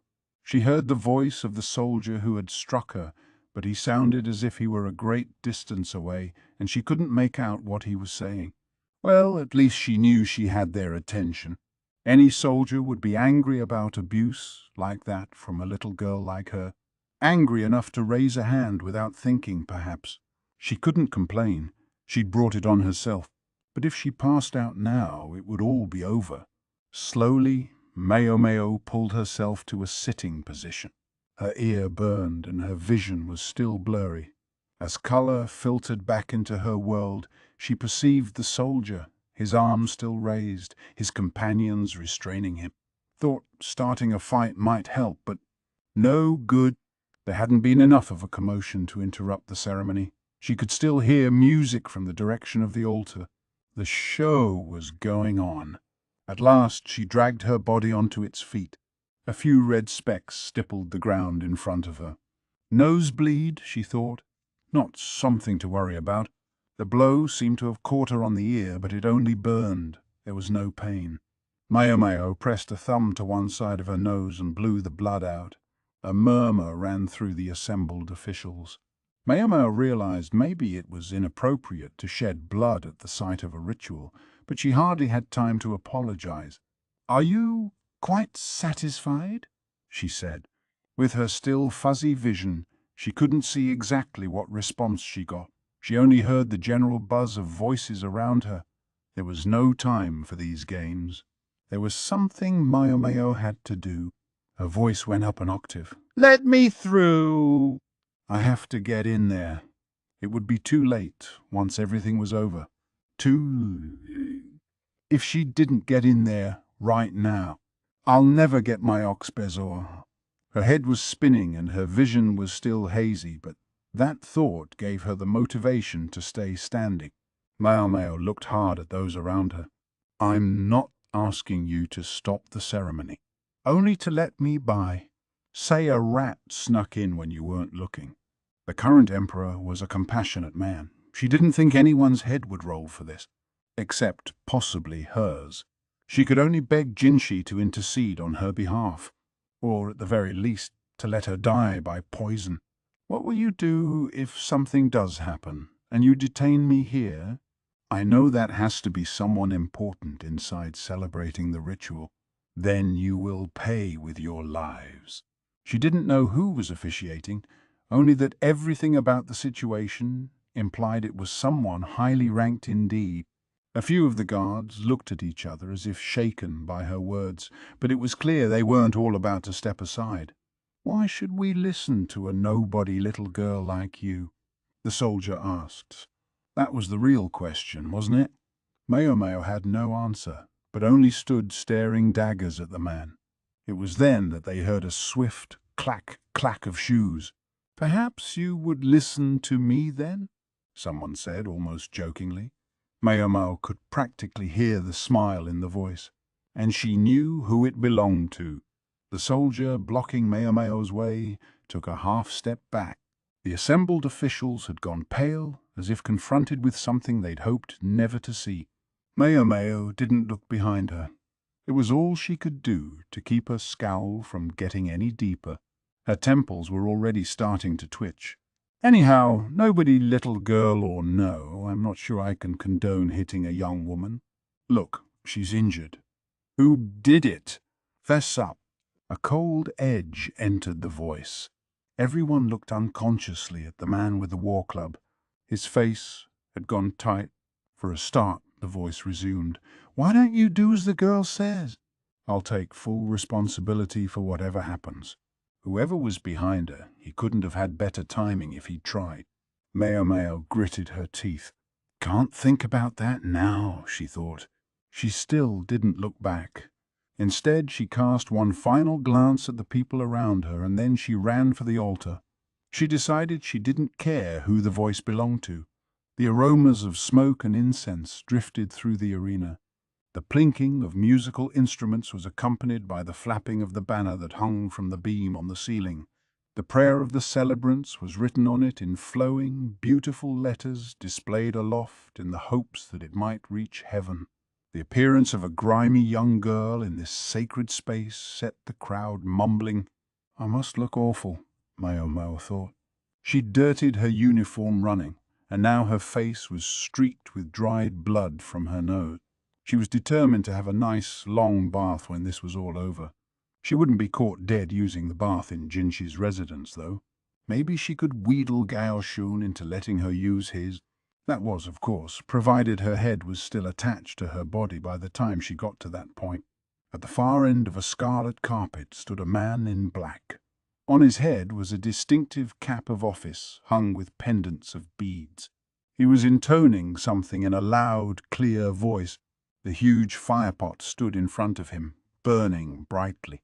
And there, over his head, was the beam with the flapping banner, and securing the beam to the ceiling was— Maomao thought she heard a distinct creaking sound. It had to be her imagination. There was no way she could have heard it at this distance. Nonetheless, she kept moving. She could feel the soft material of the carpet under her feet as she drove toward him as fast as she could. The officiant noticed Maomao and turned. She paid that no mind, but flung herself against him, wrapping her arms around his stomach and pulling him to the ground. At almost the same instant, there was an ear-splitting crash. A hot, sharp sensation shot up her leg. She looked back to discover a large metal beam pinning her leg. It had managed to cut the skin. That'll need stitches, she thought. She reached for the folds of her robe, where she always carried some medicine and simple medical supplies. But a large hand caught hers and held it. She looked up and her vision was filled with the beads dangling from the hat. Somewhere beyond them floated a pair of eyes as dark as obsidian. "And how do we find ourselves like this?" The voice sounded almost celestial. The beam that had fallen from the ceiling lay on the ground. Had the owner of the voice been standing directly under it when it came down, he would certainly have been killed instantly. "Master Jinship, can I have my bezoar now?" Maomao asked of the gorgeous eunuch who, she now discovered, was also the officiant at this ceremony. But why, she wondered, was he here at all? "A fine thing to think of at a moment like this," Jinshi said, his face puckering as if he'd bitten into something sour. His large hand brushed Maomao's face. The pad of his thumb traced its way along her cheek. "Look at your face." He winced. Why would he do that? Maomao was more interested in fixing the problem at hand. "Or foot. Would you let me stitch my leg up?" It didn't hurt so much as it burned. She twisted to try to get a look at the wound, but instead her body shuddered. Hey, now!" Jinshi's voice sounded far away. Oh, she thought. It was that whack on the head. Her strength abruptly left her. Her vision greyed out again, and then Jinshi was shaking her, shouting something, and she couldn't tell what, but oh, how she wished he would be quiet. Chapter 13. Thornapple. It felt pleasant, as if her body was rocking gently. A faint smell of fine incense tickled her nose. The swaying made her feel like a child in a cradle, but after a moment it ceased, and she felt she was being laid down on something soft. Then time passed, but she didn't know how much. "Where am I?" Maomao thought upon waking. As her eyes fluttered open, she found a glorious canopy above her head. She recognized it, because she'd had to dust it every day. She smelled the incense again, the finest sandalwood. This was Jinshi's bedroom, and that would make what Maomao was sleeping in his bed. "Ah, you're awake," said a calm, gentle voice. It came from an attendant in the first flush of old age, reclining on a couch nearby. She stood and took a carafe of water from a round table, pouring liberally into a cup. "Master Jinshi brought you here, did you know? He couldn't stand to leave you to rest in the medical office." Suirei chuckled and passed the cup to Maomao. Maomao brought it to her lips. She was in sleeping clothes. When had that happened? A sharp pain shot through her head, and meanwhile her leg felt like it might cramp. "Now, don't strain yourself. You needed 15 stitches. Maomao rolled back the covers to find a bandage wrapped around her left leg. The dull quality of the pain suggested she'd been given some kind of analgesic. She touched her head. More bandages. "I'm sorry to ask this when you've just woken up, but may I bring the others to see you now? We can give you a few minutes if you'd like to change clothes." Maomao saw that her regular outfit was folded neatly beside the bed. She nodded her understanding. Suirei led in Jinshi and Gaoshun, accompanied by Balsam.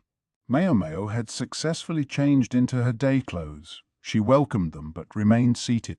A breach of etiquette, she knew, but Suirei had given her approval and Maomao decided, in this case, to take it. Balsam was the first to open his mouth. "What in the world is going on here?" He was staring straight at Maomao, looking unusually angry. "Basin," Gaoshun said sternly. The soldier only clucked his tongue and took a seat. Jinshi positioned himself on the couch, his expression carefully neutral.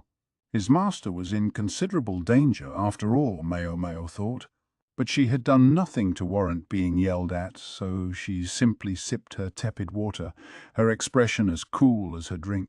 Jinshi looked at Maomao, his hands stashed in his sleeves. "I'd like you to explain a few things for me. What brought you to that place at that time? How did you know that beam was going to fall? Tell me." "Very well, sir." Maomao set down the water and took a breath. "First of all, these events lie at the confluence of a series of coincidences. When enough such coincidences occur at once, one might suspect that they aren't happenstance at all. Thus perhaps this was not accident but incident." Maomao already knew of a number of related cases. There was Cunan's death the year before. Then that fire had broken out in the storehouse, while at the same time ritual implements had been stolen. Finally, the very official who oversaw those implements swiftly came down with food poisoning. "So you believe somebody caused all of these things deliberately?" "Yes, sir, I do. And I believe there's one further connection, which I had previously overlooked." Maomao didn't know exactly what had been stolen, but it would have been something appropriate to the celebration of an important ritual. Something no doubt produced by a master craftsman, and she happened to have heard of one of those recently. "You're not saying the metal worker's family?" Jinshi said, startled. Maomao knew he was quick. "That's right," she said. She had a fairly good idea of what had killed the old craftsman. Lead poisoning, she suspected.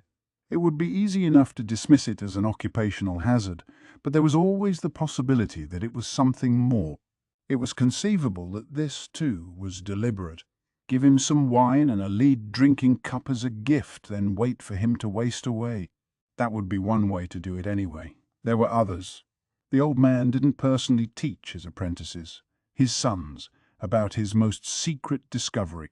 It's possible the art would have gone with him to his grave, a riddle no one else ever solved. Someone might have found that very convenient. This would imply that whoever it was already understood the technique in question.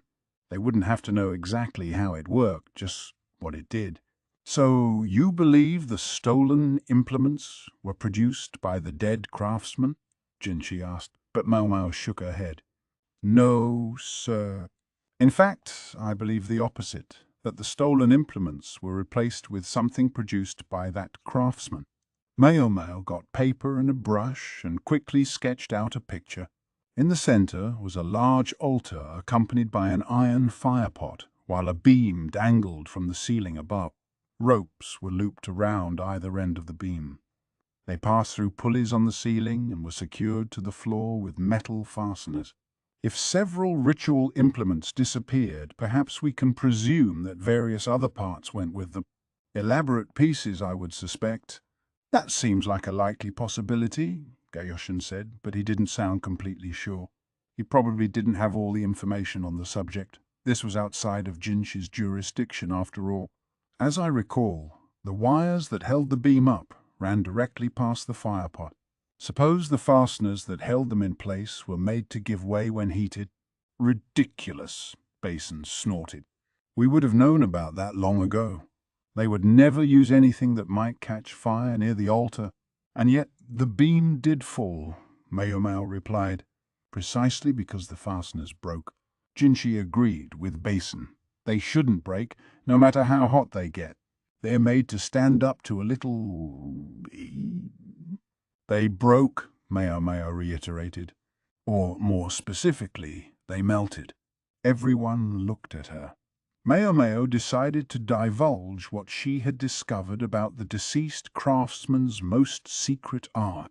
Many metals by themselves melt only at high temperature, but by mixing them together, believe it or not, it's possible to create a substance that melts at a lower heat.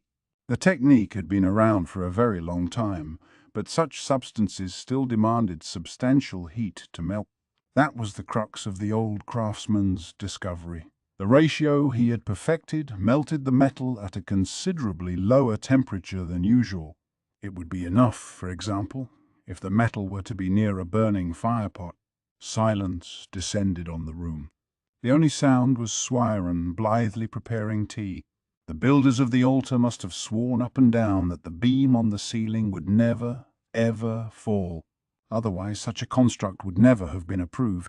Important people stood under that beam to perform ceremonies after all.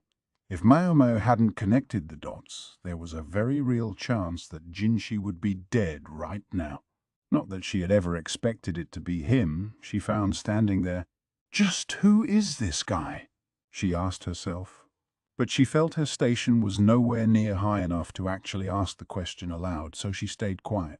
Besides, she suspected that knowing the answer would only lead to more trouble. She thought it seemed most reasonable to assume there was some connection, however remote, among all these things. Whether directly or indirectly, somebody was pulling the strings. "I've said all I can say," she told them. Now that they had the information, she presumed Jinshi and the others would flush out whoever was involved. There was a chance Lihaku was already working on it. The image of the tall lady flitted through Maomao's mind. Nothing to do with me, she thought, slowly shaking her head and casting her eyes at the ground. Still, she couldn't shake the memory of the woman's detached expression. It was as if she no longer cared what happened, as long as something did. Maomao was still bothered too, by what the woman had said to her when they were at that small patch of a garden.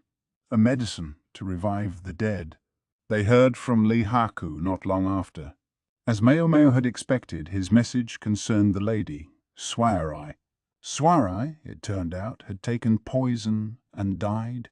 Maomao was brought up short by this abrupt end to the woman's life. Somehow, it didn't compute for her. When the Board of Justice, the officials responsible for keeping the law, had gathered their evidence and come bursting into Suirei's bedroom, they had discovered her collapsed on her bed. An overturned wine cup had been confirmed to contain poison. The doctor had been requested to perform the inquest and had duly certified the death. As a criminal, Suirei was to be punished in her coffin as she could not be in life. After 1 day and 1 night she was to be burned, that is to say, cremated. At the moment she was awaiting her punishment in the same place as those who had died in jail. Maomao didn't know if the Board of Justice had been able to move so quickly because Lihaku had done such a thorough job of gathering evidence, or if they had been pursuing this case for some time already. But ultimately, Suirei was the only conspirator named. Maomao wondered at this. Did she really implement such an elaborate plot all by herself? The idea lacked a certain persuasiveness. Perhaps she was a scapegoat then? Perhaps. But something more basic bothered Maomao. Would Suirei really accept that? They hadn't known each other very well. Maomao was not such a good reader of people that she could understand who a person really was in the span of such a short acquaintance. It was always possible that Suirei's apathetic manner sprang from a lack of will to live, but still something nagged at Maomao. It was the tone Suirei had taken when she spoke, as if she was testing Maomao. "No, I can't just go on intuition. I have to be sure."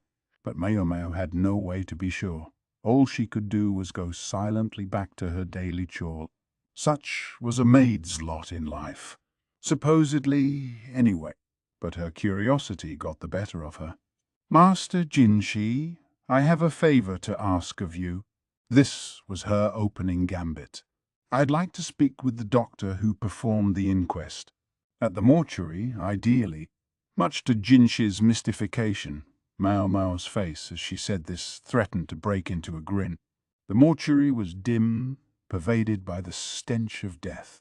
According to the law of the land, no one who died in jail was permitted to be buried but had to be cremated. Several coffins sat in a stack in one corner, housing criminals waiting to meet their fate. Suirei's coffin was slightly apart from the others, and a black and white tag hung on it. Jinshi and Gaoshun were both present. Gaoshun didn't seem to like Jinshi being at the morgue, but if he wished to be there, Gaoshun couldn't stop him. The doctor, when summoned, wore an expression as grim as the morgue itself. Maomao didn't blame him. A lady with whom he had been on good terms was dead, to be treated as a criminal, no less. But is that all there is to it? She wondered, he wondered.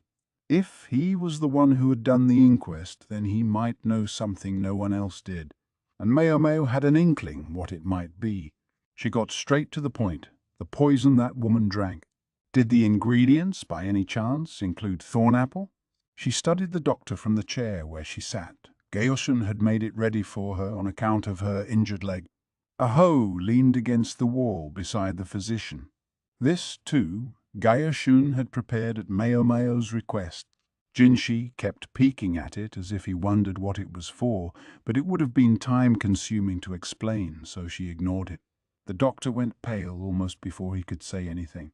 Still, he refused to be explicit, shaking his head instead. The poison contained a number of ingredients, and it's hard to determine what any given one was.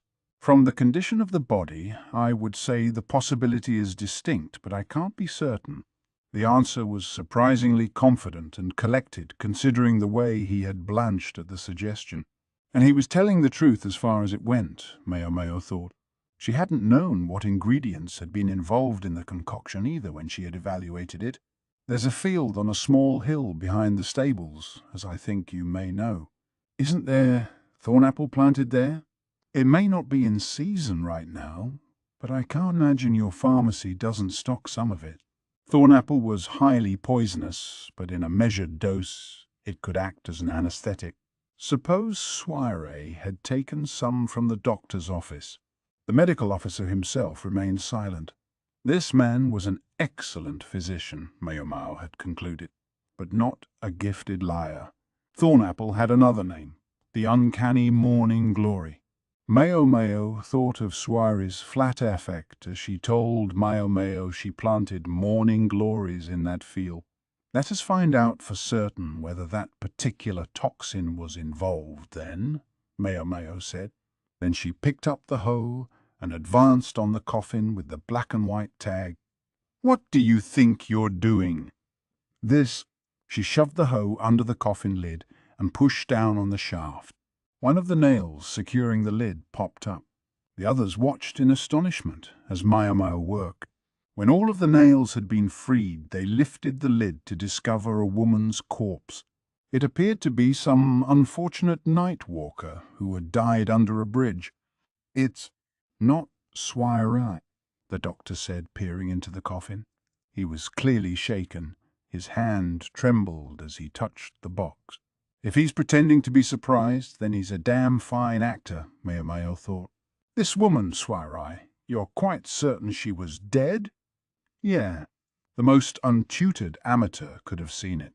She was still as lovely as she was when she was alive, but the heart behind that beauty was no longer beating. The doctor's face was still white. He had treated Suirei's corpse with care, Maomao suspected. She also suspected Suirei had counted on it. She'd known he wouldn't feel the need to chop her up to figure out exactly which poison she had taken. In other words, sir, she used you. The medical officer went from pale to visibly seething. Just as it seemed he might lose control of himself and lunge at Maomao, Gaoshun grabbed him from behind. Suirei had used Thornapple in her poison, and she'd had access to a wide range of other medicaments as well, had she wished for them. If they checked the medical office's stores, it was likely they would find discrepancies with the listed inventory. The worst thing the doctor could be accused of was a failure to keep close track of his supplies, Maomao supposed. Explain this, Jinshi said, narrowing his eyes. Why isn't it the body of the condemned in there? Because people would be suspicious if there wasn't something in the coffin, even if it is to be burned, Maomao said. There were a number of coffins in the mortuary. Some of them were no doubt bodies destined to be burned, just like Suirei was supposed to have been. New coffins would presumably come with them as well. Enough activity that a substitute corpse might be prepared and the two switched. Then what happened to Suirei's body? It can't have been carried away. Somebody would have noticed. It didn't have to be. She walked out on her own 2 feet. Shock silenced Maomao's audience. "Would you be so kind as to help me check those coffins over there?" she said to Gaoshun. She wanted to do it herself, but her leg was throbbing.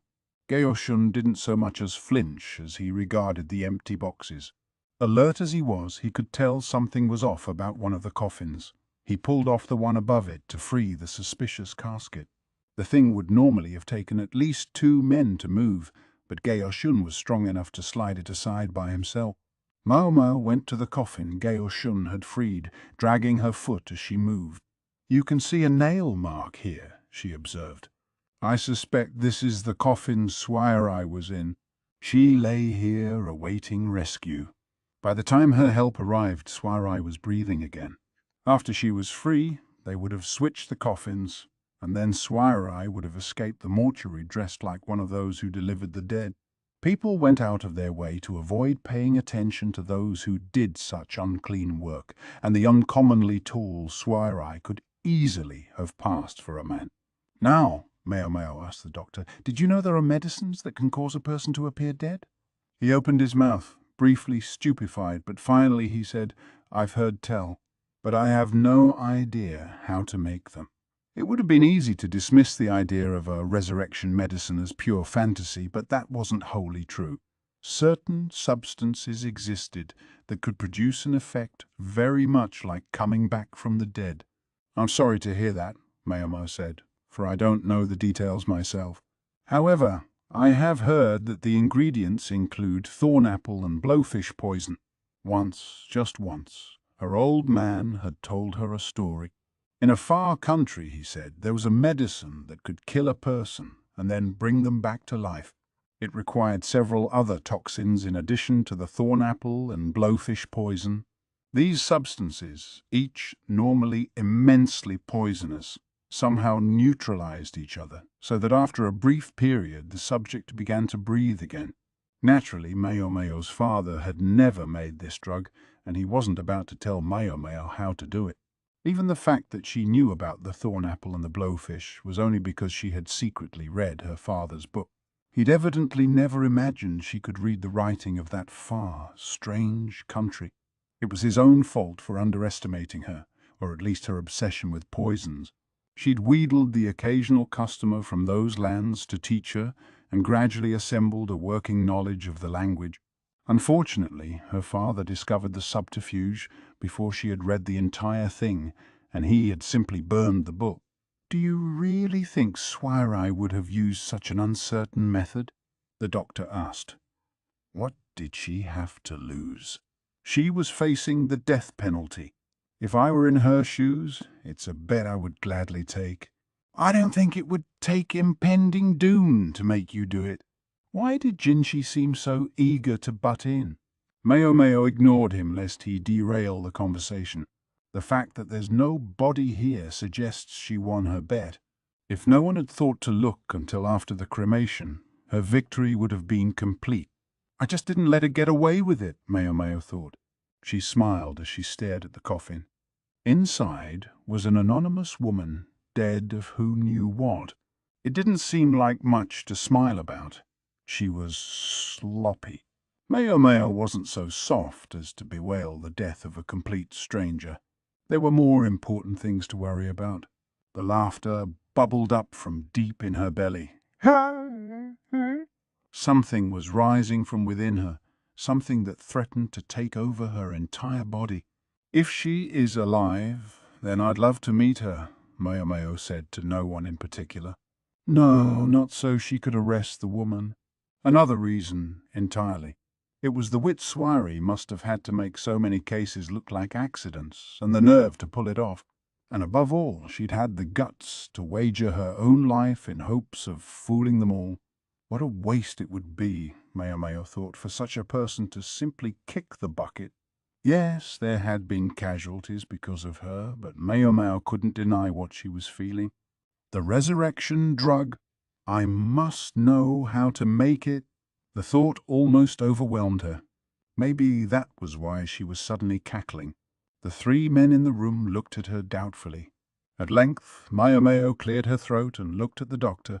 "Pardon me, but might I trouble you to sew up my leg? I seem to have reopened the wound." Maomao brushed her leg as if she hadn't been dragging it around all this time. The bandages were soaked with blood. "Tell us that before you disappear into hilarity." "Before," Jinshi exclaimed, his agitated voice filling the mortuary. Chapter 14. Gaoshun. Jinshi had finished his bath and was savouring a cup of wine. It seemed as if everything that came up these days was a fresh headache. He was at something of a loss, as if everything else vying for his attention hadn't been enough. Just the other day he had nearly been killed. After what they had learned in the mortuary, the matter of Suirei had been taken care of with the utmost circumspection. That was the most convenient for everyone.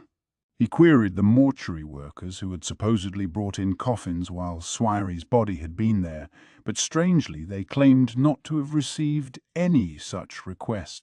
About the court lady Suirei herself, much remained uncertain. The reason she had been so close with the doctor was because her guardian had been the physician's own teacher. Apparently, this teacher had seen Suirei's talent for medicine and had adopted her as his daughter some years ago, but little more was known than that. Jinshi saw that this situation wasn't likely to go away anytime soon, but that was nothing new. There were many problems that went unresolved, simply piling up. The most he could do with such issues was to bear them in mind for the future. He had to focus on what he could do at this moment. Jinshi was surprised by the crackling of charcoal, but when he looked outside, he saw the world had gone white with snow. It was getting chilly. He picked his robe up from off the couch where it lay and slipped it on. A metallic tinkling came from the entrance. The building was designed so that it could be heard from almost anywhere. Jinshi knew who it was likely to be. As he'd expected, his aide with his perpetually furrowed brow entered the room. "She's safely back," Gaoshun said. "Sorry to put you to such trouble all the time." Jinshi had instructed Gaoshun to see Maomao back whenever the hour got late. It had been in saving Jinshi, after all, that she had hurt her leg. He worried that if he left her to her own devices, the wound would open again. That wasn't the only thing that concerned him, though. There was also the eccentric Lakan. As far as Jinshi could tell, the man was telling the truth about being Maomao's biological father, but Maomao's attitude on the subject made it more than clear that their relationship was not the usual one. The general consensus in the palace was that you could never be sure what Lakan might do, and Jinshi preferred to take no chances. Lakan had had something to do with Maomao's reaching the altar during the ritual as well. No doubt the soldier who'd struck her was by now deeply regretting his actions. One of Jinshi's saving graces was that, unlike some other people of the court, Gaoshun could read him well enough to know when to leave him alone to do his work. This was, after all, the man who had been assigned to Jinshi as a tutor practically from the moment he was weaned. Notwithstanding a brief separation when Gaoshun had been sent to do other work, he was certainly among those who knew Jinshi best. When he considered that Gaoshun's own wife had been his wet nurse, Jinshi saw that he might never outlive his debt to this man. "We'll be at the rear palace tomorrow." "Yes, sir." Gaoshun brought out 2 bowls and a pot. It was full of a sickly sweet liquid. They had to drink it every day in order for it to have its full effect. Gaoshun poured the contents of the pot into the 2 silver bowls, and then he took the first sip. It was a role Maomao might have eagerly assumed, but there would have been no point in having her taste it. It had no effect on women. Gaoshun frowned even deeper as he drank the stuff down, and then he waited a few moments. "I think it's all right. Nothing usual?" "Nothing unusual, except the flavor was always unusual." The mixture contained a powdered variety of potato imported from another land, one with a very particular side effect. The potato flour was just one of several ingredients Jinshi and Gaoshun had to take on a daily basis. "Very well." Jinshi picked up his bowl, pinched his nose, and drained it in a single long gulp. He wiped flecks of the liquid from his mouth with the back of his hand, then accepted a cup of cold water from Suirei. 5 years drinking this stuff, and he'd never gotten used to it. "You shouldn't hold your nose like that when people are watching," Suirei said. "I know that. It makes you look like such a little boy when you do." "I know that." Jinshi sat down on the couch, pouting. His tone of voice, the way he spoke, the way he walked and moved, he had to constantly pay attention to all of it. The eunuch Jinshi was 24 years of age. He straightened up, striving to put on his best official face, but the taste of the medicine still lingered in his mouth, making his lip curl. Gaoshun frowned. "You needn't drink it, sir, if you detest it so. This is what makes me who I am. As a eunuch." It had been 5 years since the current emperor had taken over the rear palace. 5 years. Now, nearly 6, that Jinshi had continued to wear this twisted mask. Year after year, taking the medicine that made him not a man. He did it even though the emperor had told him he could do as he wished around the lower-ranked consorts and any ladies less prestigious than they. Gaoshun touched a hand to the furrows in his brow. "If you do this long enough, you'll never regain the function." Jinshi spat out his water at that. He put his hand to his mouth with a reproachful look at Gaoshun. Gaoshun looked back at him, as if to communicate that every now and again he would have his say. "Well, the same is true of you," Jinshi said. "Not so." "Why, just last month a grandchild was born to me." Gaoshun's point seemed to be that his children were already grown. He had no need to produce more offspring. "How old are you again?" 37. If Jinshi had his facts straight, Gaoshun had married at 16, and the couple had had 1 child each year for the next 3 years. Jinshi's milk brothers. He was particularly close with Gaoshun's youngest son. In fact, the lad had made himself helpful just the other day during the food poisoning case involving the seaweed. The young man who had accompanied Maomao to the official's house, that had been him. "Which of the 2 elder brothers is it?" "My eldest son, and I think my youngest could stand to find himself a wife sometime soon. He's only 19. "Yeah, just the same as you, my lord." Gaoshun specifically refrained from using the name Jinshi. Jinshi was a 24-year-old man who had become a eunuch 5 years earlier. He couldn't possibly be 19.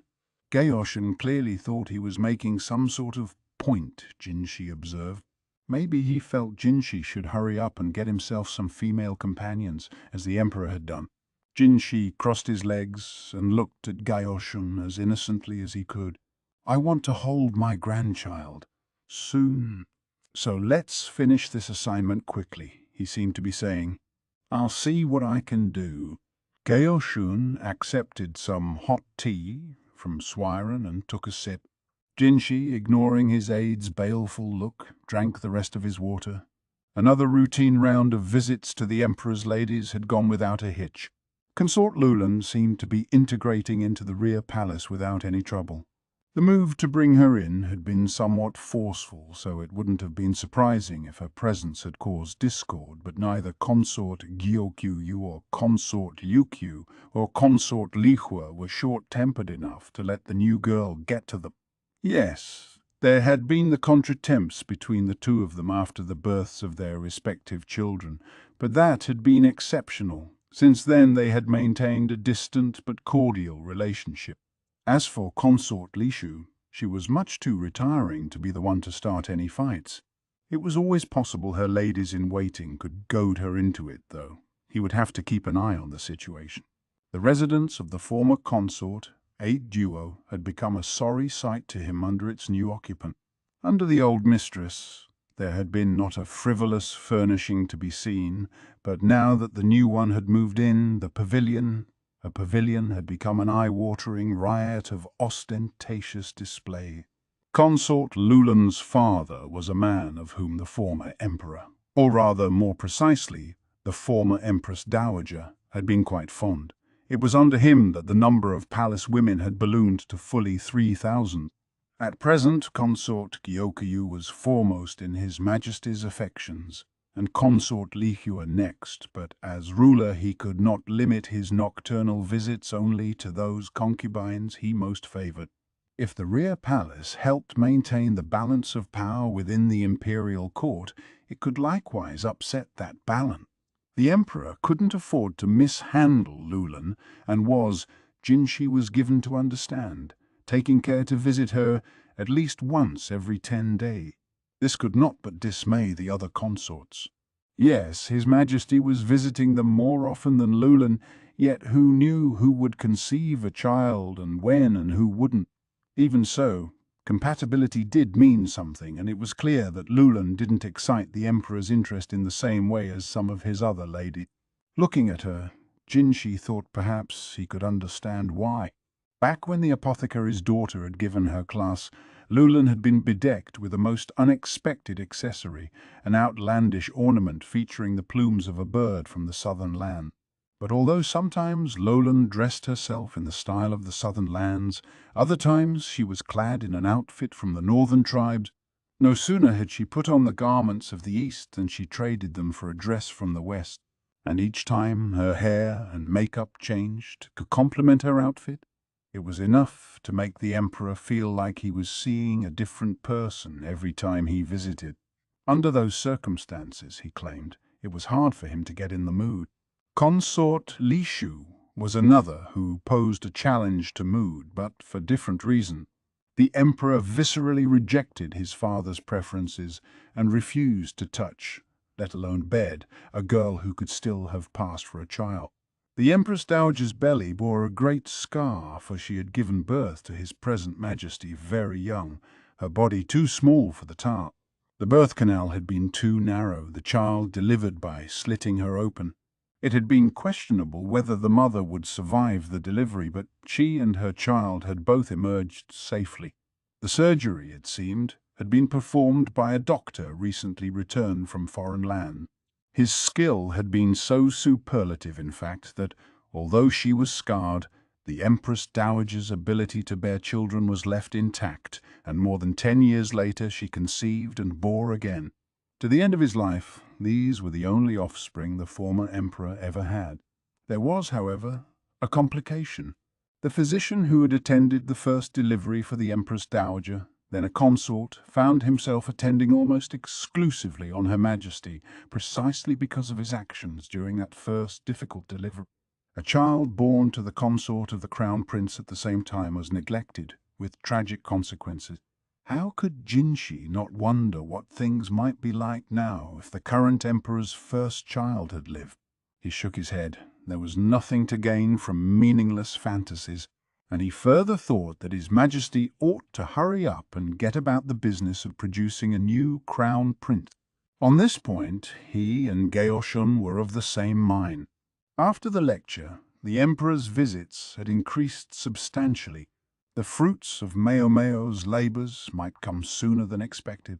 During Jinshi's visit, Consort Gyokuyu's chief lady-in-waiting, Hongyang, had confessed something to him with concern. The emperor had called at the Jade Pavilion yet again the day before, and her mistress was looking quite fatigued. Hongyang worried for her. The disheveled appearance of her jet-black hair bespoke the great effort to which the lady-in-waiting was putting herself. Gaoshun seemed to relate to her. Hongyang, for her part, didn't seem averse to Gaoshun at all, but as he already had a wife to look after and hen peck in, each as necessary, they would have to disabuse her of any interest sooner or later. All this led Jinshi to believe he had the perfect solution. Gyokyu agreed without a second thought. Hongyang made a point to look put upon, but quietly seemed to welcome the idea. She said as much to the 3 ladies-in-waiting who had been eavesdropping at the door. It seemed Jinshi had made the right choice. The rear palace, sir? That's right. Back to your favorite job. Maomao was polishing a silver eating vessel to a mirror-like shine. When she was certain it didn't have so much as a smudge on it, she put it back on the shelf. Her leg still wasn't quite better, so she did a lot of her work sitting in a chair, but Suirei made sure that she did have work to do. A real stickler, that woman was. Jinshi was eating a tangerine. Very literally, he wasn't even peeling it himself. Suirei did that, carefully removing the thin rind and setting each piece on a plate in front of him. What a spoiled brat. The old attendant seemed to have a habit of indulging Jinshi. She would bundle him in a cotton jacket when it was cold, or cool down his tea because it was hot. An adult man should be embarrassed to be treated that way. It would appear consort Gyokyu has ceased to walk the path of the moon. The path of the moon was a polite term for menstruation, so she might be pregnant, Maomao thought. 2 separate attempts had been made to poison the consort while she was pregnant with Princess Lingley. The culprit had never been found. Maomao could understand why Jinshi might be uneasy. And when am I to begin my new assignment? Would today be possible? Possible. I would positively prefer it. As men were not allowed in the rear palace, she would be free of any possibility of bumping into the one person she didn't want to meet, whose name she didn't even want to hear. Perhaps Jinshi had arranged this change of workplace out of consideration for her, or perhaps it was simply an opportune coincidence for him. Maomao decided she didn't care which.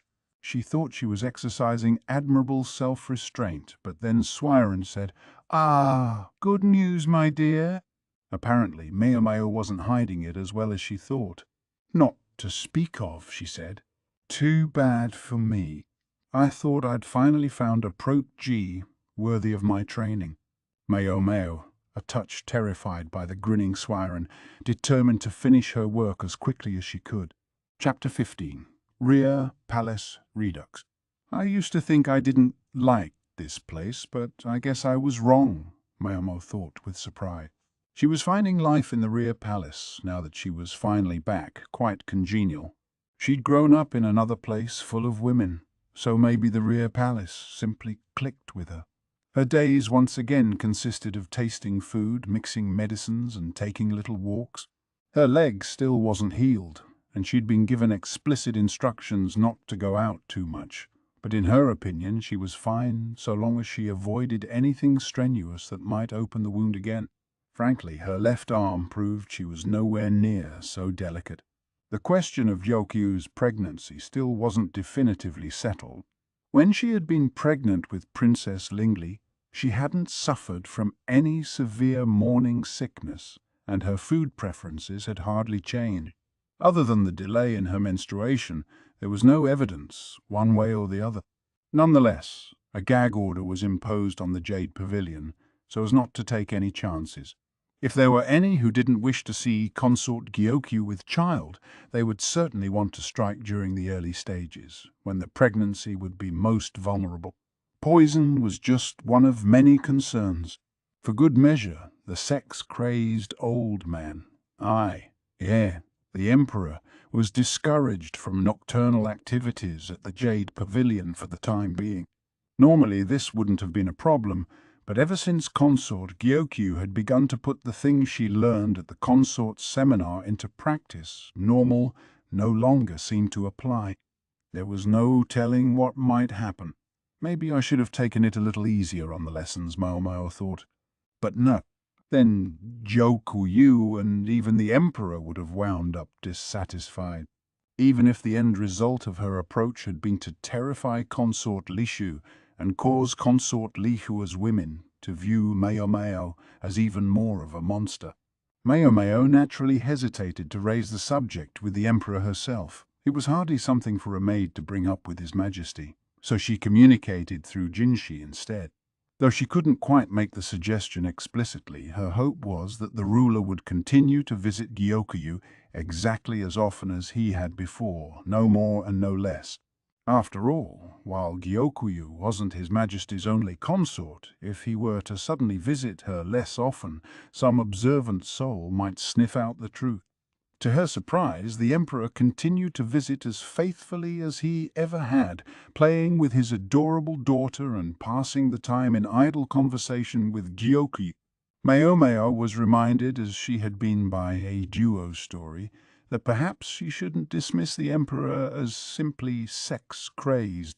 Or again, perhaps His Majesty grasped the implications of his actions better than she gave him credit for. Some people regarded the current ruler as a sort of sage king, and while some of this was because almost anyone would have looked competent after the buffoon that the previous emperor had been, Maomao did believe that the current ruler had his wits about him. Not that it really matters to me, she thought. As long as he let life go on and didn't exact outrageous taxes, she was happy. Some said the real difference between a foolish ruler and a brilliant one was that a foolish ruler thought the people were inexhaustible, while a brilliant one realized that they had their limits. If that was so, well, the present emperor was certainly the latter. Still, she saw the lonesome faces he occasionally pulled, so she decided to pass along the rest of her teaching materials. They would help him pass the time, if nothing else. It needn't be said exactly what kind of teaching materials they were. She'd made sure to have a number of different books on hand, just in case, but unfortunately none of the ladies in waiting had been interested in them. He'll just have to make do with 2 dimensions. Maomao placed the materials where they would be unobtrusive but noticeable, and luckily it seemed he spotted them. When, a few days later, she was ordered to prepare more such materials, she decided that maybe sex-crazed was the right way to describe him after all. There was a penchant for rumour-mongering in the rear palace, most likely attributable to the boredom generated by the endless routine and the perennial shortage of the opposite sex. Thus, when the ladies in waiting didn't have much to do, they found themselves chatting in the kitchen. For snacks, they had the cast-offs from the latest tea party. Today it was long sutang, dragon's beard candy, a treat made of delicate fibres that melted in the mouth. This one had tea leaves mixed in, giving it a faint aroma. I couldn't believe that outfit, could you? Yinghua, one of the Jade Pavilion's ladies in waiting, said around a mouthful of candy. She was a self-possessed woman, more than willing to say what she thought. It's true, but that thing she wore a little while ago, I thought that was nice. Western clothing is so cool, isn't it? Said Guiyuan in a mild tone. She was smiling, happy just to be enjoying a sweet treat. Clothes like that choose their own wearers, Alan observed, but hers have never looked bad on her. The lanky lady in waiting wasn't big on sweets and was simply sipping some tea at the moment. Yinghua, looking wounded by her friend's faithlessness, turned to her last refuge, Maomao. Yeah, sure, Maomao said, nodding and privately thinking how she hated to get dragged into these spats. That was as far as her engagement in the conversation went. Yinghua, her hopes of reinforcement disappointed, puffed out her cheeks. Well, I thought consort, duo was much cooler. She took an angry sip of tea without ever pulling her cheeks back in. Guiyuan and Alien grinned at each other. Well, it turns out you were on team duo all this time, Yinghua. I was not, Yinghua exclaimed. Alan just smirked. You don't have to hide it. I know we serve Lady Gyokyu, but no one would blame you for feeling the way you do. I don't feel that way. Maomao listened to the girls chatter as she drank the rest of her tea. She much preferred savoury treats. The cottony candy was too sweet for her. She would have loved to have some salty rice crackers to refresh her palate. As for who exactly Yinghua and the other girls were talking about, it was the newly arrived consort, Lula. She had one unusual quality which was more than enough to inspire conversation. Which quality? Her clothes. Virtually every time she appeared, she wore an outfit with a different personality. One day, she might be in a Western dress. The next, she would be outfitted like a rider from one of the tribes. I wonder what the story is, Maomao thought. Maybe she just had too much money. If she kept changing outfits at that pace, pretty soon her pavilion would be crammed with clothing. The formerly austere Garnet Pavilion had already changed beyond recognition, as if the new resident were intent on banishing the spirit of our duo. It was both the right and the wrong thing to do. On the one hand, the rear palace was a world in which one got ahead by standing out, but on the other, the nail that stuck up, as they said, would be pounded down. Lulan might have found herself to be such a nail under normal circumstances, but her father was an important adviser from the days of the former emperor, so there was, as it were, no hammer big enough for the job. That explains a lot, Maomao thought. That would be more than enough reason to drive our duo out. Considering Lulan's age, it might even have seemed a bit belated. Then Maomao had a thought. Might it not have been more convenient in some ways for the emperor had our duo remained in the rear palace? Because she could never be a mother of the country, her eyes were fixed straight ahead. She was so perceptive and intelligent one might wish she had been born a man. And now, at a stroke, the emperor had lost an excellent adviser and gained a young woman who might influence not only the rear palace but the greater court itself. Perhaps it hadn't seemed to him the most advantageous trade. He couldn't simply ignore her, but it wouldn't necessarily be to his benefit to get too friendly with Lulan and have her conceive a child. A consort's backer was really only powerful during a child's minority. Once the boy became emperor, even had a child of his own, such a person could find himself altogether extraneous. So what did that mean? Maomao entertained the possibilities as she helped herself to another cupful from the little teapot. Chapter 16. Paper. When Maomao made her first visit in quite some time to the rear palace's medical office, she found its resident eunuch as mellow as ever. "Ah, I haven't seen you in a while, young lady," the quack doctor said, happily pouring tea. "It's gotten much warmer these days, hasn't it?" He politely brought her a drink, using a medical treatise in lieu of a tray. Maomao snatched the tea and the treatise both at once, wishing she could give him a piece of her mind for so blatantly abusing such a priceless object. As ever, the quack was the only one in the office. She couldn't believe how little work he actually seemed to do in here. He was lucky he still had a job. "Oh, it's still plenty chilly," Maomao said, placing a laundry basket on top of his desk. Yes, there was still a chill in the air. It was cold enough that the butterbur hesitated to show their faces. Maybe the doctor only felt it had gotten warmer because he was so plump. Maomao would have to pick plenty of herbs as the new season took hold, but there was something she wanted to do before that happened, and that was what had brought her here today. This wouldn't normally have been an urgent task, but she was who she was, and the quack was who he was. "Gracious, young lady, you only just got here. What are you doing?" the doctor asked as Maomao pulled something out of the laundry basket. What a question! From the basket, Maomao produced a set of cleaning supplies and as much bamboo charcoal as she had been able to stuff in there. "We're going to clean this room." Her eyes flashed. Apparently 2 months of Suirei's discipline had rubbed off on her. With nothing to do in the Jade Pavilion, Maomao had come to the one place where she had almost free rein. She'd always thought the medical office was a bit of a pigsty. Now the fire was lit and there was no putting it out. "How's that?" the doctor asked, but his sudden frown couldn't save him. The quack wasn't a bad person. Indeed, he was quite kind-hearted. But that, Maomao knew, was an entirely separate thing from being good at his job. The next room over from the main office contained cabinets full of medicines. 3 walls towered high with drawers, a veritable paradise on earth for Maomao, but it wasn't all joy and sunshine. Yes, there might be a great many medicines there, but it was the quack who got to use them. Those he didn't use regularly would get dusty or might be eaten by bugs. And then there was a dried herb's greatest enemy, humidity. Let down your guard for a second and the materials would rot. The warmer it got, the more humid it would become. They had to clean things up now before that happened, or it would be too late. It wasn't that Maomao particularly liked cleaning. Neither did she have any special reason to help out here, as all too often when she visited the medical office. It was just to kill time. But still, she felt she must.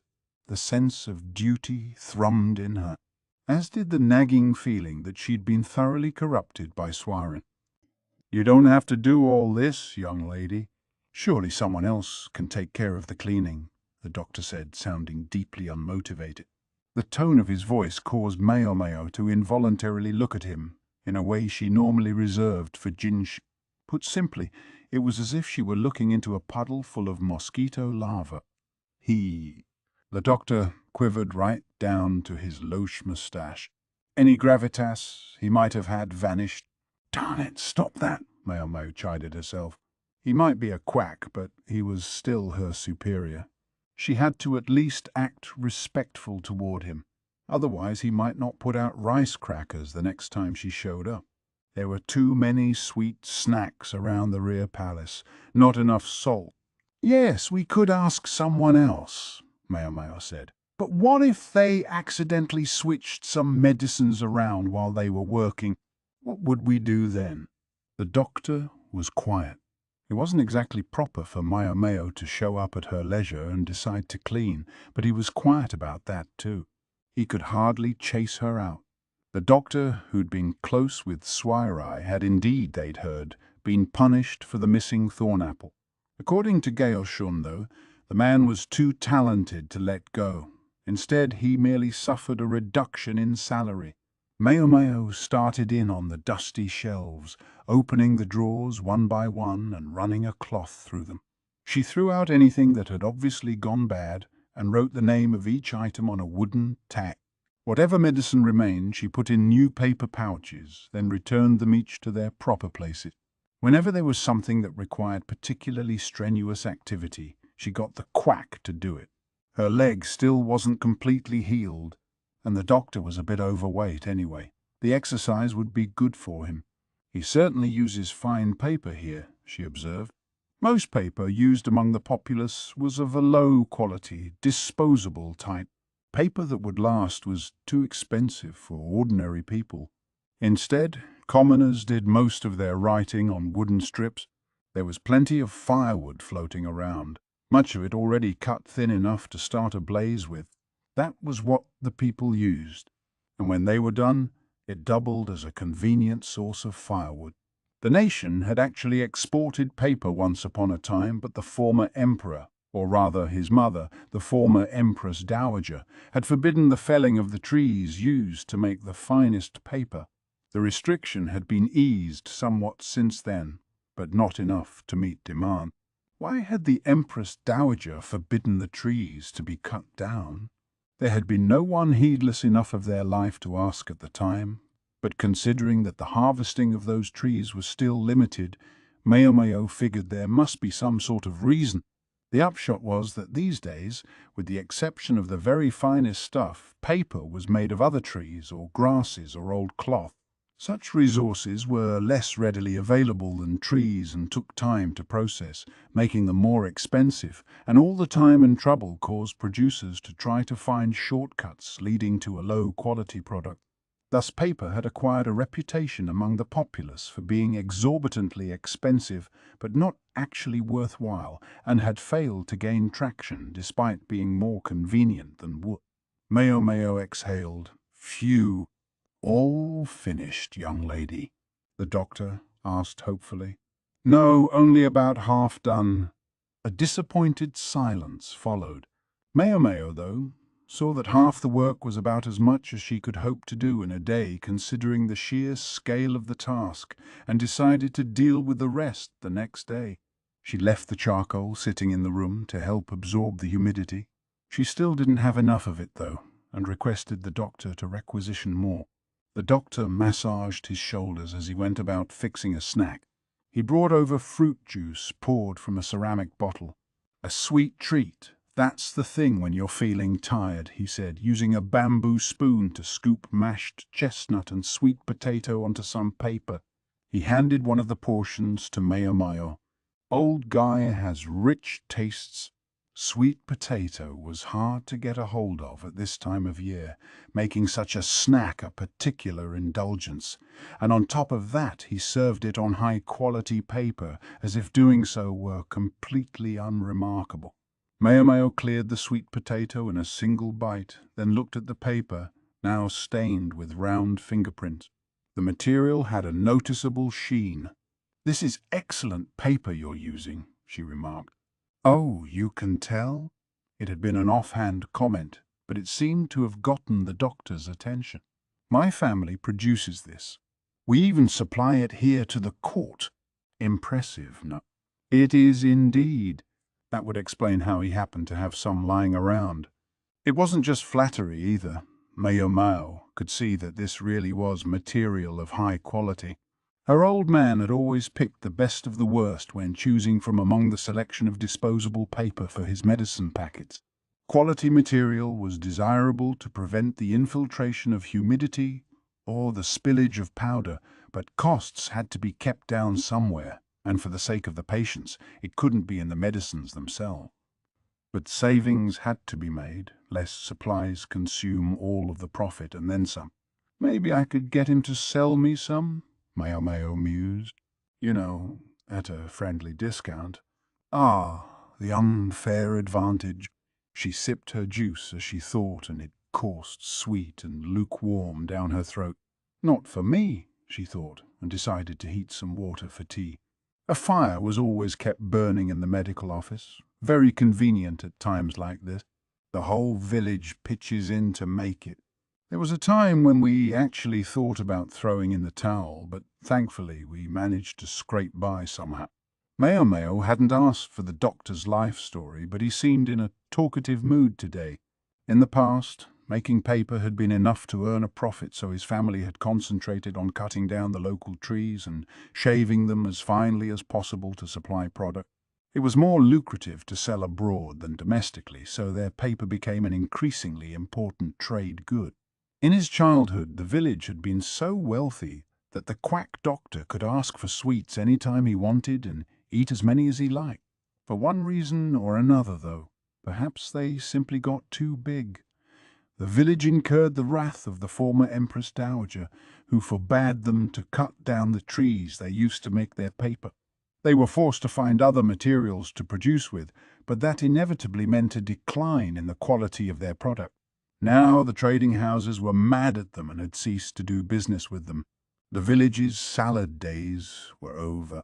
The headman, who, in fact, was the quack doctor's father, was beset by villagers demanding he do something.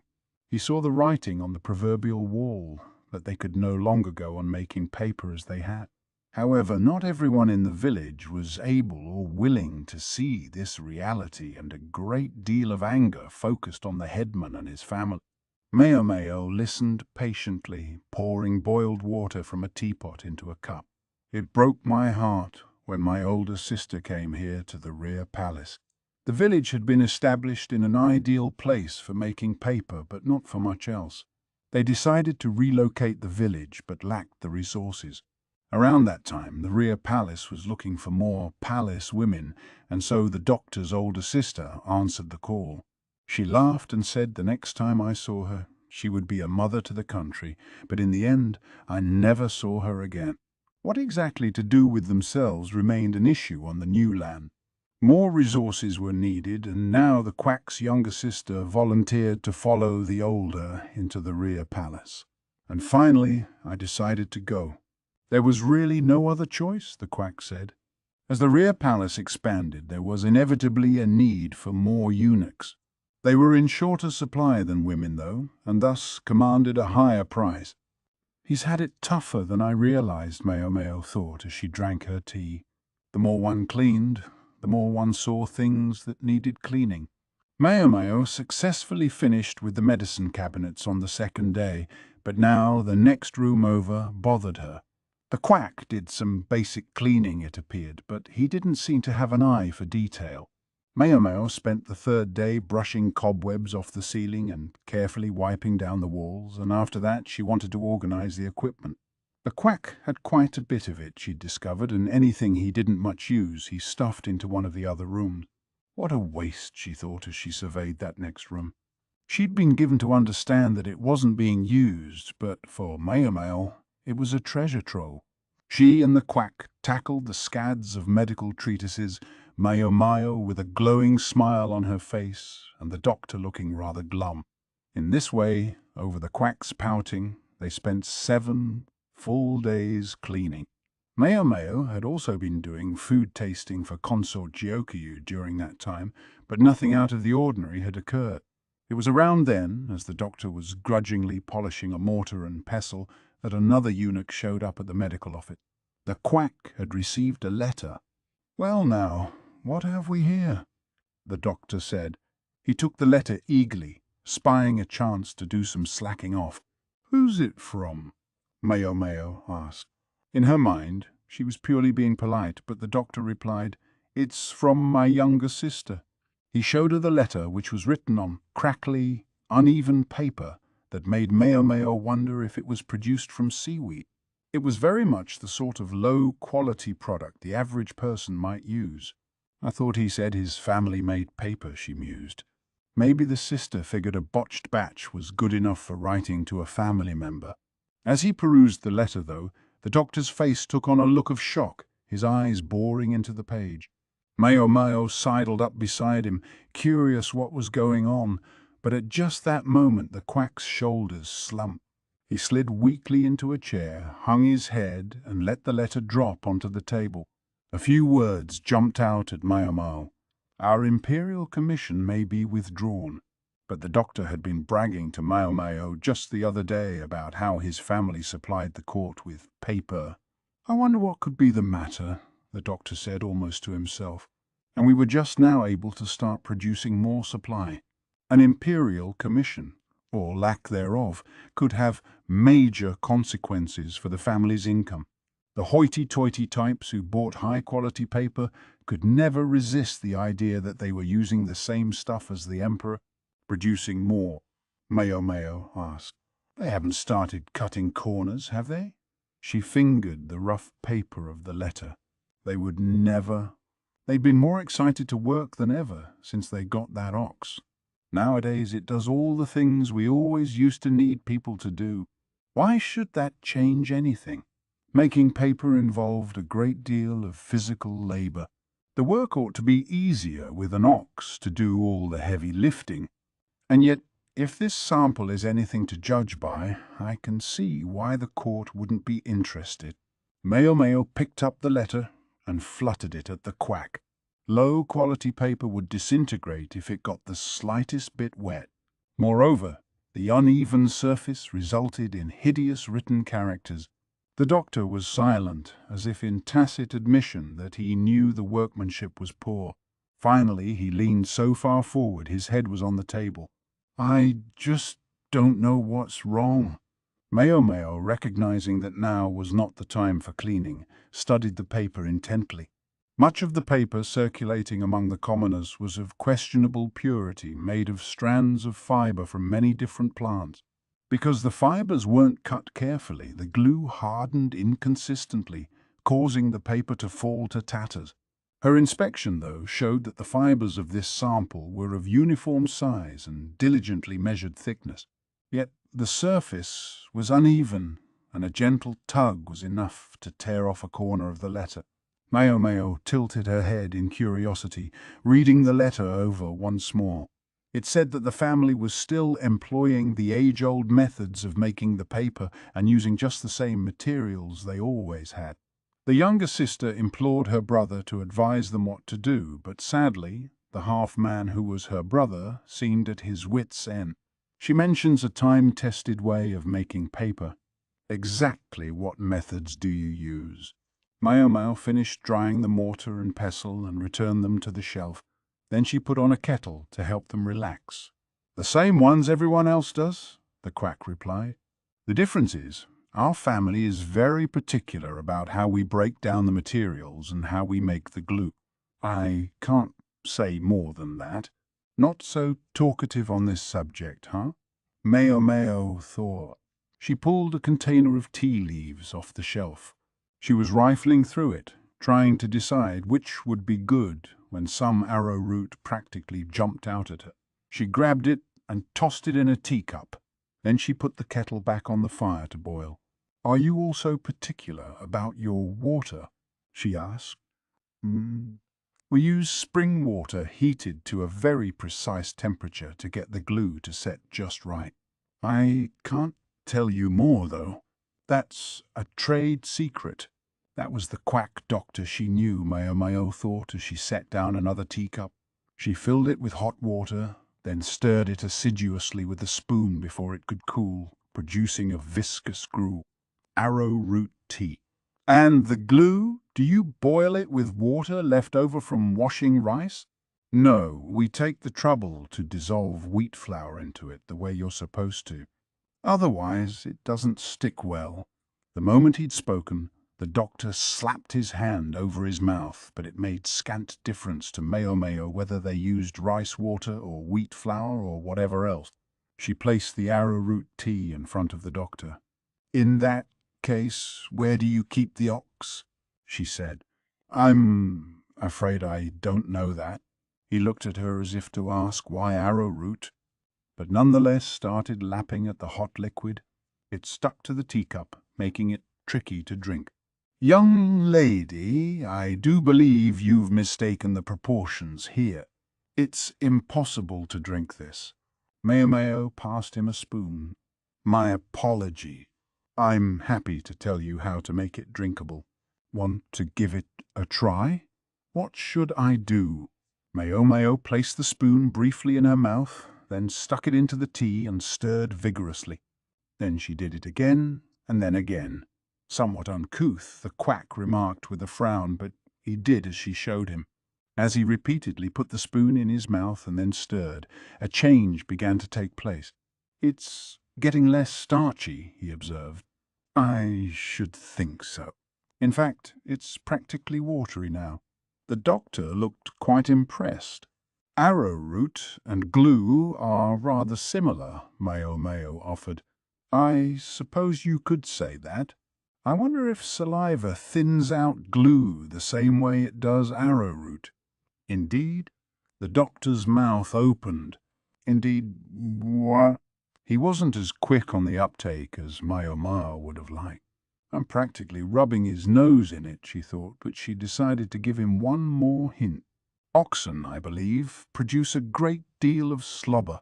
"Yes, now that you mention it, I suppose that's true. What if you were to find out where the ox is drinking its water? Just to be sure." Maomao, resolved not to say anything further, cleaned up the teacups and promptly went back to the jade pavilion. The quack must have finally caught on, for he dashed off a letter and hurried out of the medical office to send it.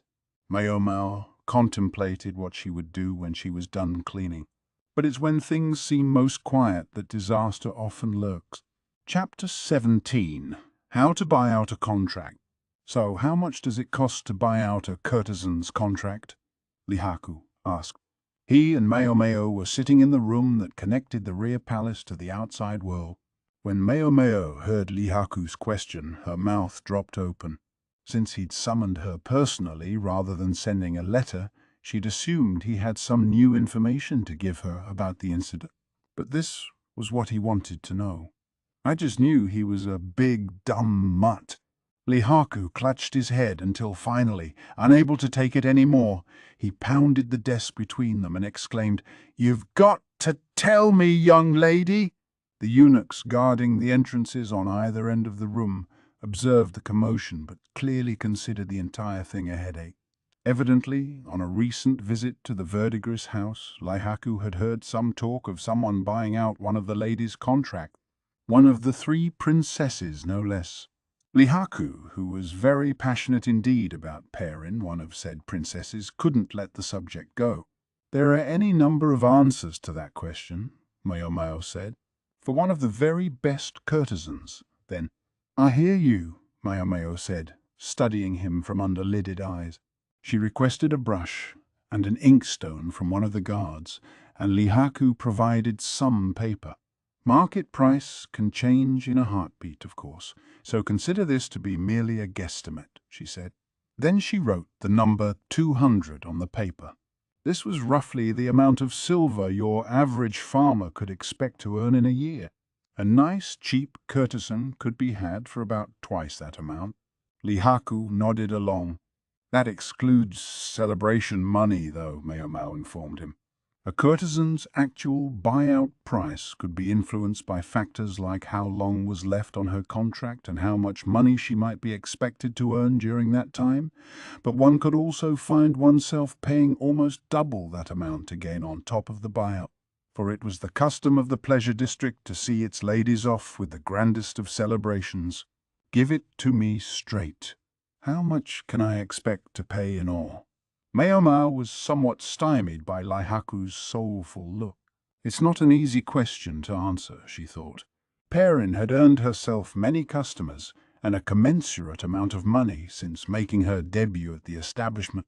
She didn't owe the brothel anything for clothes or hair ornaments, and in fact her term of service as such had been up long ago. She remained at the Verdigris house and kept earning, because her sexual preferences happened to make her perfect for courtesan's work. If a woman's buyout price were purely about offsetting her debts, well then, Perrin's would have been virtually nigh. How old is she this year again? Maomao wondered. Perrin was the oldest of the three princesses, to which she had belonged since before Maomao was born. Yet her skin was still lustrous, and she had honed her specialty, dancing, over many years. Her youthful looks even sometimes prompted rumors that she stayed young by sucking the essence out of men.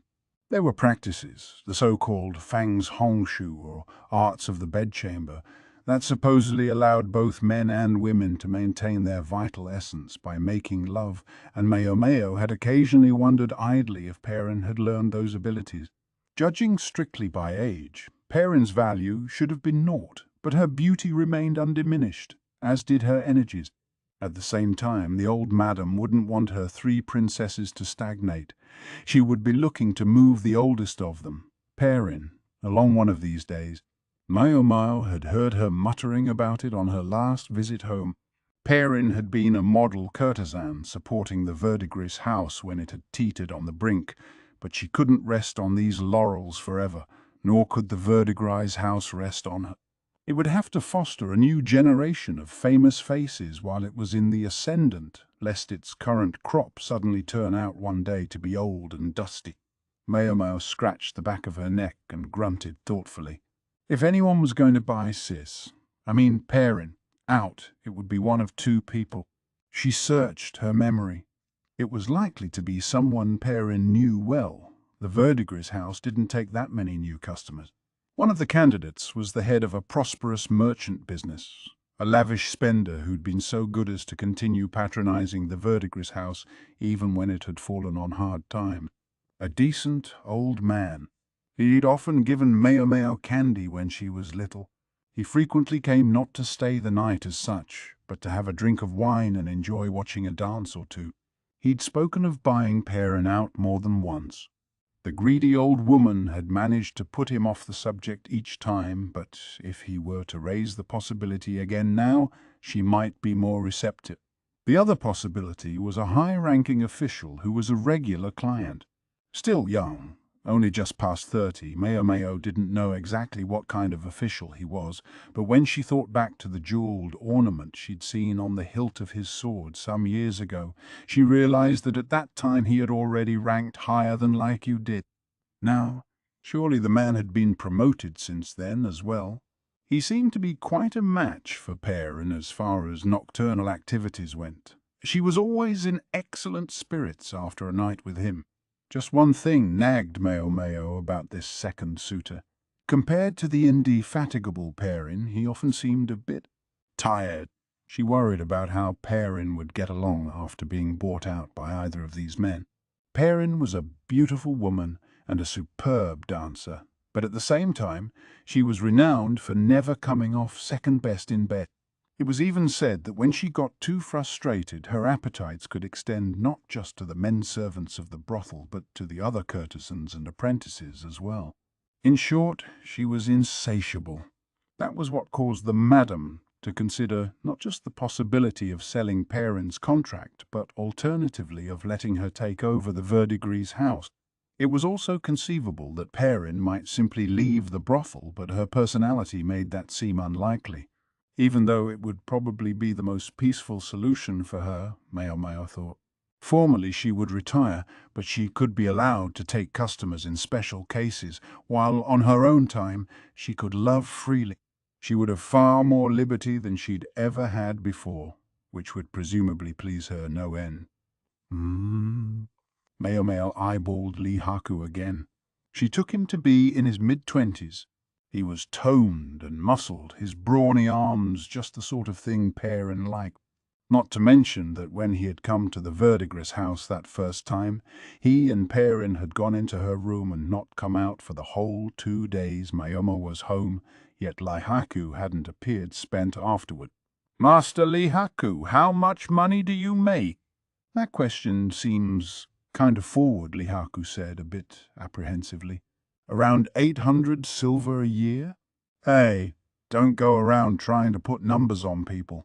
Lihaku was frowning, but not very hard. A little low, she saw.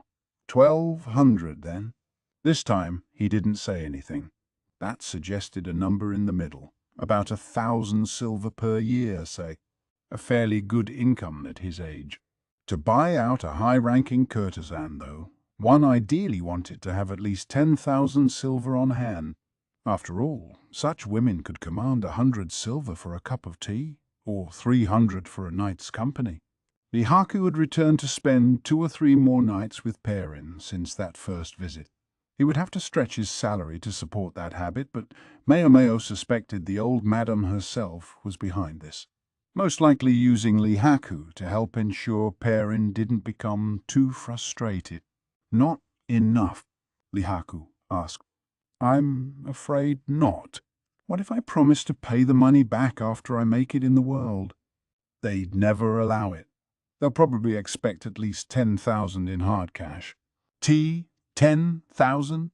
Lihaku was rooted to his spot. Maomao wasn't sure what to do. If he could somehow raise the money, he wouldn't be such a bad suitor for Perrin. She would no doubt appreciate his tremendous endurance. Yes, she would appreciate it, but did that constitute love? Maomao wasn't sure. She thought again. She looked at Lihaku, who was clearly depressed, and let out a breath. He seemed to be thinking along the same lines she was. He looked at Maomao with uncertainty and said, "If, hypothetically, I was able to get together 10,000 silver, would I be able to buy out her contract?" "Are you asking whether Sis would simply turn you down out of hand?" Maomao said coolly. The moment she spoke, Lihaku's eyes became a little more bloodshot, and he ground his teeth. She'd only mentioned the possibility. She hadn't said it would happen. "Okay, then. Just one thing to do," she thought. Maomao rose and stood in front of Lihaku. "Please get up for a moment, sir." "All right," Lihaku said dejectedly. Maybe a disappointed dog is an obedient one, for he promptly did as Maomao said. "Good. Now take off your shirt, raise your arms to shoulder height, and flex." "All right." Lihaku began to do as he was told, but he seemed to be causing some alarm among the eunuchs on guard. They stopped him before he could remove his shirt. "Don't worry, nothing untoward is going on," Mao said. "I just want to have a look at him." Despite her assurances, the eunuchs didn't move. Still openly disappointed, Lihaku sat formally on the chair. "If I take it off, she won't reject me. If I know nothing else, I know Perrin's tastes." "I'll take it off," Lihaku said promptly, and then he did so. He quelled the objections of the eunuchs by displaying his accessory of office.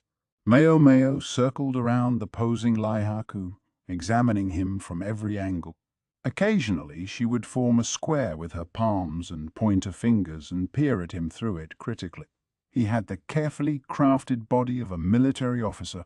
Nothing slumped or sagged, and muscles covered virtually everything.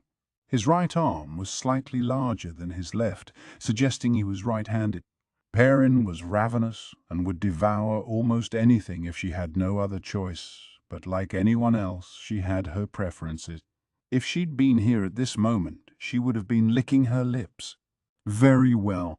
Now the bottom half." "The bottom half," Lihaku said plaintively. "I insist." Maomao's expression was perfectly serious. Lihaku shuffled out of his trousers, though he didn't look thrilled about it until he was standing there in nothing but a loincloth.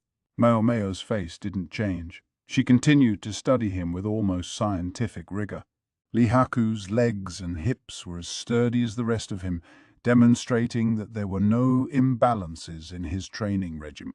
There was no fat on his thighs, and the muscles flowed smoothly toward the joints of his knees, then swelled out again to his calves. These really are exceptional muscles, Maomao thought. He didn't have the wine-bolstered belly of so many who frequented the brothel. His skin was a healthy color, just Sis's type. Maomao had Lihaku strike pose after pose, starting to think he just might have what it took. As Lihaku started to warm to the exercise, he took the positions with ever more vigor. Finally, Maomao was ready to inspect the most important part. "Now, if you'll remove your L," she started, but she was interrupted by the door banging open. Lihaku, who had looked downright enthusiastic an instant ago, blanched. The eunuchs looked like they thought they might be given the death penalty. As for Maomao, her mouth simply hung open. "What are you all doing in here?" The overseer of the rear palace, a vein standing out prominently on his temple, was standing in the doorway, accompanied by his aide. A bevy of palace women who were hanging around, hoping to get close to Jinshi, scattered, and even fainted as if they had seen something unbearable. "Good day to you, Master Jinshi," Maomao said mildly. Some things in the world were mysterious, Maomao thought. For example, why was she sitting so formally just then? And why was Jinshi looking at her with such a chill in his eyes? Lihaku had hurried home, still barely dressed. Maomao thought the whole scene was ridiculous. She also felt it was vaguely unfair, but having the soldiers stay seemed like it would somehow have made things even more complicated than they already were, so perhaps it was just as well for him to go. "What were you doing?" Jinshi reiterated. Maomao looked up at him, privately observing that the beautiful are truly fearsome when roused to anger. Jinshi had crossed his arms and was standing imposingly in front of her. Behind him, Gaoshun stood with his hands together and the impassive expression of a monk contemplating emptiness. The eunuchs, looking weary, had resumed their positions by the doors, though they stole occasional glances at their glorious chieftain. "He simply came to me for advice," Maomao said. She'd informed Hongyang at the Jade Pavilion, per protocol.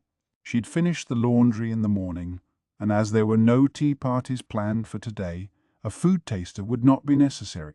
Maomao had no work duties to attend to until evening. Advice, eh? Then what was he doing looking like that? Ah, Maomao thought, so that was the issue. Despite the fact that there had been guards present, it was admittedly beyond problematic for a man from outside the rear palace to be seen in such a state. She vowed to resolve what was obviously a misunderstanding. "It was nothing inappropriate, sir. I never touched him. I was only taking a good look." She tried to emphasize that point. She hadn't laid a finger on him. That was what she wanted Jinshi to take away from this. Jinshi, though, reacted poorly. His eyes went wide and he looked like he might fall over backwards.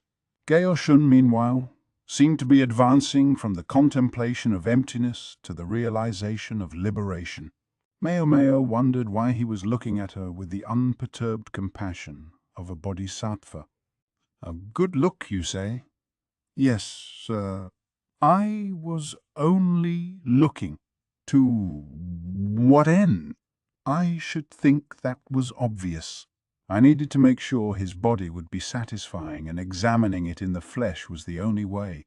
In a conversation about who would buy out Perrin's contract, Maomao wanted to be sure to take her sister's feelings into special consideration. Perrin was a woman who loved often and much, and it would be ideal, in Maomao's opinion, if she could go to a man she truly cared for. If Maomao had thought Lihaku was too far removed from being Perrin's type, she certainly wouldn't have offered him any further advice. She wasn't such a soft touch as that. Maomao had grown up at the Verdigris house, at least until she had been torn away from her old man. In her youth, it had been the three princesses, Perrin, Maomao, and Joka, along with the old madam who had seen to her upbringing. Perrin was unique in that, although she had never borne a child, her breasts still produced milk, and it was this milk that had fed Maomao as an infant. When Maomao was born, Perrin had only just graduated from her apprenticeship, but she was already plenty voluptuous.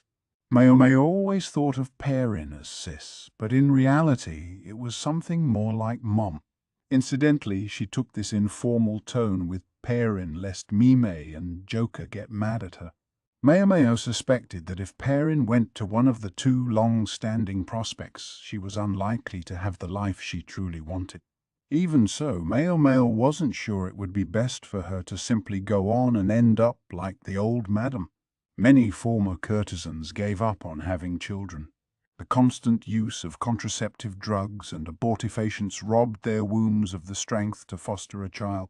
Maomao didn't know if this was the case for Perrin or not, but when she remembered her youngest days being rocked to sleep in Perrin's arms, she thought it would be a shame for Perrin never to have children of her own. She was a woman of immense sexual appetites, but her maternal instinct was just as strong. Lihaku was thoroughly smitten with the courtesan Perrin. He was well aware that, as a courtesan, he wasn't the only man to whom she offered her services. Yet, as much as Lihaku could be a bit of a big puppy sometimes, at heart he was a serious and diligent man, and his determination to rise in the world for the sake of a woman was both silly and endearing. Lihaku's single-mindedness meant his ardor was unlikely to cool suddenly, and even if he should fall out of love one day, Maomao suspected she could help handle arrangements surrounding any breakup. What was most important was that he had impeccable endurance. And just as she was appraising this specimen, Jinshi had arrived. As the one responsible for overseeing affairs in the rear palace, he probably wasn't thrilled to have one of its women meeting with a random man from the outside. He chose, Maomao thought, the oddest times to be passionate about his work, his body, satisfying. Yes, appearance is just one part of a person, yet one may certainly hope it might be to one's liking. As far as she had seen, Maomao could give passing marks to Lihaku's body. She was already trying to decide how she would explain to Perrin that she hadn't gotten a chance to evaluate the last and most important part of all.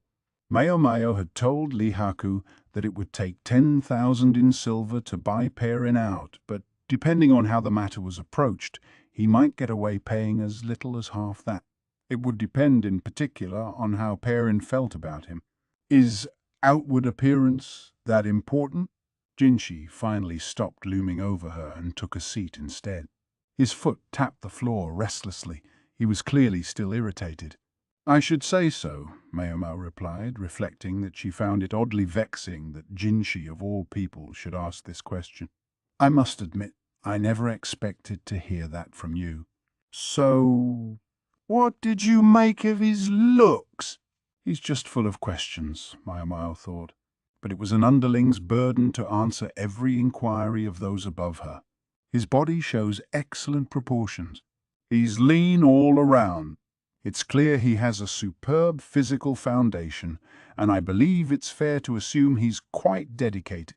He must work at his training and physical conditioning each and every day.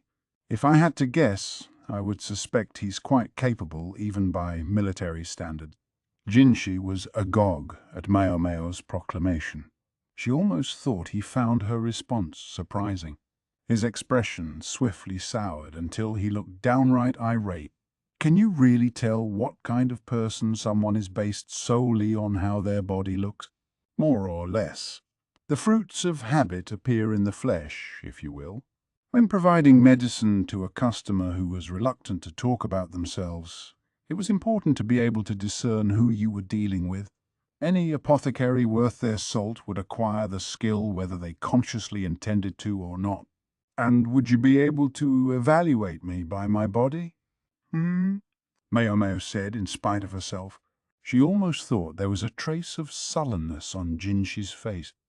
Wait, Could it be he was jealous of Lihaku? That would explain why he had looked increasingly displeased over the course of their conversation. It was all because Maomao had been too lavish in her praise of the other man's physical qualities. I can't believe this guy, she thought with a mental sigh. He just has to be reassured that he's the more attractive one. Jinshi had a beautiful face. So beautiful, in fact, that had he been a woman, he could have had the country wrapped around his little finger, and one suspected that, even as a male, it wouldn't have been impossible. And yet, despite having a countenance that was beyond compare, now he wanted to gloat about his body too. I mean, I guess that's fine by me, Maomao thought. The glimpse she had gotten of Jinshi's body had shown someone surprisingly muscular and toned. She didn't have to study it closely to see that he was quite attractive. But so what? Was he trying to suggest she should recommend him to Perrin if she thought he outstripped Lihaku in physical beauty? Come to think of it, had she ever even mentioned Perrin to Jinshi? While Maomao thought all this over, Jinshi leaned his elbows on the table and watched her intently, his lips pursed. The eunuch standing guard looked absolutely cowed, yet nonetheless entranced by his stormy visage. As for Gaoshun, he looked at Maomao with all the tranquility of an image of nirvana.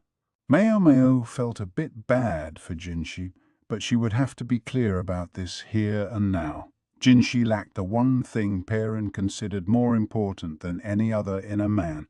No matter how exquisite his other physical features might be, without that crucial thing, it would be no use even talking about it. I did see your body, Master Jinshi, but I'm afraid there's simply no point, Maomao said, albeit reluctantly. The atmosphere in the room iced over immediately. Gaoshun went from looking like a saint in nirvana to looking like the criminal Kandata as the spider's thread broke. I'm quite sorry to have to tell you this, Maomao went on, but you simply aren't a match for my elder sister. This time it was Jinshi's turn to sound completely flummoxed. Gaoshun pressed his forehead against the wall. Lihaku could only wonder what in the world was going on. The eunuch who had given him the glaring of a lifetime over his little blunder the day before was now here in front of him, and on his unimpeachably lovely face was a smile. The man's name was Jinshi, Lihaku recalled. Jinshi seemed a bit younger than Lihaku, but he was also in the Emperor's confidence. With that gorgeous face, rumors occasionally cropped up of a dalliance between Jinshi and the Emperor, but at the very least Jinshi seemed serious about his job.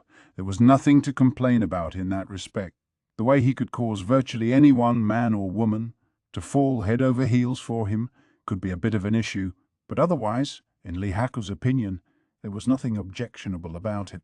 As for Lihaku, though, he wasn't the type to be interested in another man, no matter how lovely. All the same, when that man showed up practically out of the blue and started staring intently at him, Lihaku was a little bit lost for what to do. He was just glad there was no one else around to see them. They were in the officers' building, which was rarely very populated.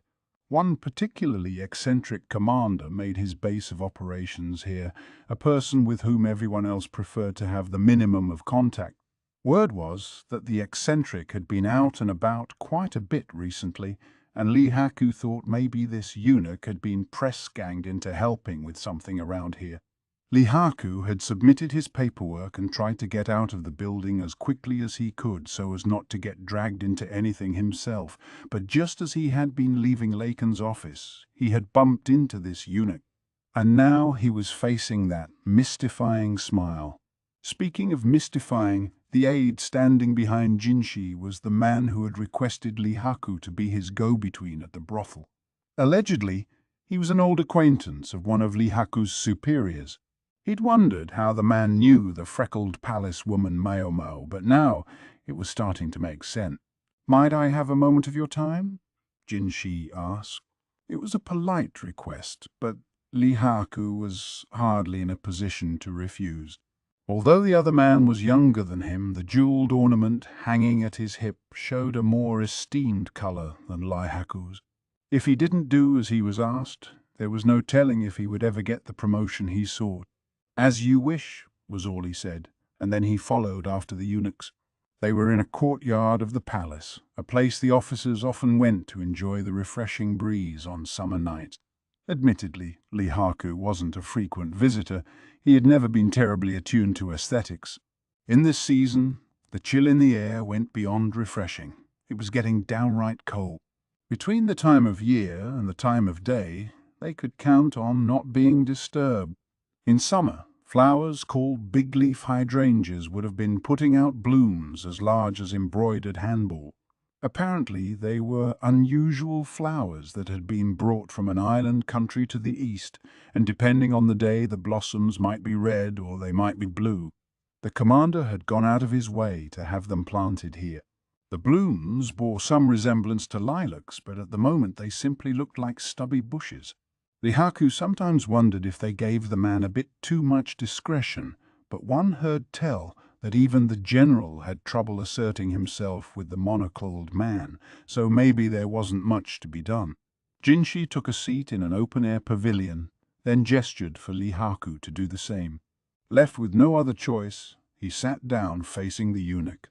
Jinshi set his chin on his clasped hands and fixed Lihaku with a radiant smile. His aide, behind him, seemed entirely used to this, but Lihaku found himself somewhat unsettled. It was ridiculous, but the smile was so brilliant that he almost wanted to look away. He realized now that all the talk of how Jinshi could have brought the country to its knees if he were a woman was more than idle gossip. But he was a man. Even if he was missing something normally considered important to one could be deceived by his nymph-like smile and silken hair, but his stature and the broadness of his shoulders gave him away. He didn't look too frail even compared to his own aide, who looked distinctly like a military man, and anyone who was misled by the delicate smile into thinking they might have their way with this person would seem likely to find out otherwise, and painfully. Every motion he made was entrancingly elegant, yet also utterly efficient and precise. Lihaku had thought so even when simply following along behind the eunuch. He'd also thought the man looked somehow familiar, but he couldn't place him. The thought nagged at him, even though he'd only ever caught glimpses of Jinshi. He'd never really seen him face to face. What did a person of such high station want with him? My attendant informs me that you, my boy, have your heart set on somebody. Would it be overthinking it, Lihaku wondered, if he felt the crack about my boy was a somewhat unnecessary twist of the knife? It took him a second to understand who Jinshi meant by his attendant, but he realized that in this context it could only be this scraggly, freckled girl. Come to think of it, she had apparently done a stint in the outer palace. Lihaku realized she'd been working for this eunuch, of all people. He put his hand to his chin unconsciously. He'd always thought it would take someone of very particular tastes to hire that woman as their personal servant. He never would have imagined this gorgeous eunuch would have those tastes. Even recognizing that the situation in which Jinshi had found them would have required some explanation, though Lihaku was a bit taken aback to realize she had told Jinshi of his desire to buy out Perrin's contract. Maybe that was what inspired the eunuch to smile so intently at him. At his young age, for him to aspire to buy out one of the most beautiful, most revered courtesans in all the land was humorous indeed. And frankly, Lihaku didn't mind if Jinshi thought he was a buffoon. Let him laugh at Lihaku. But if he intended to make light of Lihaku's beloved Perrin, then things might be different. Perrin was a good woman. Not just a good courtesan, a good woman. He pictured her smiling at him in bed, saw her dancing, holding up the hem of her robe with 2 fingers, thought of the way she served tea with attention to every detail. Some might say that was just what a courtesan was supposed to do, and with such people there would be no room for further discussion. But Lihaku didn't mind. He didn't care if it was real or not. As long as he believed in it, it didn't matter. He'd seen more than one of his colleagues lose themselves in women and gambling, and to those around him, perhaps he just looked like another such lost cause. Those who would tell him that Perrin was no good for him no doubt had his best interests at heart, and for that he was grateful, but he wished they would butt out. Lihaku went to the verdigris house of his own volition. Frequently he didn't even see Perrin, but was simply served tea in the front room by an apprentice. And that was fine with him. It was part of Perrin's business to be as unreachable as a flower on a distant peak. If she charged a month's silver for a cup of tea, who was anyone to say that was greedy? Perrin poured all of herself into being a courtesan. She was living merchandise. Any who claimed she was too expensive simply didn't understand. That was why, if the eunuch across from Lihaku tried to belittle Perrin, Lihaku was prepared to get physical. He knew perfectly well that it might cost him his head, but he could live with that, so to speak. He had never compromised his principles, his beliefs, and this way of life, as straightforward and unrelenting as a charging animal, had always suited him. If those around him thought he had gone mad for some woman, let them. For the moment he controlled himself with an effort, pressing his trembling hands together and looking at Jinsha. "And what if I do, sir?" He was careful not to add, "It's none of your business," or anything else unnecessarily antagonistic.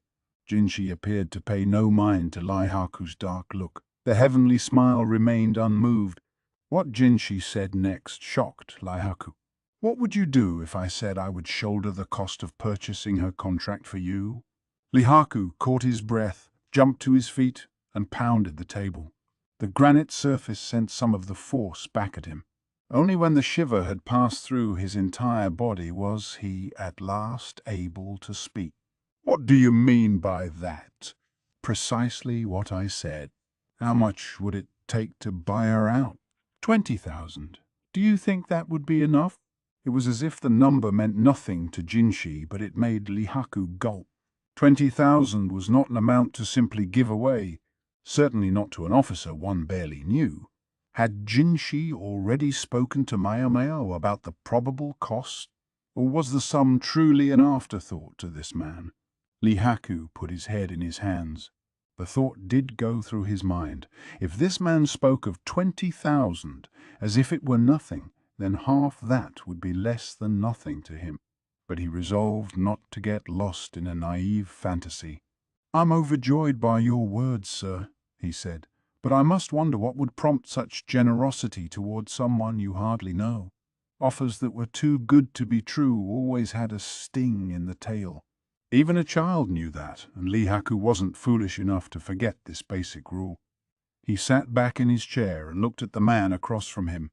The eunuch's expression showed no change despite having offered this staggering amount of money, although his aide behind him looked slightly exasperated. "My cat is most wary, yet not only was she willing to speak to you, she seems to be earnestly considering you as a possible match for a woman she thinks of as an older sister." The cat must have been Maomao. It was the meaning of her name, and when Lihaku thought about it, he realized that she could indeed be cat-like. She could be as suspicious of others as a stray cat, but when there was food to be had, she would come just close enough to get it, take as much as she could, and then she would be gone again. Lihaku had never wanted a cat. If he was going to have an animal, he would have liked a dog, something that could hunt with him. Despite the eunuch's choice of metaphor, though, and despite Maomao's attitude, apparently she trusted Lihaku to at least some extent. True, the disinterest in her eyes had made it clear that she thought it was annoying to have to answer his questions, but answer them she did. Ultimately, it had led to this conversation. "You're saying that when a mistrustful cat takes to somebody, that's reason enough to have faith in them," Lihaku said, earning a slight flinch from Jinsha. He wondered if he'd said something wrong, but the soft smile was back on Jinshi's face so quickly that Lihaku wondered if it had been his imagination. "I did a bit of asking around about you," Jinshi said. "I learned that you're the son of a provincial official. To rise up the ranks in the capital must have taken quite a bit of work." "A fair amount. There were cliques and factions anywhere you went." His father had been an official, yes, but only a regional civil administrator.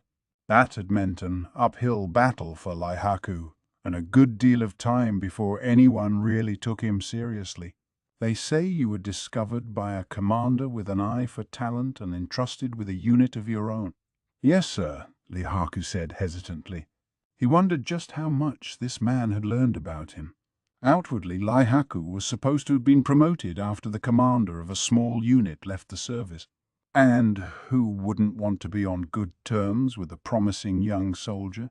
Jinshi continued. Many might, but rarely to the tune of 20,000 silver. Lihaku only really needed half that amount, or actually, if one factored in his own contributions and all he could scare up, even just a quarter of it, 1/4 or 5,000 in silver, would this man really just give it to him? Lihaku was nearly sick with wishing for it, but he shook his head. He looked at Jinshi seriously and said, I truly do appreciate your vote of confidence, and I confess I'm almost beside myself wanting to accept your offer, but I can't take your silver. To you, she may be simply another courtesan, but to me she is a woman I wish to take to wife, and if I don't do that with my own money, then what kind of man am I? Lihaku managed to say all this to Jinshi, though it wearied him having to be constantly alert to the tenor of his language.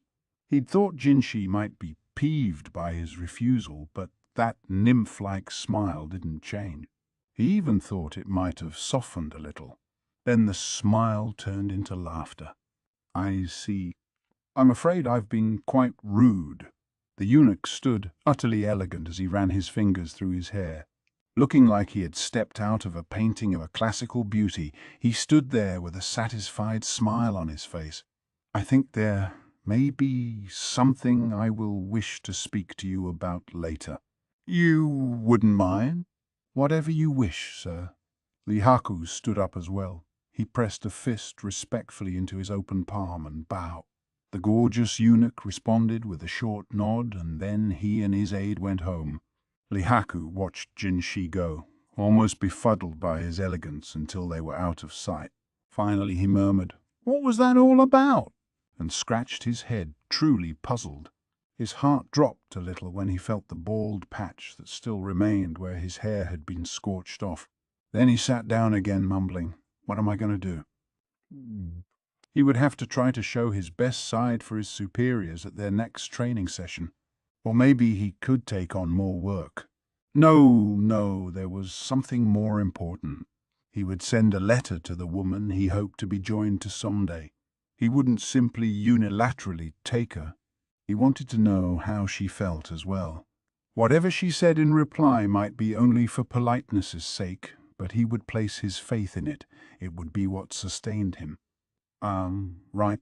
Lihaku stuck his hands into his sleeves and set off from the courtyard at a brisk trot. He wondered what kind of branch would make the best accompaniment for his letter. Maomao, you've got a letter. Giwan held out a bundle of wood writing strips. Maomao took it and undid the tie, to find the strips were covered in a light, flowing hand. It was a reply to the message she'd sent to the Verdigris house several days earlier. The old lady can say what she wants, but I'm still earning plenty. The letter was from Perrin. Maomao could practically see her sensuous older sister puffing out her ample chest. Besides, I'm still waiting for a prince on his white horse to come and get me. In one far country, white horses were what princes were said to ride when they came to rescue trapped young maidens. Perrin was still a woman, she had a woman's dreams. Maybe it was a bit late to call her a young maiden. She'd already been with more gentlemen than could be counted on both hands. But she didn't give up on the fantasy. Maybe that stubbornness was part of what had preserved her youth for so long. I sort of suspected, Maomao thought. If the prospect was someone who pleased her, she didn't even need that 10,000 silver. He just had to play the part of her prince. The role demanded absolute physical strength and endurance, along with something that most men had but eunuchs didn't. Add a dash of theatricality and a little bit of money with which to celebrate, and that would do the trick. No, it wouldn't be necessary to buy Perrin out as such, but the community wouldn't sit by and watch her go without marking the occasion. The old madam herself had once said to Perrin, "If you want to retire, I won't stop you. But we're going to have the party to end all parties." It was quite a striking remark from a woman who was normally so tight-fisted. When Perrin left the stage, it would be commemorated as befitted one of the pleasure quarter's most beautiful blossom. A courtesan had her pride after all. Thus, for a man who suitably impressed Perrin, even the old madam wouldn't try to wring out too much. But surely 5,000 or so for the celebration. Anyone who couldn't come up with at least that much money wasn't fit for Perrin, and if they had the money but refused to spend it, that would show them even worse. Yeah, even if 10,000 is out of reach, 5,000 ought to do it. If Laihaku continued his steady rise up the ranks, he should be able to save up that much within a matter of years. The rest would be up to luck. If Perrin were to be brainwashed by the old woman, that would spell the end. Laihaku just had to get her out of there before that happened. There was no part for Maomao to play in any of this. There was just one thing that worried her. Surely he wouldn't go into debt to get the money, would he? She thought. If he took a loan to get the cash, the madam would sniff it out and that would be it. How can I let Perrin go to a man mired in debt? She would demand. Maomao was fairly confident Laihaku wouldn't do anything so silly, but she couldn't be sure. With these thoughts running through her head, she found herself at the end of the letter, where she discovered something very troubling. A certain someone was coming around talking about buying out a contract. I think the apprentices got the wrong idea. A certain someone. Right, Maomao thought. It was unusual for Perrin to be so indirect, but Maomao knew perfectly well who she was talking about. Maomao tied the letter closed again and put it on a shelf in her room. When she emerged into the hallway, she discovered that Jinshi was visiting the Jade Pavilion for the first time in several days. He'd looked downright stormy the last time they'd parted, but today he seemed in high spirits. Maomao went to the kitchen to prepare tea, wondering what might have him so pleased. Chapter 18. Blue Roses. The cold was gradually loosening its grip on the world, and the first hints of spring were in the air. As Maomao stood out drying some bedding, she felt like she might succumb to the temptation of the warm, pleasant sun, but she shook her head, mustn't sleep on the job, and forced herself to focus on her work. Time did pass quickly when one's days were full and satisfying, even though somehow the 2 months she had spent in Jinshi's employ had felt interminably long.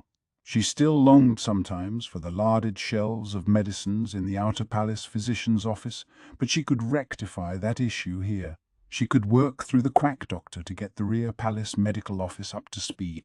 Meanwhile, she could lean on Gaoshun to get her anything she needed from the archives.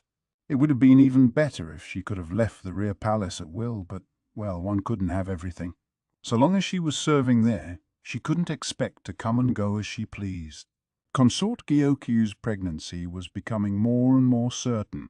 Her menses still hadn't resumed, and now she was experiencing fatigue as well. Her temperature was slightly elevated, and it seemed she was evacuating more often than usual. Princess Lingley would occasionally put her cheek to Gyoku's belly and grin, as if to intimate that she knew there was something in there. Can babies tell? Maomao wondered. Lingley was waving bye-bye to Gyoku's belly as Hongyan took her away for her afternoon nap. Children were most mysterious creatures. The princess had begun to toddle around on her own. The emperor gave Lingley a pair of little red shoes, while she in turn gave the ladies in waiting their share of headaches. She had become more expressive as well. If you gave her a nice, soft bun, she would smile broadly in return. The ladies in waiting of the Jade Pavilion had no children of their own, but apparently did have the maternal instinct, for they doted endlessly on the little princess. Ongying became given to saying, "Perhaps I'll have one of my own sooner or later," but the other women, including Maomao, weren't sure how to respond. Hongyang looked concerned when she said this, yet no one expected the devoted head lady in waiting to retire from her post. Even had a suitable offer come along, the other women would most likely have done anything to stop Hongyang from leaving. It was she who allowed the Jade Pavilion to function with such a small staff. Being too talented could have challenges of its own. Maomao took to entertaining Princess Lingley when she had no other work to do. The injury to her leg was another factor. Rather than having the busy and able-bodied other ladies in waiting watch the princess on top of all their other duties, wasn't it more efficient to have the woman with nothing to do but taste food look after her? Thus, on this day, Maomao found herself once more playing with Princess Lingley, who was making piles of wooden blocks, purposely constructed with light materials, and then knocking them down. She also showed some interest in illustrated books, so Maomao would copy the pictures out of books she got Gaoshun to borrow for her, writing the words below each one. Lingley was still just 2 years old, but Maomao had heard it was never too early to get them started. Sadly, Hongyang put a premature end to her educational efforts when she confiscated the pictures. "Draw flowers like a normal person," she instructed, pointing to the flowers in the courtyard. Apparently, no matter how excellent the renderings might have been, pictures of poisonous mushrooms were off limits. That was how Maomao passed the time until one day a gorgeous eunuch appeared for the first time in quite a while, bringing trouble with him. "Blue roses, sir?" Maomao asked, looking at the eunuch with some fatigue. "Oh, yeah. Everyone's quite interested, you see." Jinshi looked like he was in something of a bind. To the palace women he looked beautiful even in his distress, and at this moment 3 pairs of eyes were watching through the crack in the door. Maomao chose to ignore them. Shortly thereafter, Hongyang, looking rather exasperated herself, grabbed the owners of the eyes, quite nimbly we might add, 2 with her right hand, 1 with her left, by the ears and dragged them away. Maomao chose to ignore that too. "Such capable handling," Gaoshun commented, a remark Maomao would keep to herself. Back to the subject at hand. "Everyone would like to admire some of these flowers," Jinshi said.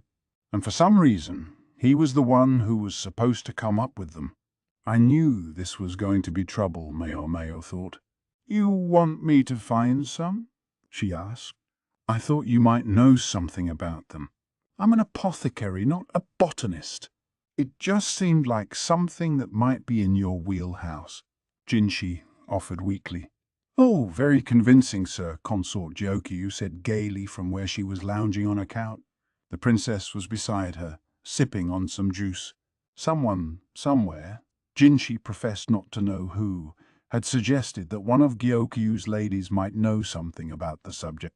That at least explained why he was here. Was it the quack? Maomao wondered. It wasn't impossible. The good-natured old fart had a bad habit of overestimating the abilities of others. It was profoundly frustrating. Maomao wasn't entirely bereft of knowledge about roses. She knew the petals yielded an oil that served as a skin beautifier. The courtesans had used it periodically. She had earned herself some pocket change by steaming the petals of wild roses with their powerful aroma to make the stuff. "I'm given to understand such flowers once bloomed on the palace grounds," Jinshi said, folding his arm. Hongyang, evidently done disciplining the 3 eavesdroppers, entered with fresh tea. Someone was seeing things, surely. "Ah, my calf itches," Maomao thought. Her wound was driving her crazy as it healed. Small blessings. Her feet were hidden under the table, so she could scratch it with the toes of her other foot. But somehow, that seemed to inspire itches elsewhere. I only heard one person say it, but upon investigation I discovered a number of people who testified to it. Jinshi's expression was hard to read. "Was opium ever widely used here? It would be the end of the damn country if the likes of opium got around." Consort, Gyokyu, and Hongyang looked at Jinshi, wide-eyed at the sudden change of tone. Gaoshun furrowed his brow and coughed politely. The anger lingered on Jinshi's face for another beat, but the next second the celestial smile had returned. Maomao looked at him almost pleadingly. She just didn't deal well with that smile. Gyokyu was watching them with considerable amusement, though Maomao herself wasn't amused in the least. "Can't you possibly?" Jinshi said. Yee, personal space? Maomao thought. He kept leaning in, but she didn't want him any closer than he already was. Finally, she heaved a sigh. "What is it you want me to do, sir?" "I'd like them to be ready by the garden party next month." It was time for the spring party. Had it really been that long since the last one? Maomao's emotions were just threatening to get the better of her when she had a thought. Next month? Master Jinshi, were you aware? Of what? He looked at her, curious. He didn't understand. Of course not. There wouldn't be blue roses and couldn't be blue roses, and it wasn't a problem of color. It's going to be at least 2 more months before any roses come into bloom. His silence was her proof. He'd had no idea. Of course. She was starting to get one of her bad feelings. He was going to press the matter and she wasn't going to like it. I'll turn them down. Somehow, Jinshi's shoulders slumped. "May I ask you one thing, sir?" Maomao said. Jinshi looked at her hopefully. Would this request happen to have come from a certain military commander? It was the only thing she could think of, considering the circumstances. That would explain the itching, she thought. She'd had her suspicions, and her body had reacted in a show of absolute denial of this name she didn't wish to hear. Indeed? Laka. Jinshi slapped his hands over his mouth before he could get the name out. Gyokyu and Hongyang looked at him, mystified. He was speaking, of course, about him. No way around it then, Maomao thought. If he was involved, then she bore a certain responsibility. "I don't know if I can help you," she said, "but I'll try." "Are you sure?" "I'm sure. But there are a few things, and a place, that I'll need." It would have been too infuriating simply to run away from the challenge. She would have liked nothing better than to snatch the monocle off that leering face and smash it. The spring garden party would take place among the peonies. It would ordinarily have been held a little earlier, but people kept complaining about the cold, so it had been moved back. Maybe they should have done that sooner, but precedent was a hard thing to change. A red carpet had been laid out and long tables surrounded by chairs set up in the garden. The musical performers restlessly tuned their instruments, ready to start any time they were needed. Women rushed back and forth, making sure everything was in order, while young military men stroked their as-yet underdeveloped beards and enjoyed the sight. A curtain had been set up behind them all as a blind, and someone behind it was making a fuss. A slim girl, practically emaciated in fact, was holding a giant vase of flowers. Cradled in it were colourful roses, even though it was still too early in the year for them. "You really did it," Jinshi said, gazing at the roses whose buds had not yet opened. The flowers were red and yellow and white and pink and, yes, blue, as well as black, purple, and even green. When Maomao had promised to try to create blue roses, no one had imagined this panoply of colours. Jinshi was set back on his heels, wondering how she had done it. "I can tell you, it wasn't easy. I didn't even get them to bloom," Maomao said with genuine regret. She wasn't sorry to have come up short for Jinshi so much as she was disappointed not to have been able to make things go exactly as she had envisioned them. Jinshi already knew she was like that, but it still irked him. It irked him so much. "No, this will be just fine." He picked up a rose, water dribbling from its stem.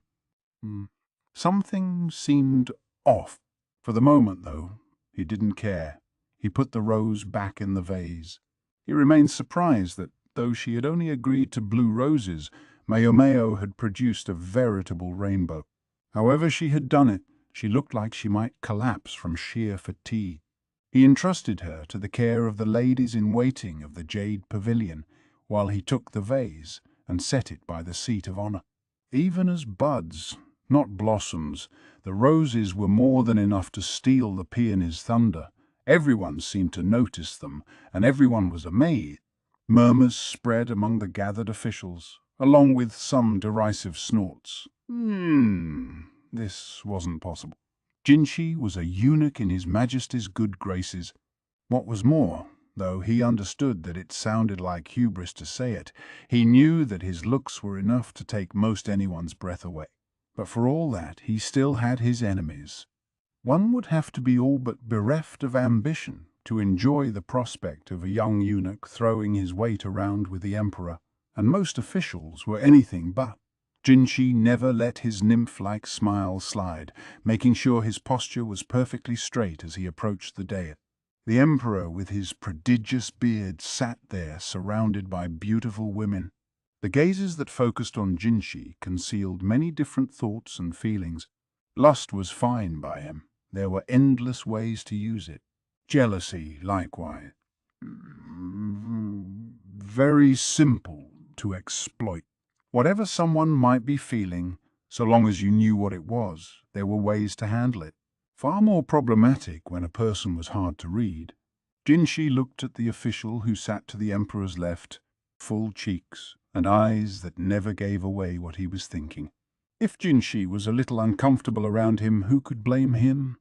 As far as this man was concerned, Jinshi was just a young upstart, and a eunuch at that. At one moment he could seem to be studying Jinshi intently. The next it was as if he were looking at empty air. The man's smile was ambiguous, defying exact interpretation. He was Shishu, the father of one of the consorts currently at the rear palace, Lulan. He'd had the imperial affection during the previous reign, not of the emperor, but of his mother, the Empress Dowager, and he continued to lord it over the current ruler. It was not a good thing. Even so, Jinshi never let his smile slip, at least not intentionally. Then his gaze went from Shisho on the emperor's left to the man sitting to the emperor's right, and their eyes met. This man wore a monocle in one of his fox-like eyes, and he was eating a chicken wing with no concern for decorum. He seemed to think he was being subtle about it, but he would take a bite, stash the food in his sleeve, then take another little bite before concealing it again. At the moment, this was the man Jinshi considered most dangerous, Lakan. He appeared to be studying the head of the high official standing beside him. Then, as if the chicken wing wasn't bad enough, he reached over and plucked away the official's cap. What could he be thinking? For some reason, a wad of black fluff was attached to the cap's underside. Lakan feigned a look of astonishment. When they realized they could see the man's bare head, 3 officials across from him fell silent. It was a cruel prank, exposing the man's, admittedly well-made, wig. A few people chuckled at the childish mischief, some were openly exasperated, and a few had their hands full trying to control a rush of anger. Jinshi wasn't the only one who couldn't maintain an impassive expression. It wouldn't do for him to burst into laughter, however, so he somehow mastered his face and instead knelt on the carpet. He offered the vase of roses to the emperor, who stroked his beard and nodded with undisguised pleasure. Jinshi prevented himself from sighing as he respectfully withdrew. Lakan inspected the roses theatrically, this time with a dried grape in his fingers. Jinshi couldn't help wondering why nothing ever came of his failures of civility. You mustn't go to the Crystal Pavilion anymore. Maomao's head rested on Yinghua's knees. They were in an open-air pavilion some distance from the banquet. Yinghua had been quite worried about Maomao and was keeping a close eye on her.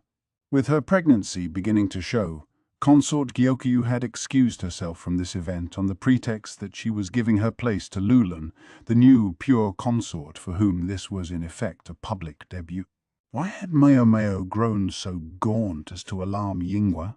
It seemed every time she went to the Crystal Pavilion, she ended up ravaged by fatigue. That was where she had been for the past month or so. She'd had Jinshi make the arrangements. The ladies in waiting of the Crystal Pavilion continued to look at her as if they thought she was some sort of evil spirit, but she paid them no mind. There was something she needed there in order to make her blue roses. The place she had requested of Jinshi was the Crystal Pavilion sauna, which she'd asked to have built when Consort Lihua had been convalescing. Maomao knew that despite the consort's high status, Lihua could be a very generous person, so she'd figured it couldn't hurt to ask if she might borrow the bath. And indeed, Lihua had agreed without hesitation. Maomao still felt bad using the place for free, though, so she'd brought along a book she'd recently obtained from the verdigris house. "This is His Majesty's favorite reading material," she said as she gave it to Lihua. The Emperor had requested new and different texts, so one of them might as well come from Lihua. When the consort realized what kind of book it was, she calmly put it away in her private chambers, maintaining her elegant demeanor the entire time. Her ladies-in-waiting whispered among themselves as they watched their lady go to her room. Maomao regarded them with a detached gaze. No one would ever imagine that such an aristocratic woman would have a book like that tucked in her sleeve.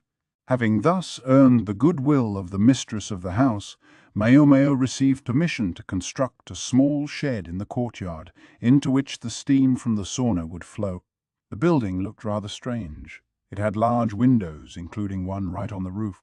Like the sauna itself, it was expensive. Well, expensive for Jinshi, who paid for it out of his own purse. No skin off Maomao's nose. Still, she couldn't help wondering just how much of a salary he must draw to afford things like this. Into the building she brought roses. Not just one or a few, but dozens, hundreds.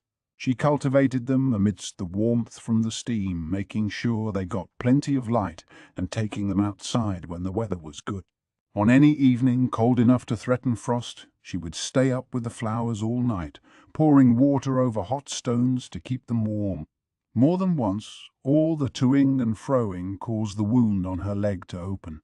When Gaoshun discovered this, he insisted on assigning another maid to be Maomao's minder. Xiaolan, of all people, was the one who arrived. How had Gaoshun known about her? It had proven simple enough to motivate Xiaolan. When she found out that not only would she get to skip her chores, but be given snacks too, she was thrilled to do it. She was probably the one thing that kept Maomao from collapsing from overwork. Maomao's goal in all this elaborate maneuvering was to confuse the roses. Flowers bloom according to their season, but once in a while, for whatever reason, they can be seen to bloom at a different time of year. That was what Maomao was hoping for, to trick the roses into thinking it was time to bloom. She'd brought in the massive number of plants on the understanding that not everyone would put out buds. She'd picked a species that bloomed on the early side, and not every rose in her collection was of the same variety. With just a month to work, she couldn't guarantee success, so she was overjoyed when she saw the first buds. She'd known that would be the real challenge, far more difficult than achieving the right color.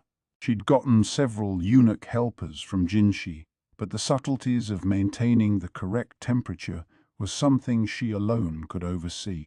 If there was the slightest mistake and the roses died, it would all be for naught. From time to time, the women of the Crystal Pavilion would hover around, either out of open curiosity or a desire to test their nerve against the sheer fright of seeing Maomao. They began to get on her nerves, so Maomao decided to arrange for something else to hold their attention. But what? The idea came to her when she was staring at her fingers, considering what to do. She took some rouge and painted it on her fingernails, then buffed it carefully with a cloth. It was a simple manicure, the sort of thing they did all the time in the pleasure district, but it was uncommon in the rear palace. Such decoration would get in the way of work, but it immediately drew the interest of the ladies of the Crystal Pavilion, who didn't do much work to begin with. Maomao made sure the other women happened to catch sight of her nails, sending them scrambling to their own rooms to dig out their rouge. That worked out very nicely, Maomao thought, and then she had a very slightly naughty idea. She decided to suggest a manicure to consort Lihua as well. The rear palace had its own trends, and the trendsetters were frequently the ladies who had the eye of the emperor. And since even a maid, if she became His Majesty's bedmate, could be elevated to the status of consort, it was only natural that the women of the rear palace should all want to imitate anything that might please the emperor. At the moment, it was unquestionably Lulan who was at the cutting edge of fashion in the rear palace, but she changed her clothes so often that none of her looks could take hold as a genuine trend. When Maomao went back to the Jade Pavilion to do Gyokuyu's food tasting, she showed her manicure to the precious consort and the other ladies in waiting. Hongyang was vociferous about the inefficiency of it, but the others were all very impressed. Wish I had some balsam plants or woodsorrel. Balsam, which was sometimes simply referred to as nail reddener, could be ground up together with woodsorrel, sometimes called cat's paw in Maomao's language, and applied to the fingernail. The woodsorrel helped bring out the red color of the balsam. About the same time, a craze for manicures began to take hold in the rear palace. The buds of the roses started to swell and then put forth blossoms, a profusion of white petal. All the roses Maomao had chosen were white. "What in the world did you do?" Jinshi asked as he came back after presenting the flowers. There was a deep furrow in his brow, and Gaoshun, behind him, looked equally intrigued. Yingwe had gone, dismissed by Jinshi. Although Maomao was publicly consort Jokuyu's lady-in-waiting, Jinshi was still technically her direct employer. "I dyed them. But there's nothing on them," Jinshi said, plucking at a petal.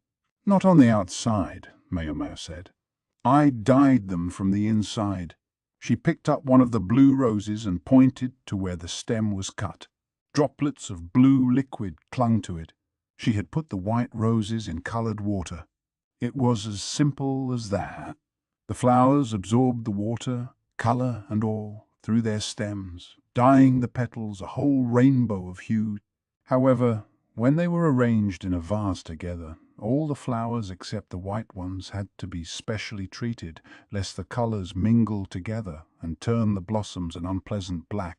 Thus, although the roses appeared to be arranged all in a single vase, the base of each stem had been padded with a bit of cotton impregnated with color and secured with oil paper.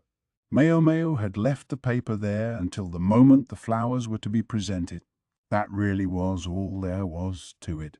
The gimmick being so simple, it was conceivable that somebody might figure it out and say something, but Maomao had a way of dealing with that, too. The night before the banquet, when His Majesty visited the Jade Pavilion, she had told him exactly what she had done. Everyone likes to be the first to learn a secret, and with the pleasure of having been let in on the game, His Majesty seemed apt to remain in good spirits, no matter what anyone said to it. Jinshi, it seemed, had withdrawn before the Emperor had a chance to tell him the story. In other words, the last time there were blue roses around here, it was because someone or other had enough time to kill that they could spend every day infusing the roses with blue water, Maomao said, looking toward the garden of roses. But why on earth would someone go to all that trouble? Who knows? Wanted to impress a woman, maybe, Maomao said flatly. Then she produced a narrow, oblong Paulownia wood box from the folds of her robe. It looked like the box in which she kept her caterpillar fungus, but it was something she'd had sent along when she requested the special books. "Now, that's unusual," Jinshi said, peering at the box. "Do you color your nails?"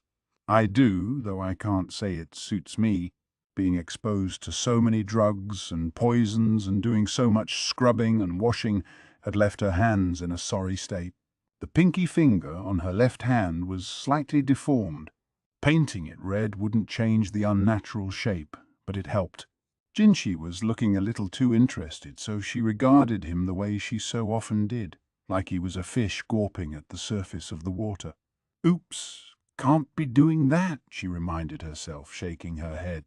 If a little pique was enough to set her off, she'd never last with him. Anyway, she still had work to do. "Master Gaoshun, do you have what I asked for?" "Yeah, exactly as you requested. Thank you very much." The stage was set. She was going to give that bastard the scare of his life. Chapter 19. Red Nails. The disgustingly multicolored roses stole the show at the garden party. Lakan looked at them vacantly. The musical performance had virtually lulled him to sleep. He was holding someone's cap with a ball of fuzz attached to it in his hand, and he didn't even know where he had gotten it. Oh well, Lakan thought, and placed the cap next to him on the table.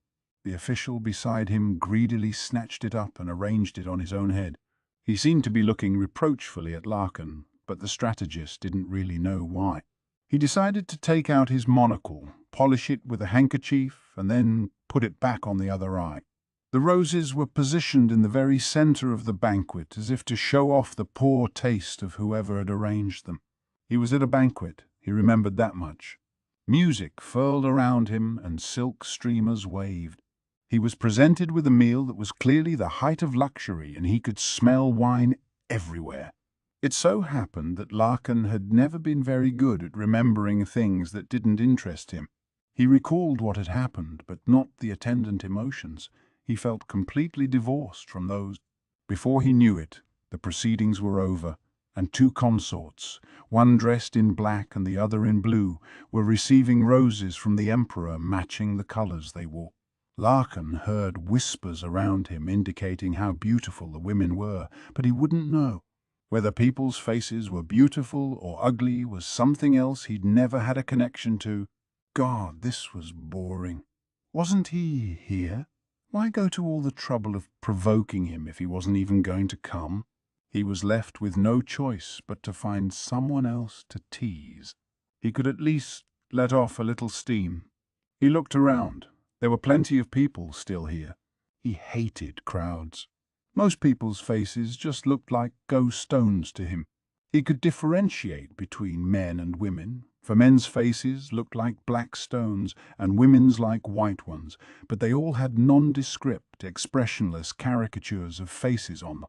Some of the people he knew particularly well in the military had graduated to looking like shogi tiles, but that was all.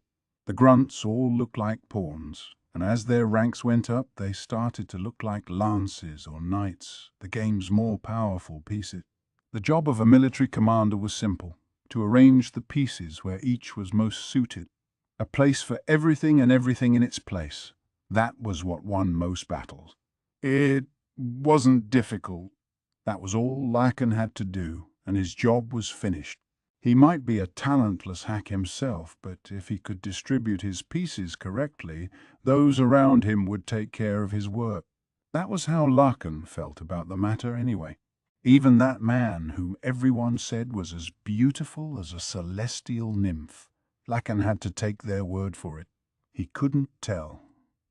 All he knew was that he had to find a gold general with a promoted silver in tow, and finding people was something he was used to. But his eyes hurt worse than usual today. The red stuck in them. Everyone had red pigment on the tips of their fingers. This so-called red polish was supposed to be all the rage among the palace women these days. The red polish that he recalled floating back from his memories had never been so garish. It had been thinner, lighter. The red of balsam, the word tugged on his heartstrings, reminding him of the name of a courtesan. Even as the thought floated through his mind, a diminutive palace woman appeared directly in his line of sight. She looked small and frail, but determined, like Woodsorrel. She turned hollow eyes on him. When she saw he was looking at her, she turned as if to say, "Come with me." Out beyond the peony garden, a shogi board had been set up in a small open-air pavilion. On top of the board was a Paulownia wood box, inside which rested something that looked like the withered remains of a rose. "Might I ask you for a game?" the girl said, but her voice was flat, affectless, as she picked up the pieces. Nearby was the gold general with his promoted silver close at hand. What possible reason could he have to refuse? How could he turn down a request from this dear little girl, his dear little girl? Lakan grinned cunningly. What in the world did she hope to achieve? Maomao had asked Jinshi to go home if it was at all possible. He, in turn, had ignored her. She looked deeply displeased, but accepted it on the condition that he be quiet. Then she had issued her unspoken invitation to the commander, after which she began lining up the shogi pieces. Her face was utterly without emotion. Even her usual cold reticence seemed warm and humane in comparison. She would scratch the back of her hand from time to time. Maybe she had a bug bite. "So, who'll go first?" Lakan asked. His eyes, one of them behind a monocle, gleamed with genuine joy. It only went to show how obsessed he was with this game. Before we decide that, let us lay out the rules. And the wager, Maomao said. That should be easy enough. Jinshi stared over Maomao's shoulder at the board.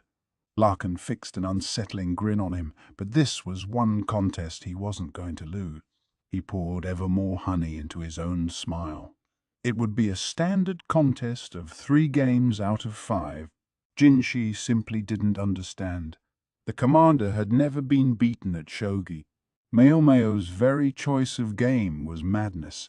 From the way Gaoshun's brow was furrowed, it seemed he shared Jinshi's opinion. What could be going through Maomao's head? What pieces do you want for your handicap? A rook, perhaps, or a bishop, Lakan said.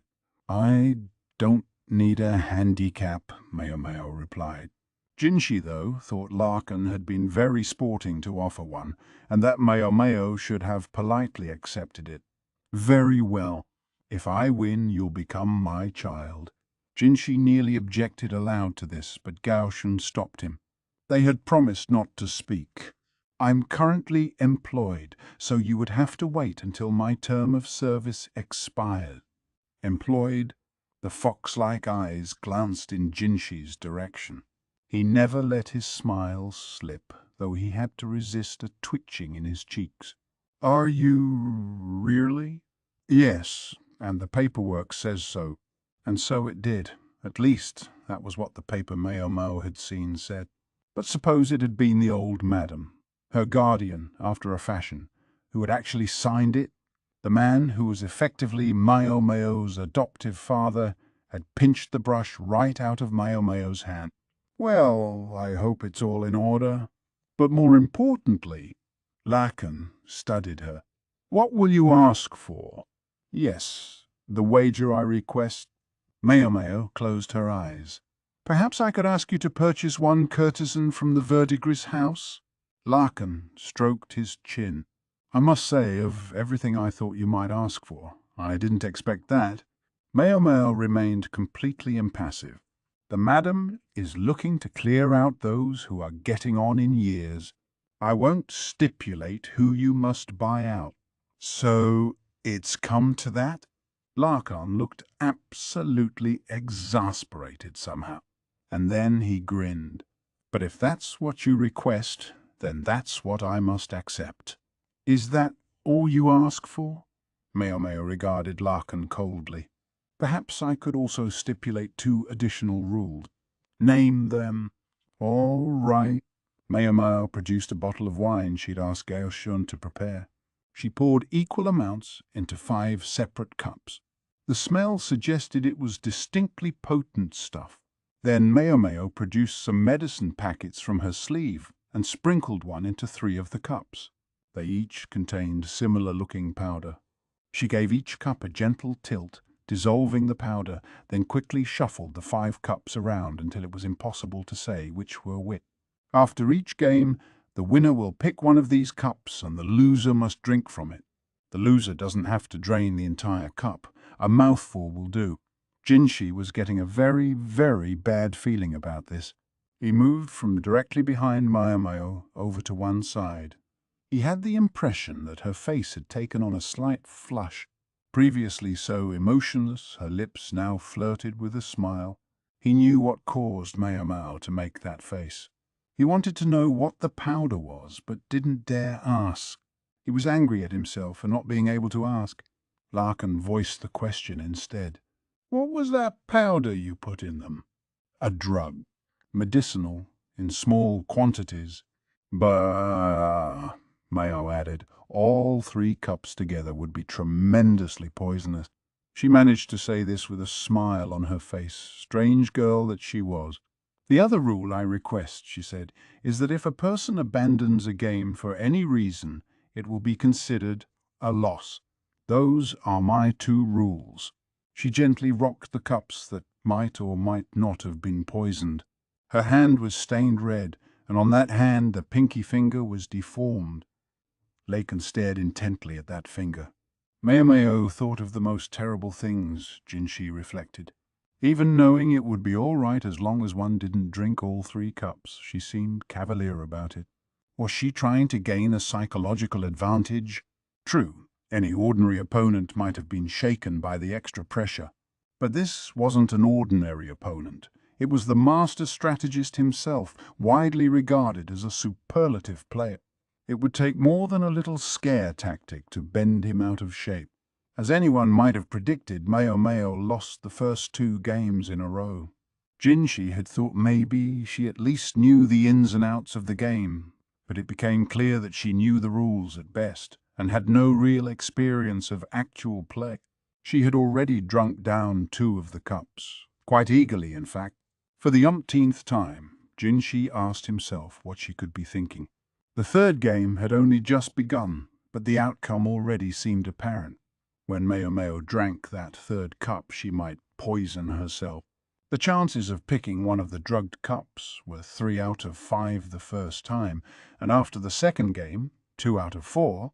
After this last game, the chance would be 1 out of 3. In other words, there was a 1 in 10 chance that she was about to poison herself horribly. Jinshi wasn't sure which was more frightening, the thought that Maomao might poison herself or the realization that he knew she might drink the poison and be just fine. He wasn't sure if Lakan knew how resilient Maomao was when it came to toxic substances. He looked at Gaoshun, wondering what they would do when the winner was decided. At that moment, there came a voice, check. But the voice didn't belong to Lakan. It was Maomao's. Jinshi and Gaoshun both looked at the board to discover Maomao's gold general closing in on Lakan's king. The way she had used her pieces was pathetic amateurish, but there was no denying that the king had been trapped with no escape. Well, heck, I yield. Lakan put his hands up. A win is a win, even if you gave it to me, yes? Maomao said.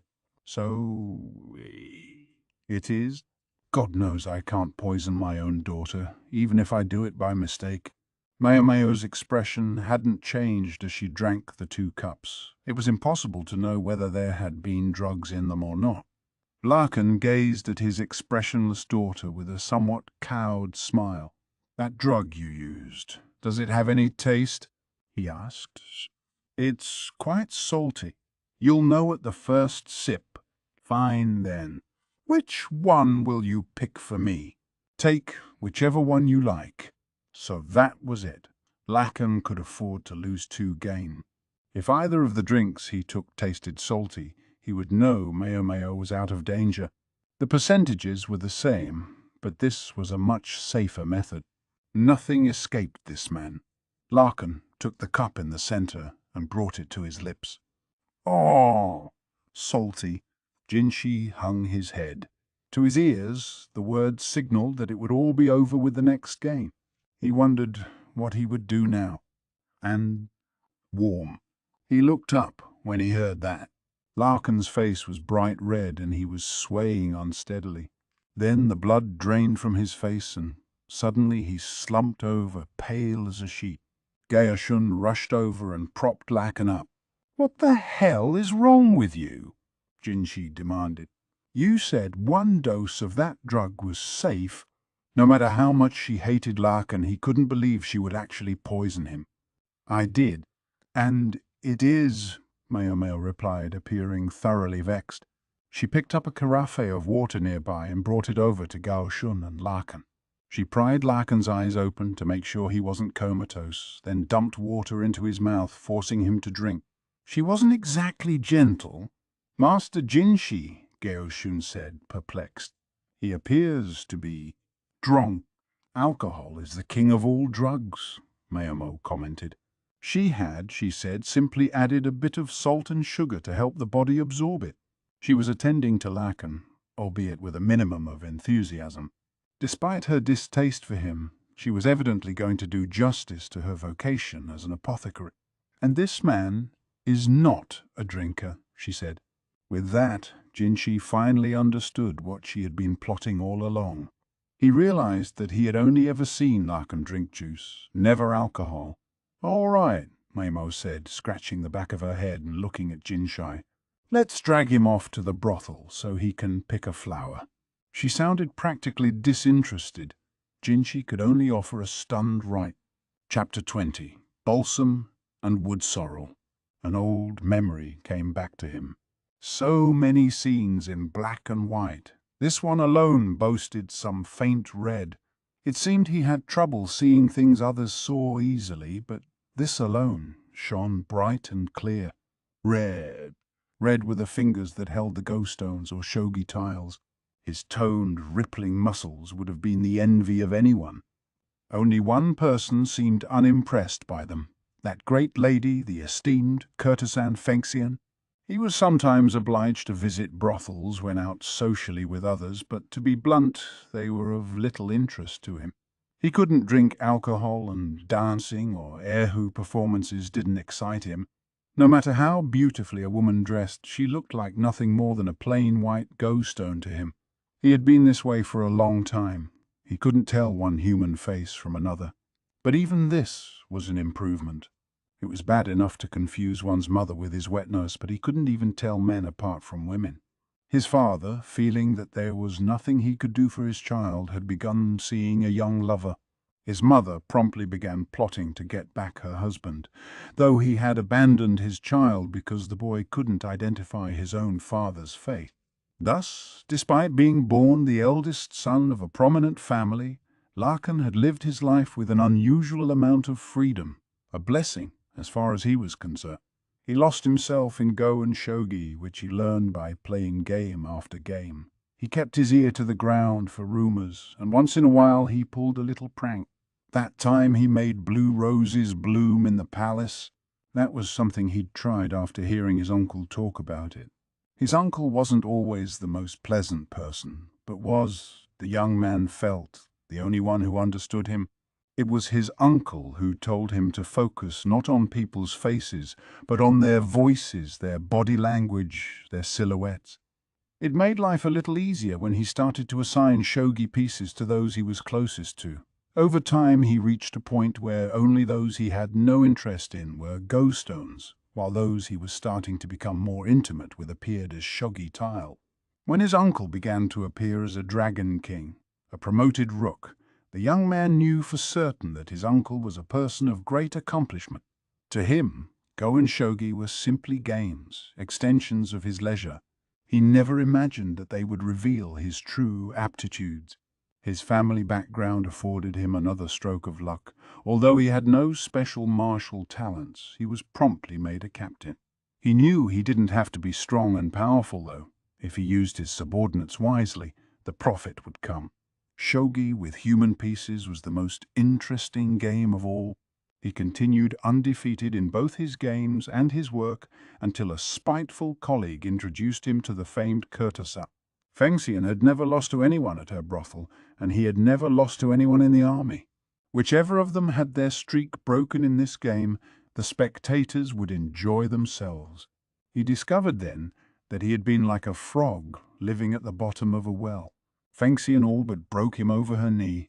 Even though she held the white stones, meaning she had the disadvantage of playing second, she amassed a crushing amount of territory. She took the stones in her delicately painted fingers and systematically cut him down to size. He could hardly remember the last time he had lost a game. He didn't feel anger so much as a sort of awe at the remorseless wound she had inflicted on him. Fengxian resented that he had taken her lightly. He surmised as much from the way she never said a word, the way even her movements were dismissive, as if the game hardly warranted her attention. Entirely without meaning to, he started laughing so hard he clutched his side. The onlookers murmured. They thought he had gone insane. He laughed so hard his eyes blurred with tears, but when he looked at the merciless courtesan, he saw not the usual white ghost stone, but the face of a woman in an ill humor. The look in her eyes would let no one get close to her. Like her namesake, the Balsam, Fengxian seemed as if she might burst at the slightest touch. Was this what human faces looked like? It was the first time he had experienced something other people took for granted. Fengxian whispered something to an apprentice who was attending her. The little girl pattered away and returned with a shogi board. The courtesan, so lofty that she wouldn't even allow a man to hear her voice at their first meeting, was challenging him to another game. This time he wouldn't lose. He rolled up his sleeves and began setting out his pieces. The woman named Fengxian had her pride as a courtesan, if nothing else. Perhaps it was because she had been born in a brothel. She sometimes said that she had no mother, only a woman who bore her, for in the pleasure district courtesans could not be mothered. Their acquaintance continued for years and years, and during their meetings they would focus on one thing only, playing Go or Shogi. Gradually, though, they saw each other less frequently. As accomplished courtesans grew more popular, they also became more reluctant to take customers, and Fengxian was no exception. Fengxian was intelligent, but flinty and hard. This might not have appealed to most people, but there was a small cadre of diehards who ate it up. Perhaps there's no accounting for taste. Her price kept going up until it was all he could do to see her once every few months.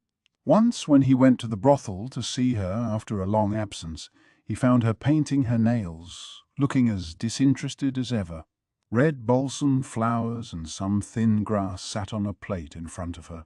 When he asked what the latter was, she replied, "It's cat's paw, a plant with medicinal properties, evidently useful to counteract bug bites and some poisons."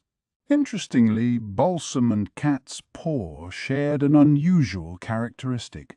If you so much as touched the ripe seed pods, they would burst and send seeds everywhere. He picked up one of the yellow flowers, thinking that maybe he would try touching one the next time he had a chance, just to see what happened, when Fengxian said, "When will you come next?" How strange. This from the woman who only ever sent the most impersonal notices to remind him her services were available. Another 3 months on. Very well. Fengxian told an apprentice to clean up her manicure supplies, then began setting up a game of shogi. It was about that time that he first heard talk of Fengxian's contract being bought out. Sometimes the price had little to do with a courtesan's perceived value. Some people would drive up the amount simply because they didn't like one of the other bidders. He had managed to earn some promotions in the military, but meanwhile, his position as heir to his family's fortune had been usurped by a younger half-brother, and the bidding ultimately became impossible for him to keep up with. So what to do? An awful idea entered his head, but he immediately snuffed it out. It would have been unimaginable to actually do it. Another 3 months, another trip to the brothel, and now Fengxian sat before him with 2 game boards ready to play, one of Go, one of Shogi. The first words out of her mouth were, "Perhaps a wager today. If you win, I'll give you anything you like. And if I win, I'll take something I want. Choose your game." It was Shogi at which he held the upper hand. Yet when he sat, it was in front of the Go board. Fengxian dismissed her apprentice, saying she wished to focus on the game. He didn't know which of them had been victorious, but the next thing he knew, their hands were intertwined. There were no sweet nothings from Fengxian, nor did he feel compelled to offer any vapid words of sentiment. In that respect, perhaps, they were alike. He heard Fengxian, cradled in his arms, whisper, "I want to play Go." Personally, he had been thinking about some shogi. The misfortune began after that. The uncle with whom he had been so close was dismissed from his position. The man never had known how to play the game, and Lakan's father declared the uncle a disgrace to the family. The uncle's misadventure had not in fact done any harm to the family, but Lakan now found himself persona non grata for having been too close to him. He was told to go on a long trip and not come back for a while. He could have ignored this, but it would only have been a headache later. His father was in the military too, making him not just a parent but a superior officer. At last he wrote to the brothel saying he would return in half a year's time. This was after he had received a letter saying the contract buyout had fallen through. Thus, for a time, he labored under the impression that all would be well.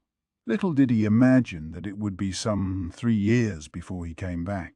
When he finally returned home, he found a mountain of letters had been tossed carelessly into his dust-choked room. The branches tied to them were withered and dry, making the passage of time painfully evident. His gaze fell on one letter that showed signs of having been opened. It was full of all the familiar banalities, but in the corner of the letter there was a dark red stain. He glanced into the half-open pouch beside the letter. It, too, was stained. He opened the pouch to discover what looked like 2 small twigs, or maybe lumps of clay. One of them was tiny. It looked delicate enough to crush in his hand. He was too late, realizing what they were. He had 10 of them himself. This gave new meaning to the term pinky swear. He rewrapped the 2 twigs and shoved them back into the pouch, then raced for the pleasure district as fast as his horse would carry him.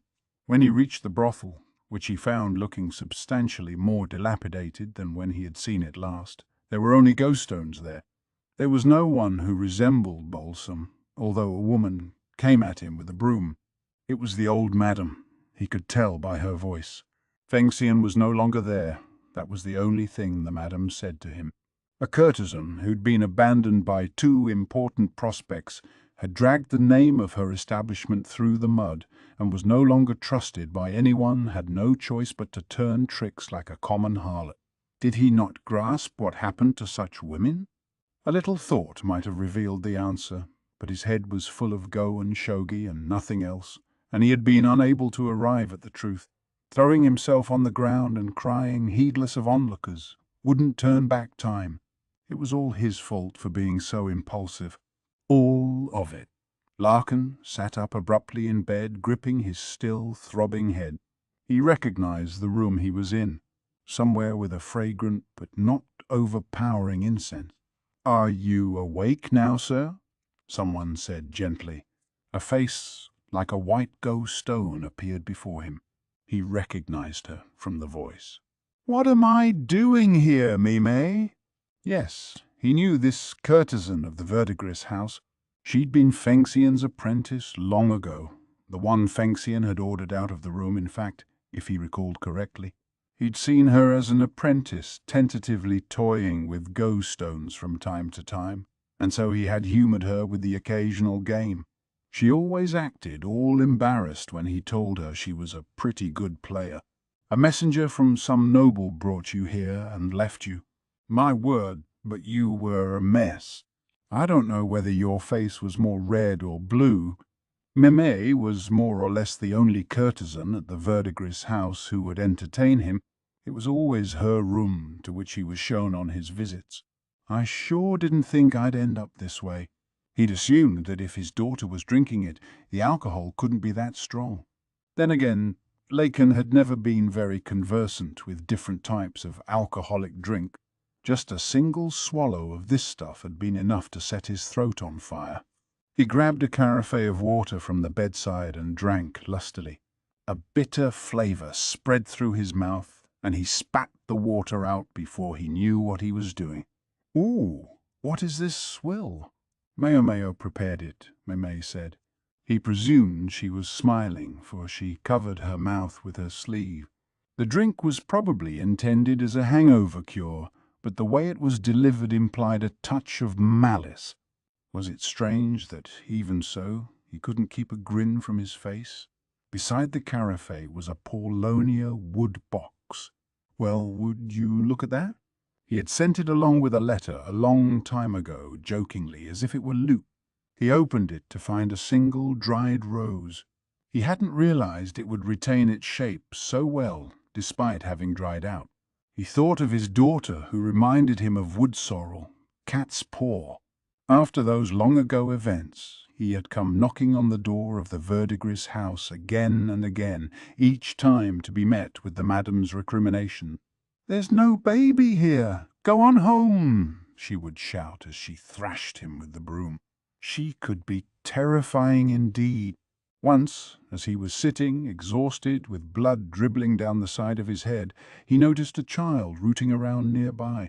There had been grasses with some sort of yellow flowers growing by the building. When he asked the child what she was doing, she said she was going to turn the grass into medicine. Instead of the ghost stone he expected to see, he perceived an emotionless face. The girl set off running with 2 handfuls of grass. She was heading for someone who walked with a limp like an old man. And his face, which might have been expected to look like a ghost stone, instead looked like a shogi tile. And not simply a pawn or a knight, but a dragon king, a powerful and important piece. He knew now who it was who had opened the one letter out of all those he had received, and the dirty pouch. For here was his uncle Luoman, who had disappeared after being banished from the rear palace. The girl with the cat's paw went trotting about after him. He called her Maomao. Lakan pulled out the dirty pouch. It was even more worn than it used to be, since he carried it with him at all times. He knew the two twig-like objects would still be inside, wrapped in paper. Maomao's hand had looked unsteady as she moved her tiles.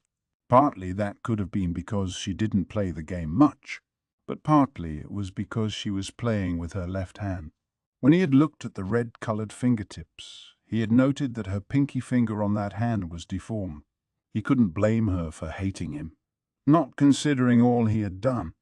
But even so, he wanted to put himself near her. He was tired of a life of nothing but ghost stones and shogi tiles.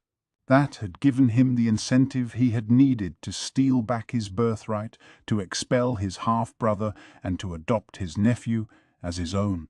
Then, in the course of much negotiating with the old madam and over some 10 years, he had successfully paid off an amount of money equivalent to 2 times the damage. It must have been around that time that he was finally allowed back into the rooms. Meme naturally took on the role. Perhaps she was paying him back for teaching her shogi all those years before. Lakan continued to visit time and time again, because the only thing he wanted was to be with his daughter.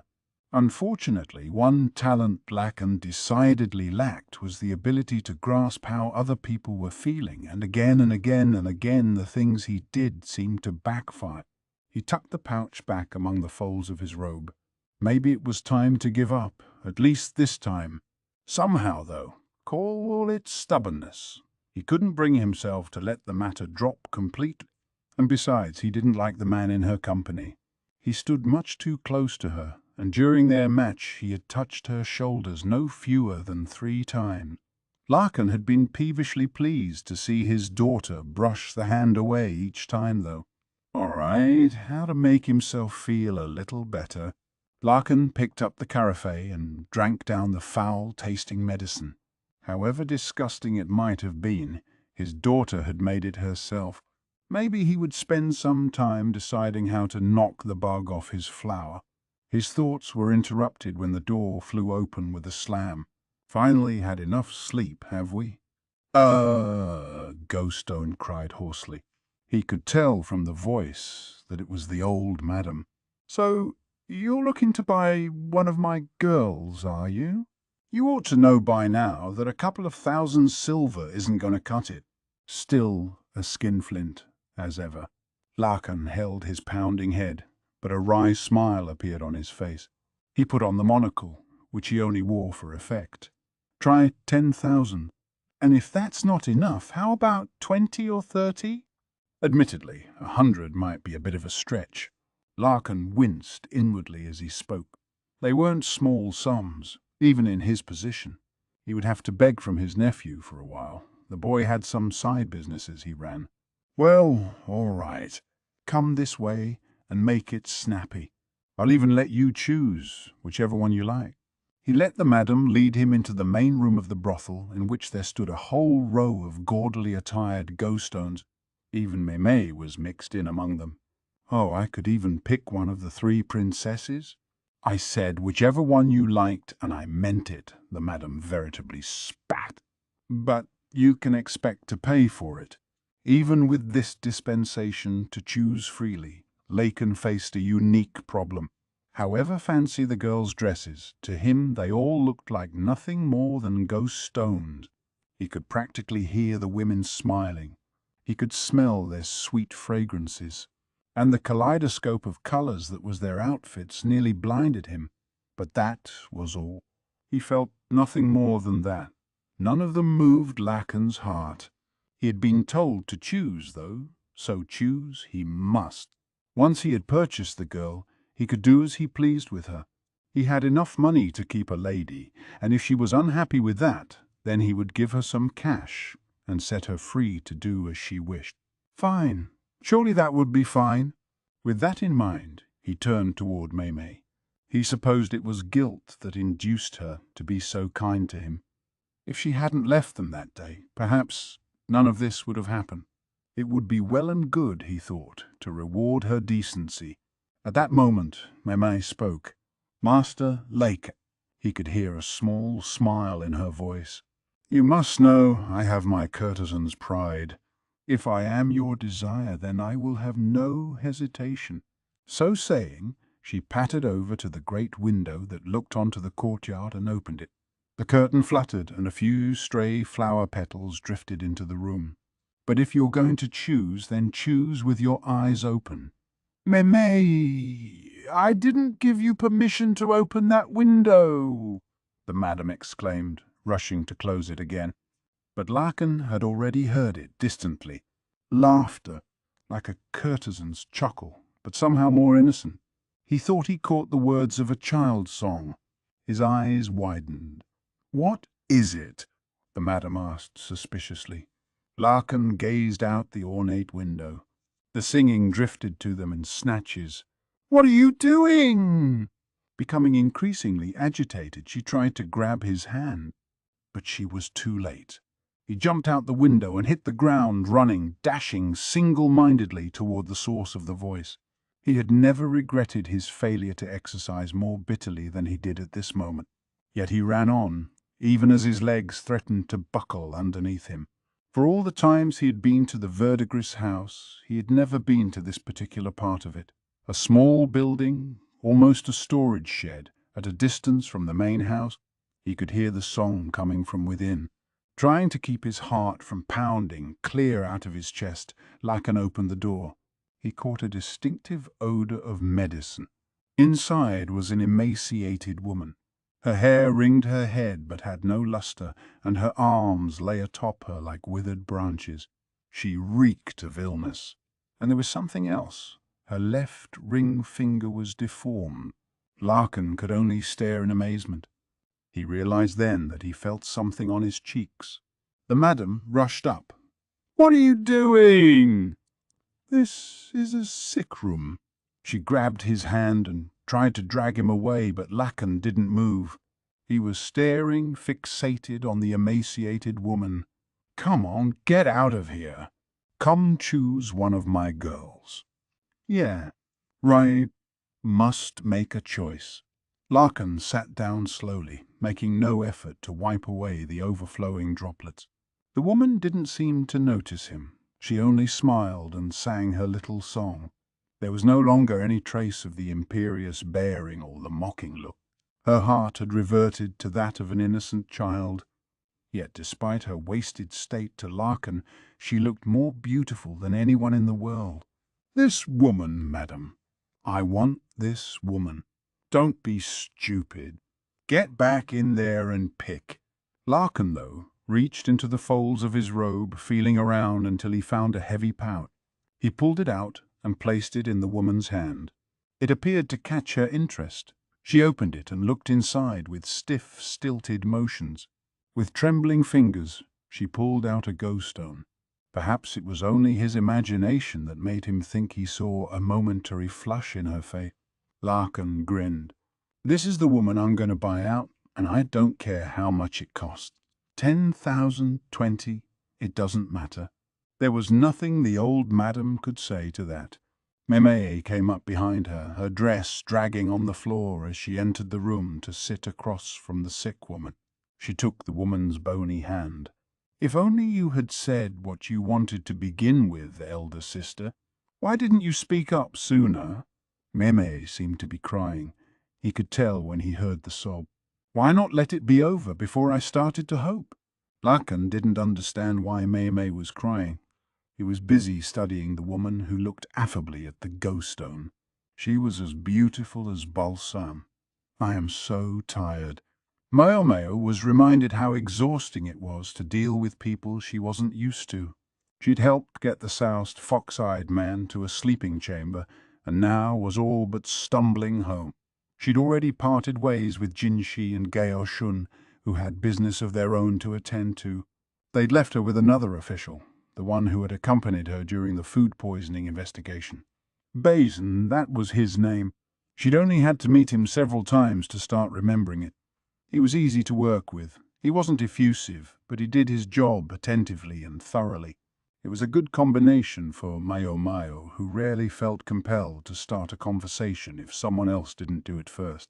Seeing him again, though, had reminded Maomao that sometimes there were people you simply didn't get along with, things you simply couldn't accept, even if the other person had never had any malice.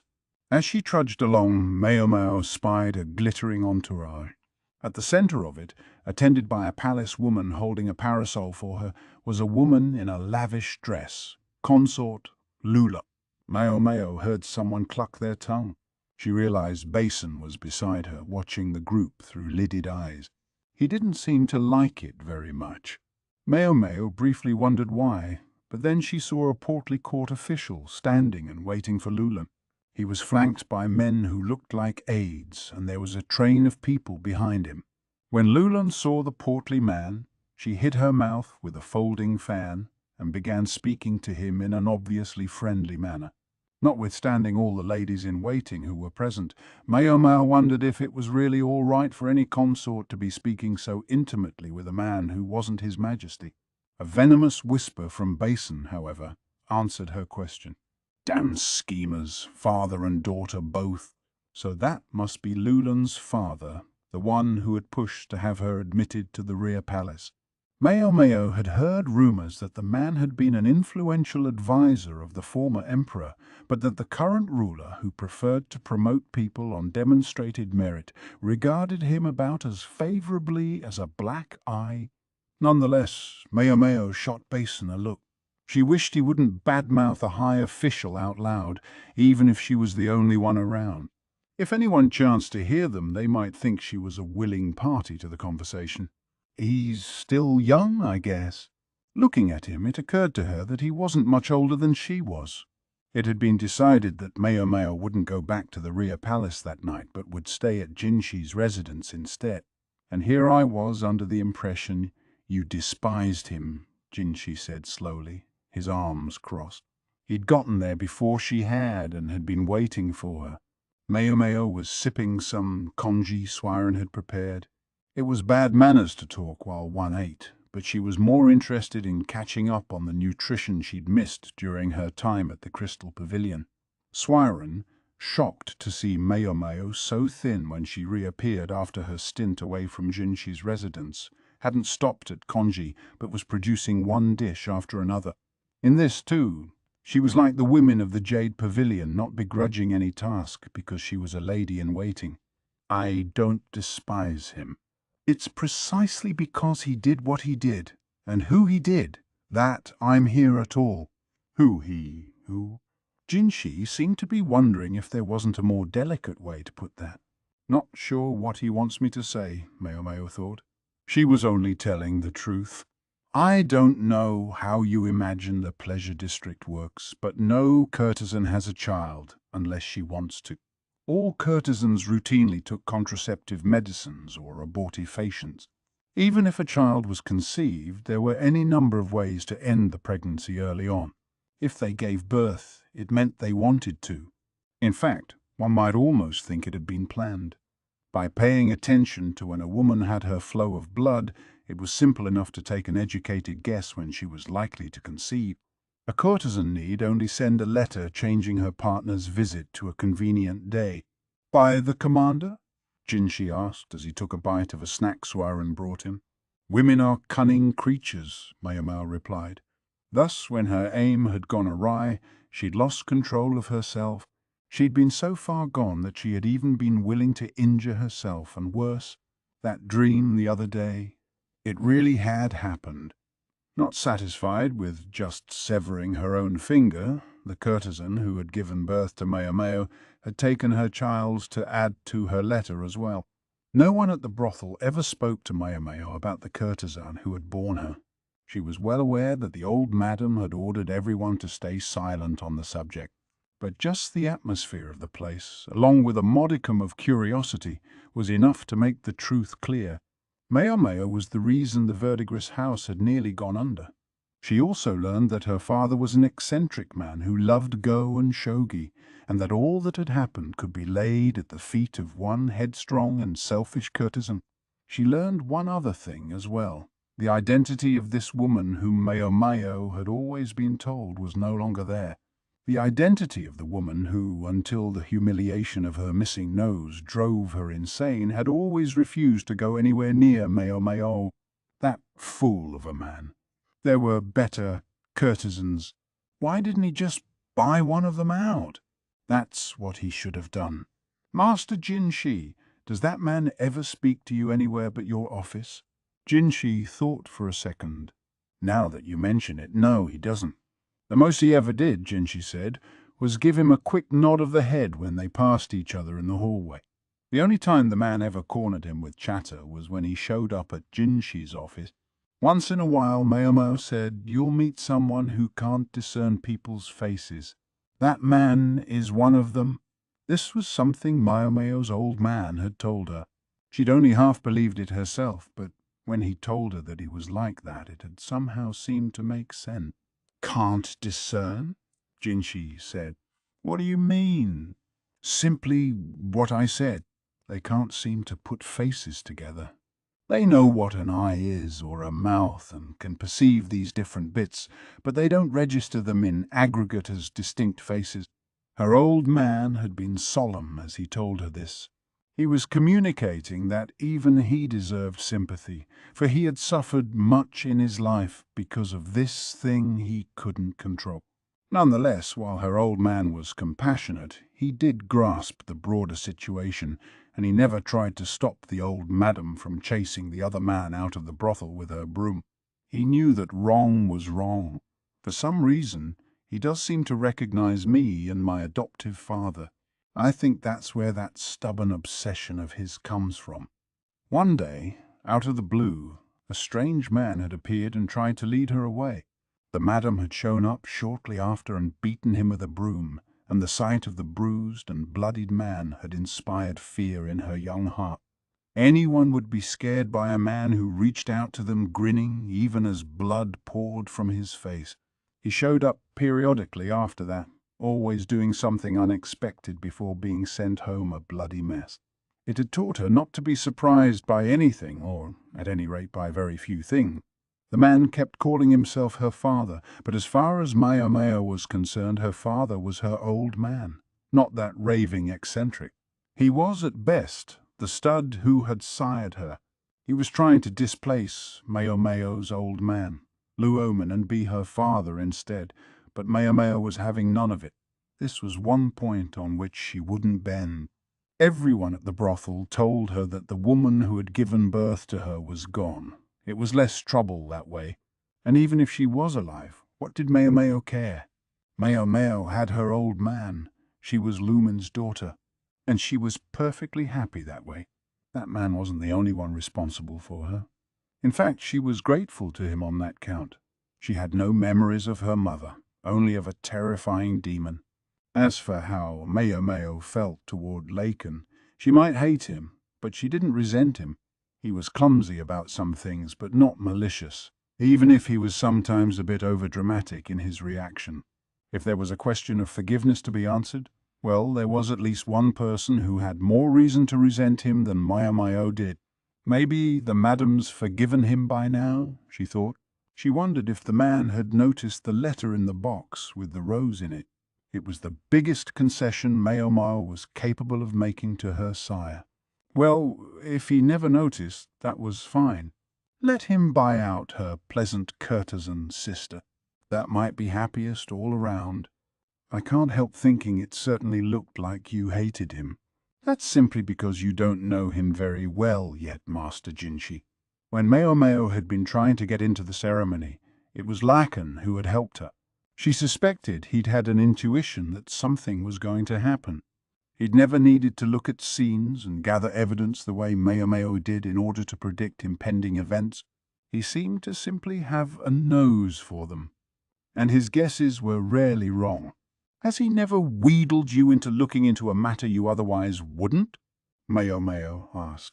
Jinshi fell quiet at that, but from the way he then whispered, "So that's what that was," she presumed she had guessed correctly.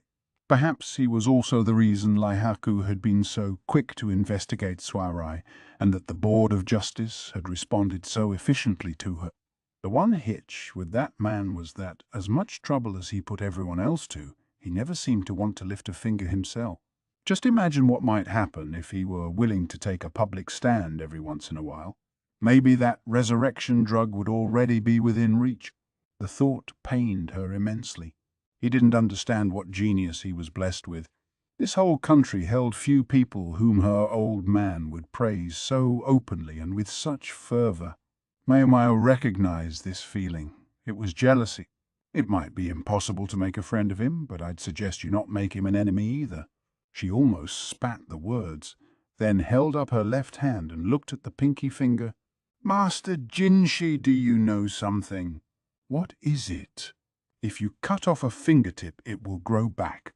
Must you say that while I'm eating?" He gave her an uncharacteristic glare, their usual positions reversed. "One more thing, then." "Yes, what?" "If that man with his monocle ever told you to call me Papa, how would you feel?" Jinshi paused for a moment and looked deeply disturbed. Another unusual expression for him. "My goodness," Suirei said, putting her hand to her mouth. "I suppose I would want to tear that stupid monocle off his face and shatter it." "I expect so."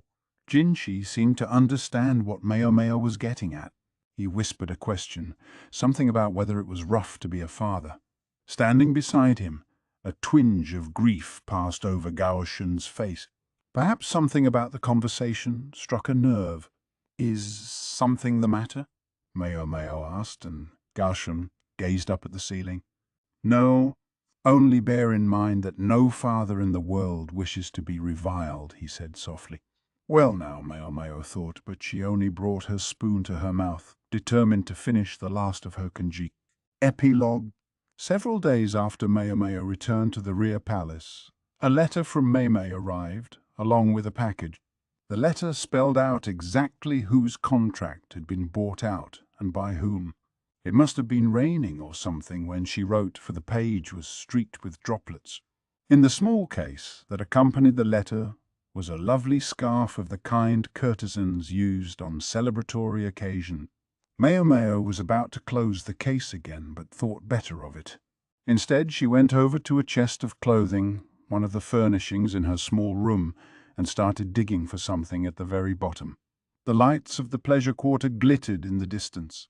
Maomao thought they looked even brighter and more numerous than usual.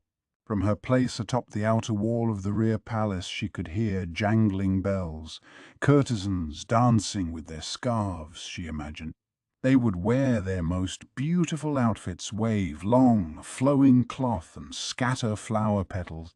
Being bought out of a contract was a cause for celebration. When all the city bloomed for one woman alone, the other flowers would dance to see her off. There would be wine and feasting, singing and dancing. The pleasure district never slept, so the carousing would go on all night. As for Maomao, she had the gossamer scarf Meme had sent her wrapped around her shoulders. She grasped it with her fingers. Her left leg still wasn't at its best, but she thought she could manage this. She removed her overrobe and dabbed a touch of rouge on her lips. That, too, she had received from Mime. It feels like some kind of joke. Maomao thought of Princess Fuyu, who had been given to a military officer in marriage the year before, an old friend of hers. Had she forgotten all about her days in the rear palace by now? Or did she sometimes remember how she once danced on these walls, night after night? Now Maomao would do the same thing as the princess. Clad in the lovely dress her sisters had foisted on her, she called to mind the first steps of the dance she'd been taught so long ago. The rouge she'd received from her sister Meme was on her lips. Small bells were attached to her sleeves, so she jingled with each movement. Small stones were sewn into the long skirt so that it would billow out each time Maomao spun. Her skirt circled around her, her scarf traced an arc, and her sleeves slipped through the air. She'd let her hair down tonight, decorating it with a single rose, a small, flower-dyed blue. The scarf danced, the skirt rose in time, sleeves and hair fluttered together. Didn't think it would come back to me so easily, she mused, surprised to find the dance the old woman had taught her still within. Her scarf billowed again, and then Maomao found herself looking directly at a very unwelcome companion. That was when she tripped on her skirt.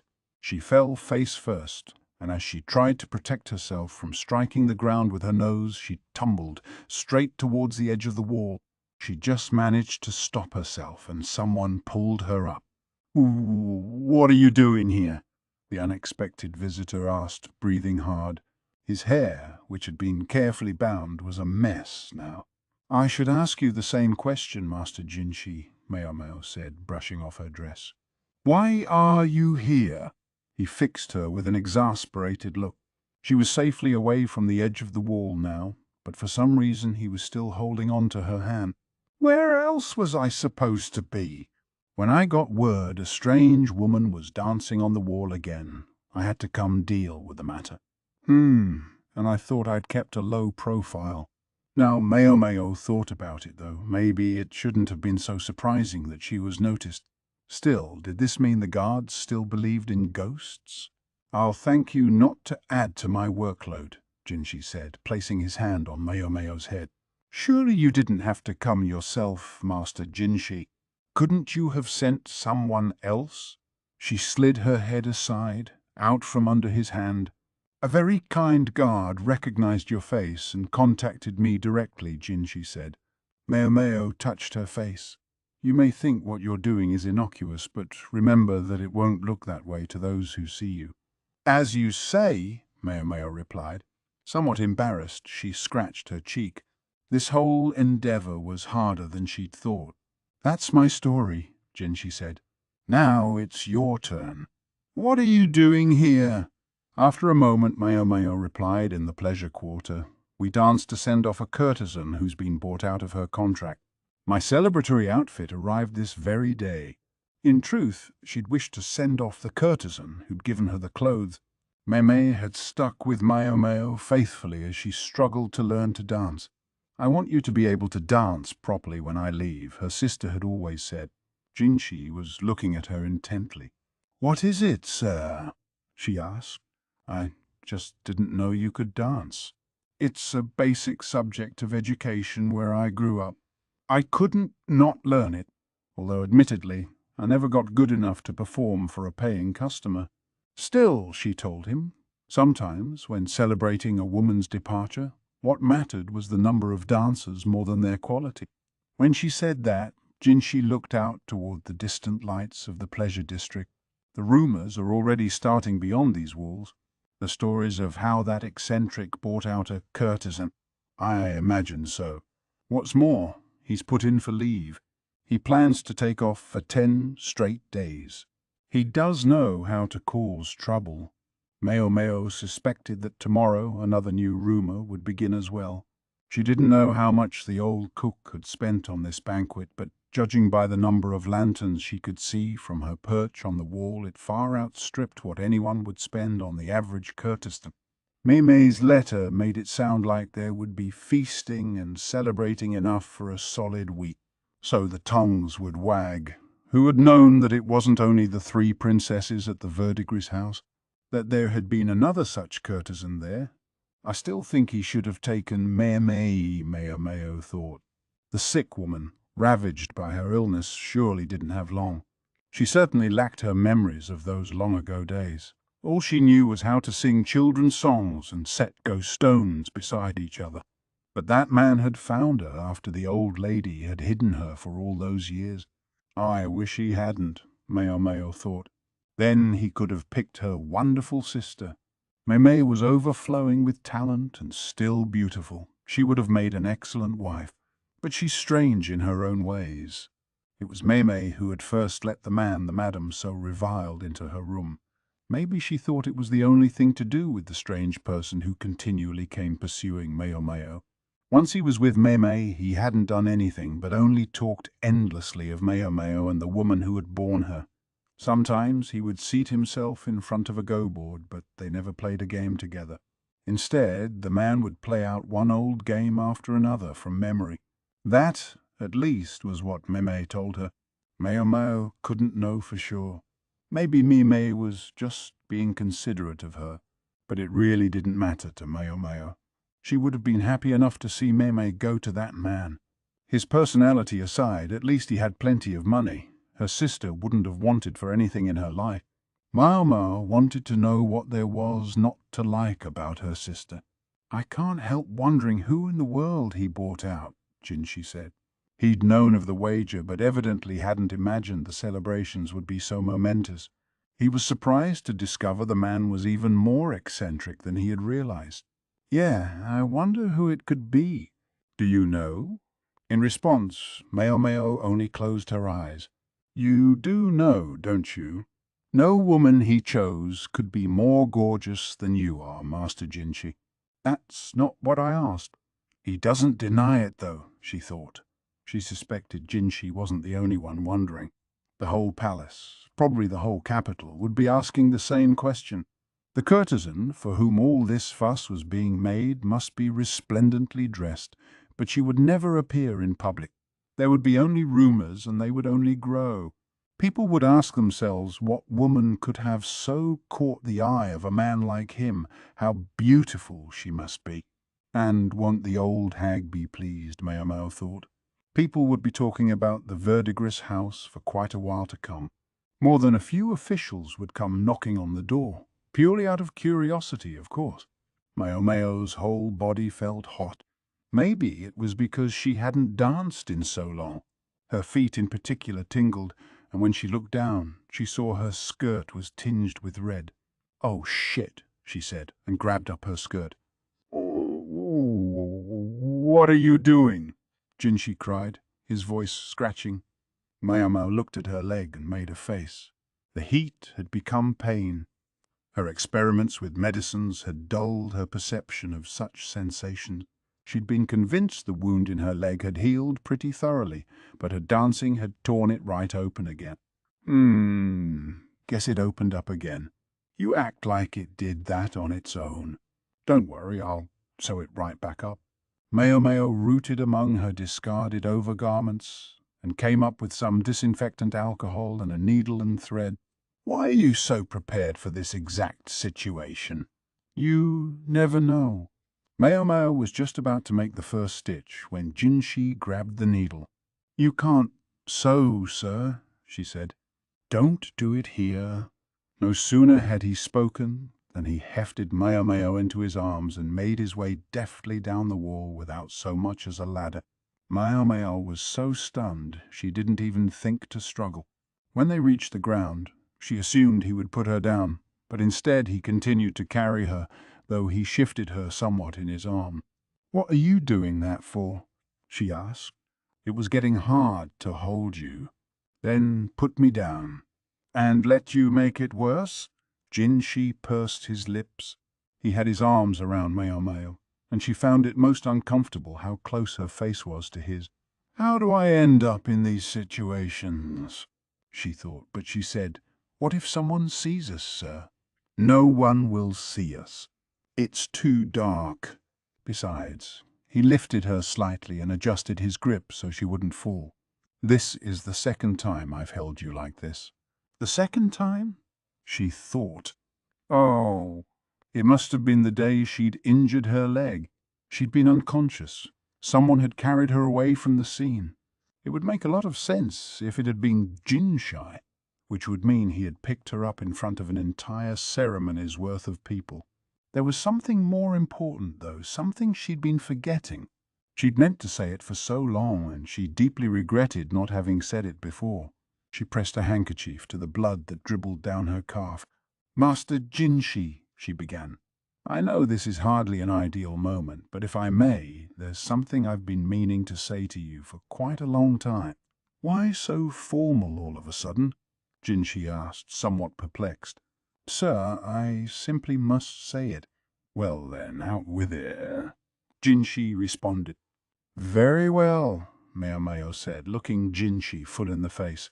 "Sir, Please give me my oxpazor. Jinshi's head connected with Maomao's with a thwack, and she saw stars. A headbutt. Right out of the blue! It crossed her mind that perhaps he'd only been leading her on the entire time. Sir, don't tell me. You don't have it? Please. Surely you have a little more respect for me than that. As Maomao looked at him questioningly, the slightest of smiles crossed Jinshi's face. The rapid change in the eunuch's expression from annoyance to amusement reminded her how immature he could seem. But then again, she found him easier to talk to that way, she thought, as she rocked in his arms. No one knew quite where the rumor had started, but word was that some profligate noble from the great country that occupied the middle of the continent was buying up every kind of rare and unusual medicament he could find. It was during an afternoon tea party that Maomao first heard that Jinshi's office was so full of get-well flowers he could hardly get inside. She only took a bite of her peach bun and commented, "Huh! Bonus Translator's Notes. The Apothecary Diaries, Vol. 2. Fishing for Compliments. Welcome once again to the bonus page." Or the bonus digital space, notionally equivalent to a page, since you're presumably reading this in some non-physical form. Thanks for joining us for Volume 2 of the Apothecary Diaries.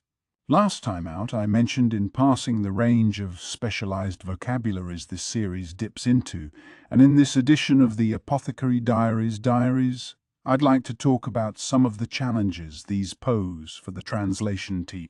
In particular, I'd like to focus on how the setting influences how the translation is handled, using one example of relatively basic vocabulary and another, more complex question of how to render a term related to the setting in the English translation. When I began preparing to translate the Apothecary Diaries, one of the first things I did, after of course reading a bit of Volume 1 to get a feel for what the writing was like and what level of jargon we were likely to need to be able to handle, was to explore sources for vocabulary related to the setting. While the series isn't set in a specific era of Chinese history, the environment is clearly Chinese-inflected, and some familiarity with both that general time and place and the language associated with it was obviously going to be crucial. At first, I was particularly interested in two things: what to call the main setting in English and how to translate consort. Ria Palace is essentially the literal translation of the Japanese kukyu, the same characters as are used in Chinese, but I didn't know if this expression was acceptable or current, or if there might be a more common way of referring to this place or system in English. I know a smattering of Chinese and figured it might be more productive to search on the Mandarin term hugong than the Japanese equivalent. The very first hit on my Google search was a Wikipedia page titled Imperial Chinese Harem System. Like I said in the previous volume, the internet is really a godsend for translators. This page included a lengthy list of ranking systems for the women of the imperial harem in various eras of Chinese history. Again, the Apothecary Diaries isn't tied to any one time period, so no single list on the page corresponds exactly with the system present in the series. It gave us a sense of how the rankings worked, though, and what their relationships might be to the emperor and to each other. It helped clarify the reading and meaning of the term Kizaki or high in Japanese, Fei in Chinese, but didn't specifically make clear whether Ria Palace was standard English usage. Okay, I'd do something else then. To make a long story short, I tried a few different search strings on Google Scholar, a Google subservice that specializes in academic papers, and found a handful of articles about women in Imperial China. These articles helped confirm that the term Ria Palace is used by contemporary scholars. What's more, the footnotes in one of the articles referenced a book called A Dictionary of Official Titles in Imperial China by Charles Hucker.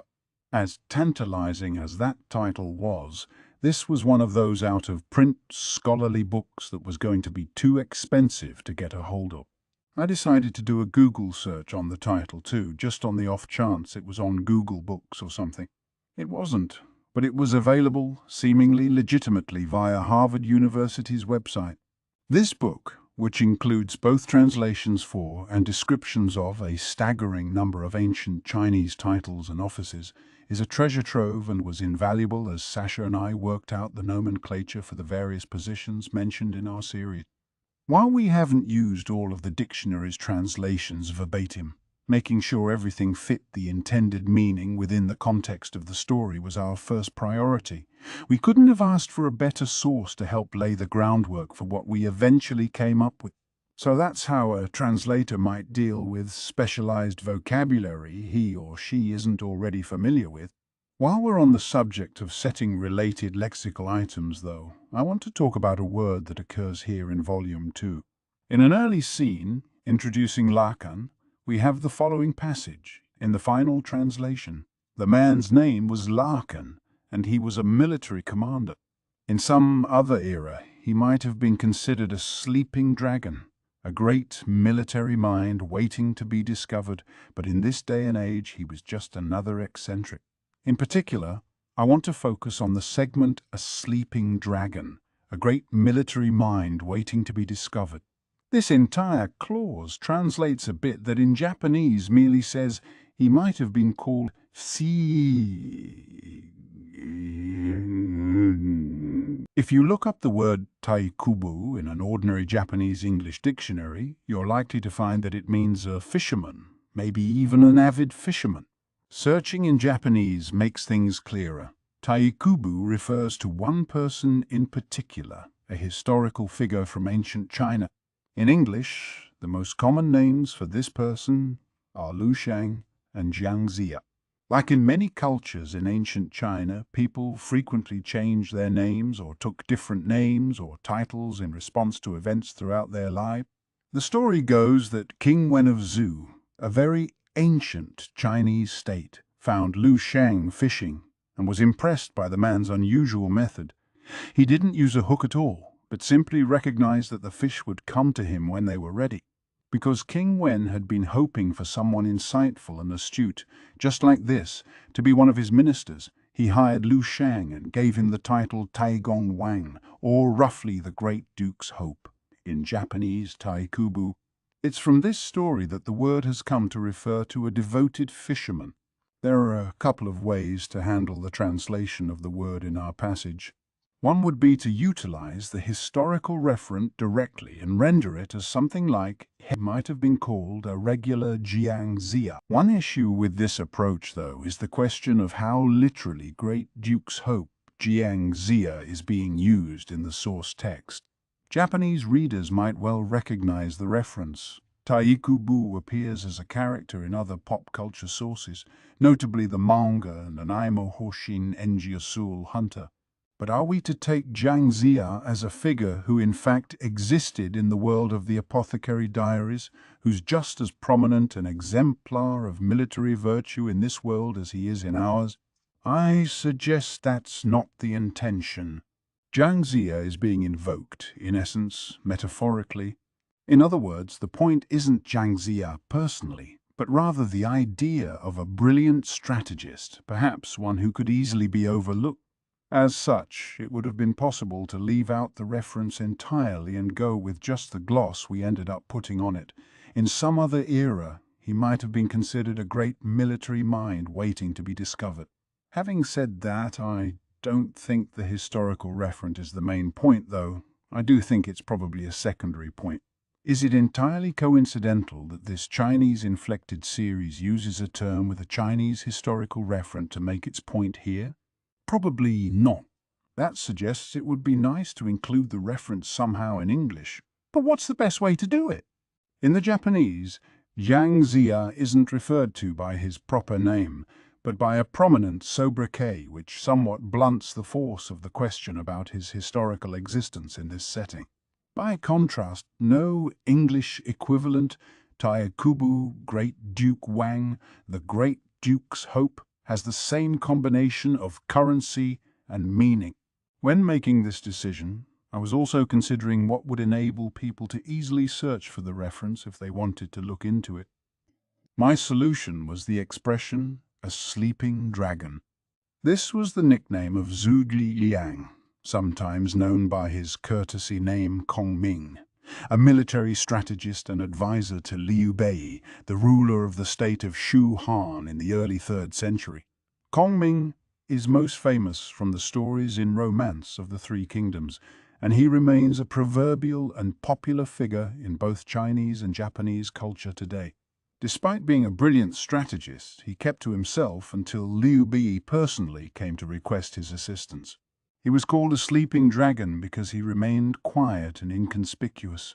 Although from a different time period and source, Kongming's story is very much like that of Lu Shang. Both stand in the grand Chinese tradition of great strategists who wait like a jewel buried in a field for the right ruler to find. With this move, we get many of the same virtues as the Japanese taikubu, an indirect reference to a famous ancient Chinese strategist discovered by a discerning ruler, using his sobriquet rather than his actual name, and therefore skirting the question of exactly how real the character is in their setting. Like taikubu, sleeping dragon is an evocative and interesting phrase with a Chinese provenance, and which, incidentally, interested readers can easily look up on the internet. Finally, I added the clause "a great military mind waiting to be discovered" because I suspected Japanese readers would understand at least this much from the term taikubu, so there was no reason to deny English readers the same knowledge, even if they didn't necessarily stop to look up reference. It doesn't hurt that the clause has a nice heft and rhythm to it, giving the sentence some balance. To be clear, this kind of translation, where the rendering in English is inspired by but tangentially related to the Japanese, is not common. In fact, I can't think of another case where I have had to make a lateral move quite like this. But I think it's a good illustration of the kinds of intuitive leaps translators sometimes have to make, and of the extent to which a bit of knowledge in the subject area can help when making those choices. Thanks again for reading the Apothecary Diaries. Hope to see you in Volume 3. Sign up for our mailing list at J Novel Club to hear about new releases, newsletter, and you can read the latest chapters, like Vol. 3 of this series, by becoming a J Novel Club member. J Novel Club membership. Copyright The Apothecary Diaries, Volume 2. By Natsu Hyuga. Illustrations by Tuko Shino. Translated by Kevin Steinbach. Edited by Sasha McGlynn. This book is a work of fiction. Names, characters, places, and incidents are the product of the author's imagination or are used fictitiously. Any resemblance to actual events, locales, or persons living or dead is coincidental. Kusuya no Hitorigoto. Copyright Natsu Hyuga 2015. All rights reserved. Originally published in Japan by Shufunotomo Infos Company Limited through Shufunotomo Company Limited. This English edition is published by arrangement with Shufunotomo Company Limited, Tokyo. English translation 2020 1J Novel Club LC. All rights reserved. In accordance with the U.S. Copyright Act of 1976, the scanning, uploading, and electronic sharing of any part of this book without the permission of the publisher is unlawful piracy and theft of the author's intellectual property. J Novel Club LC. J Novel Club. The publisher is not responsible for websites or their content that are not owned by the publisher. Ebook Edition 1. 0. June 2021.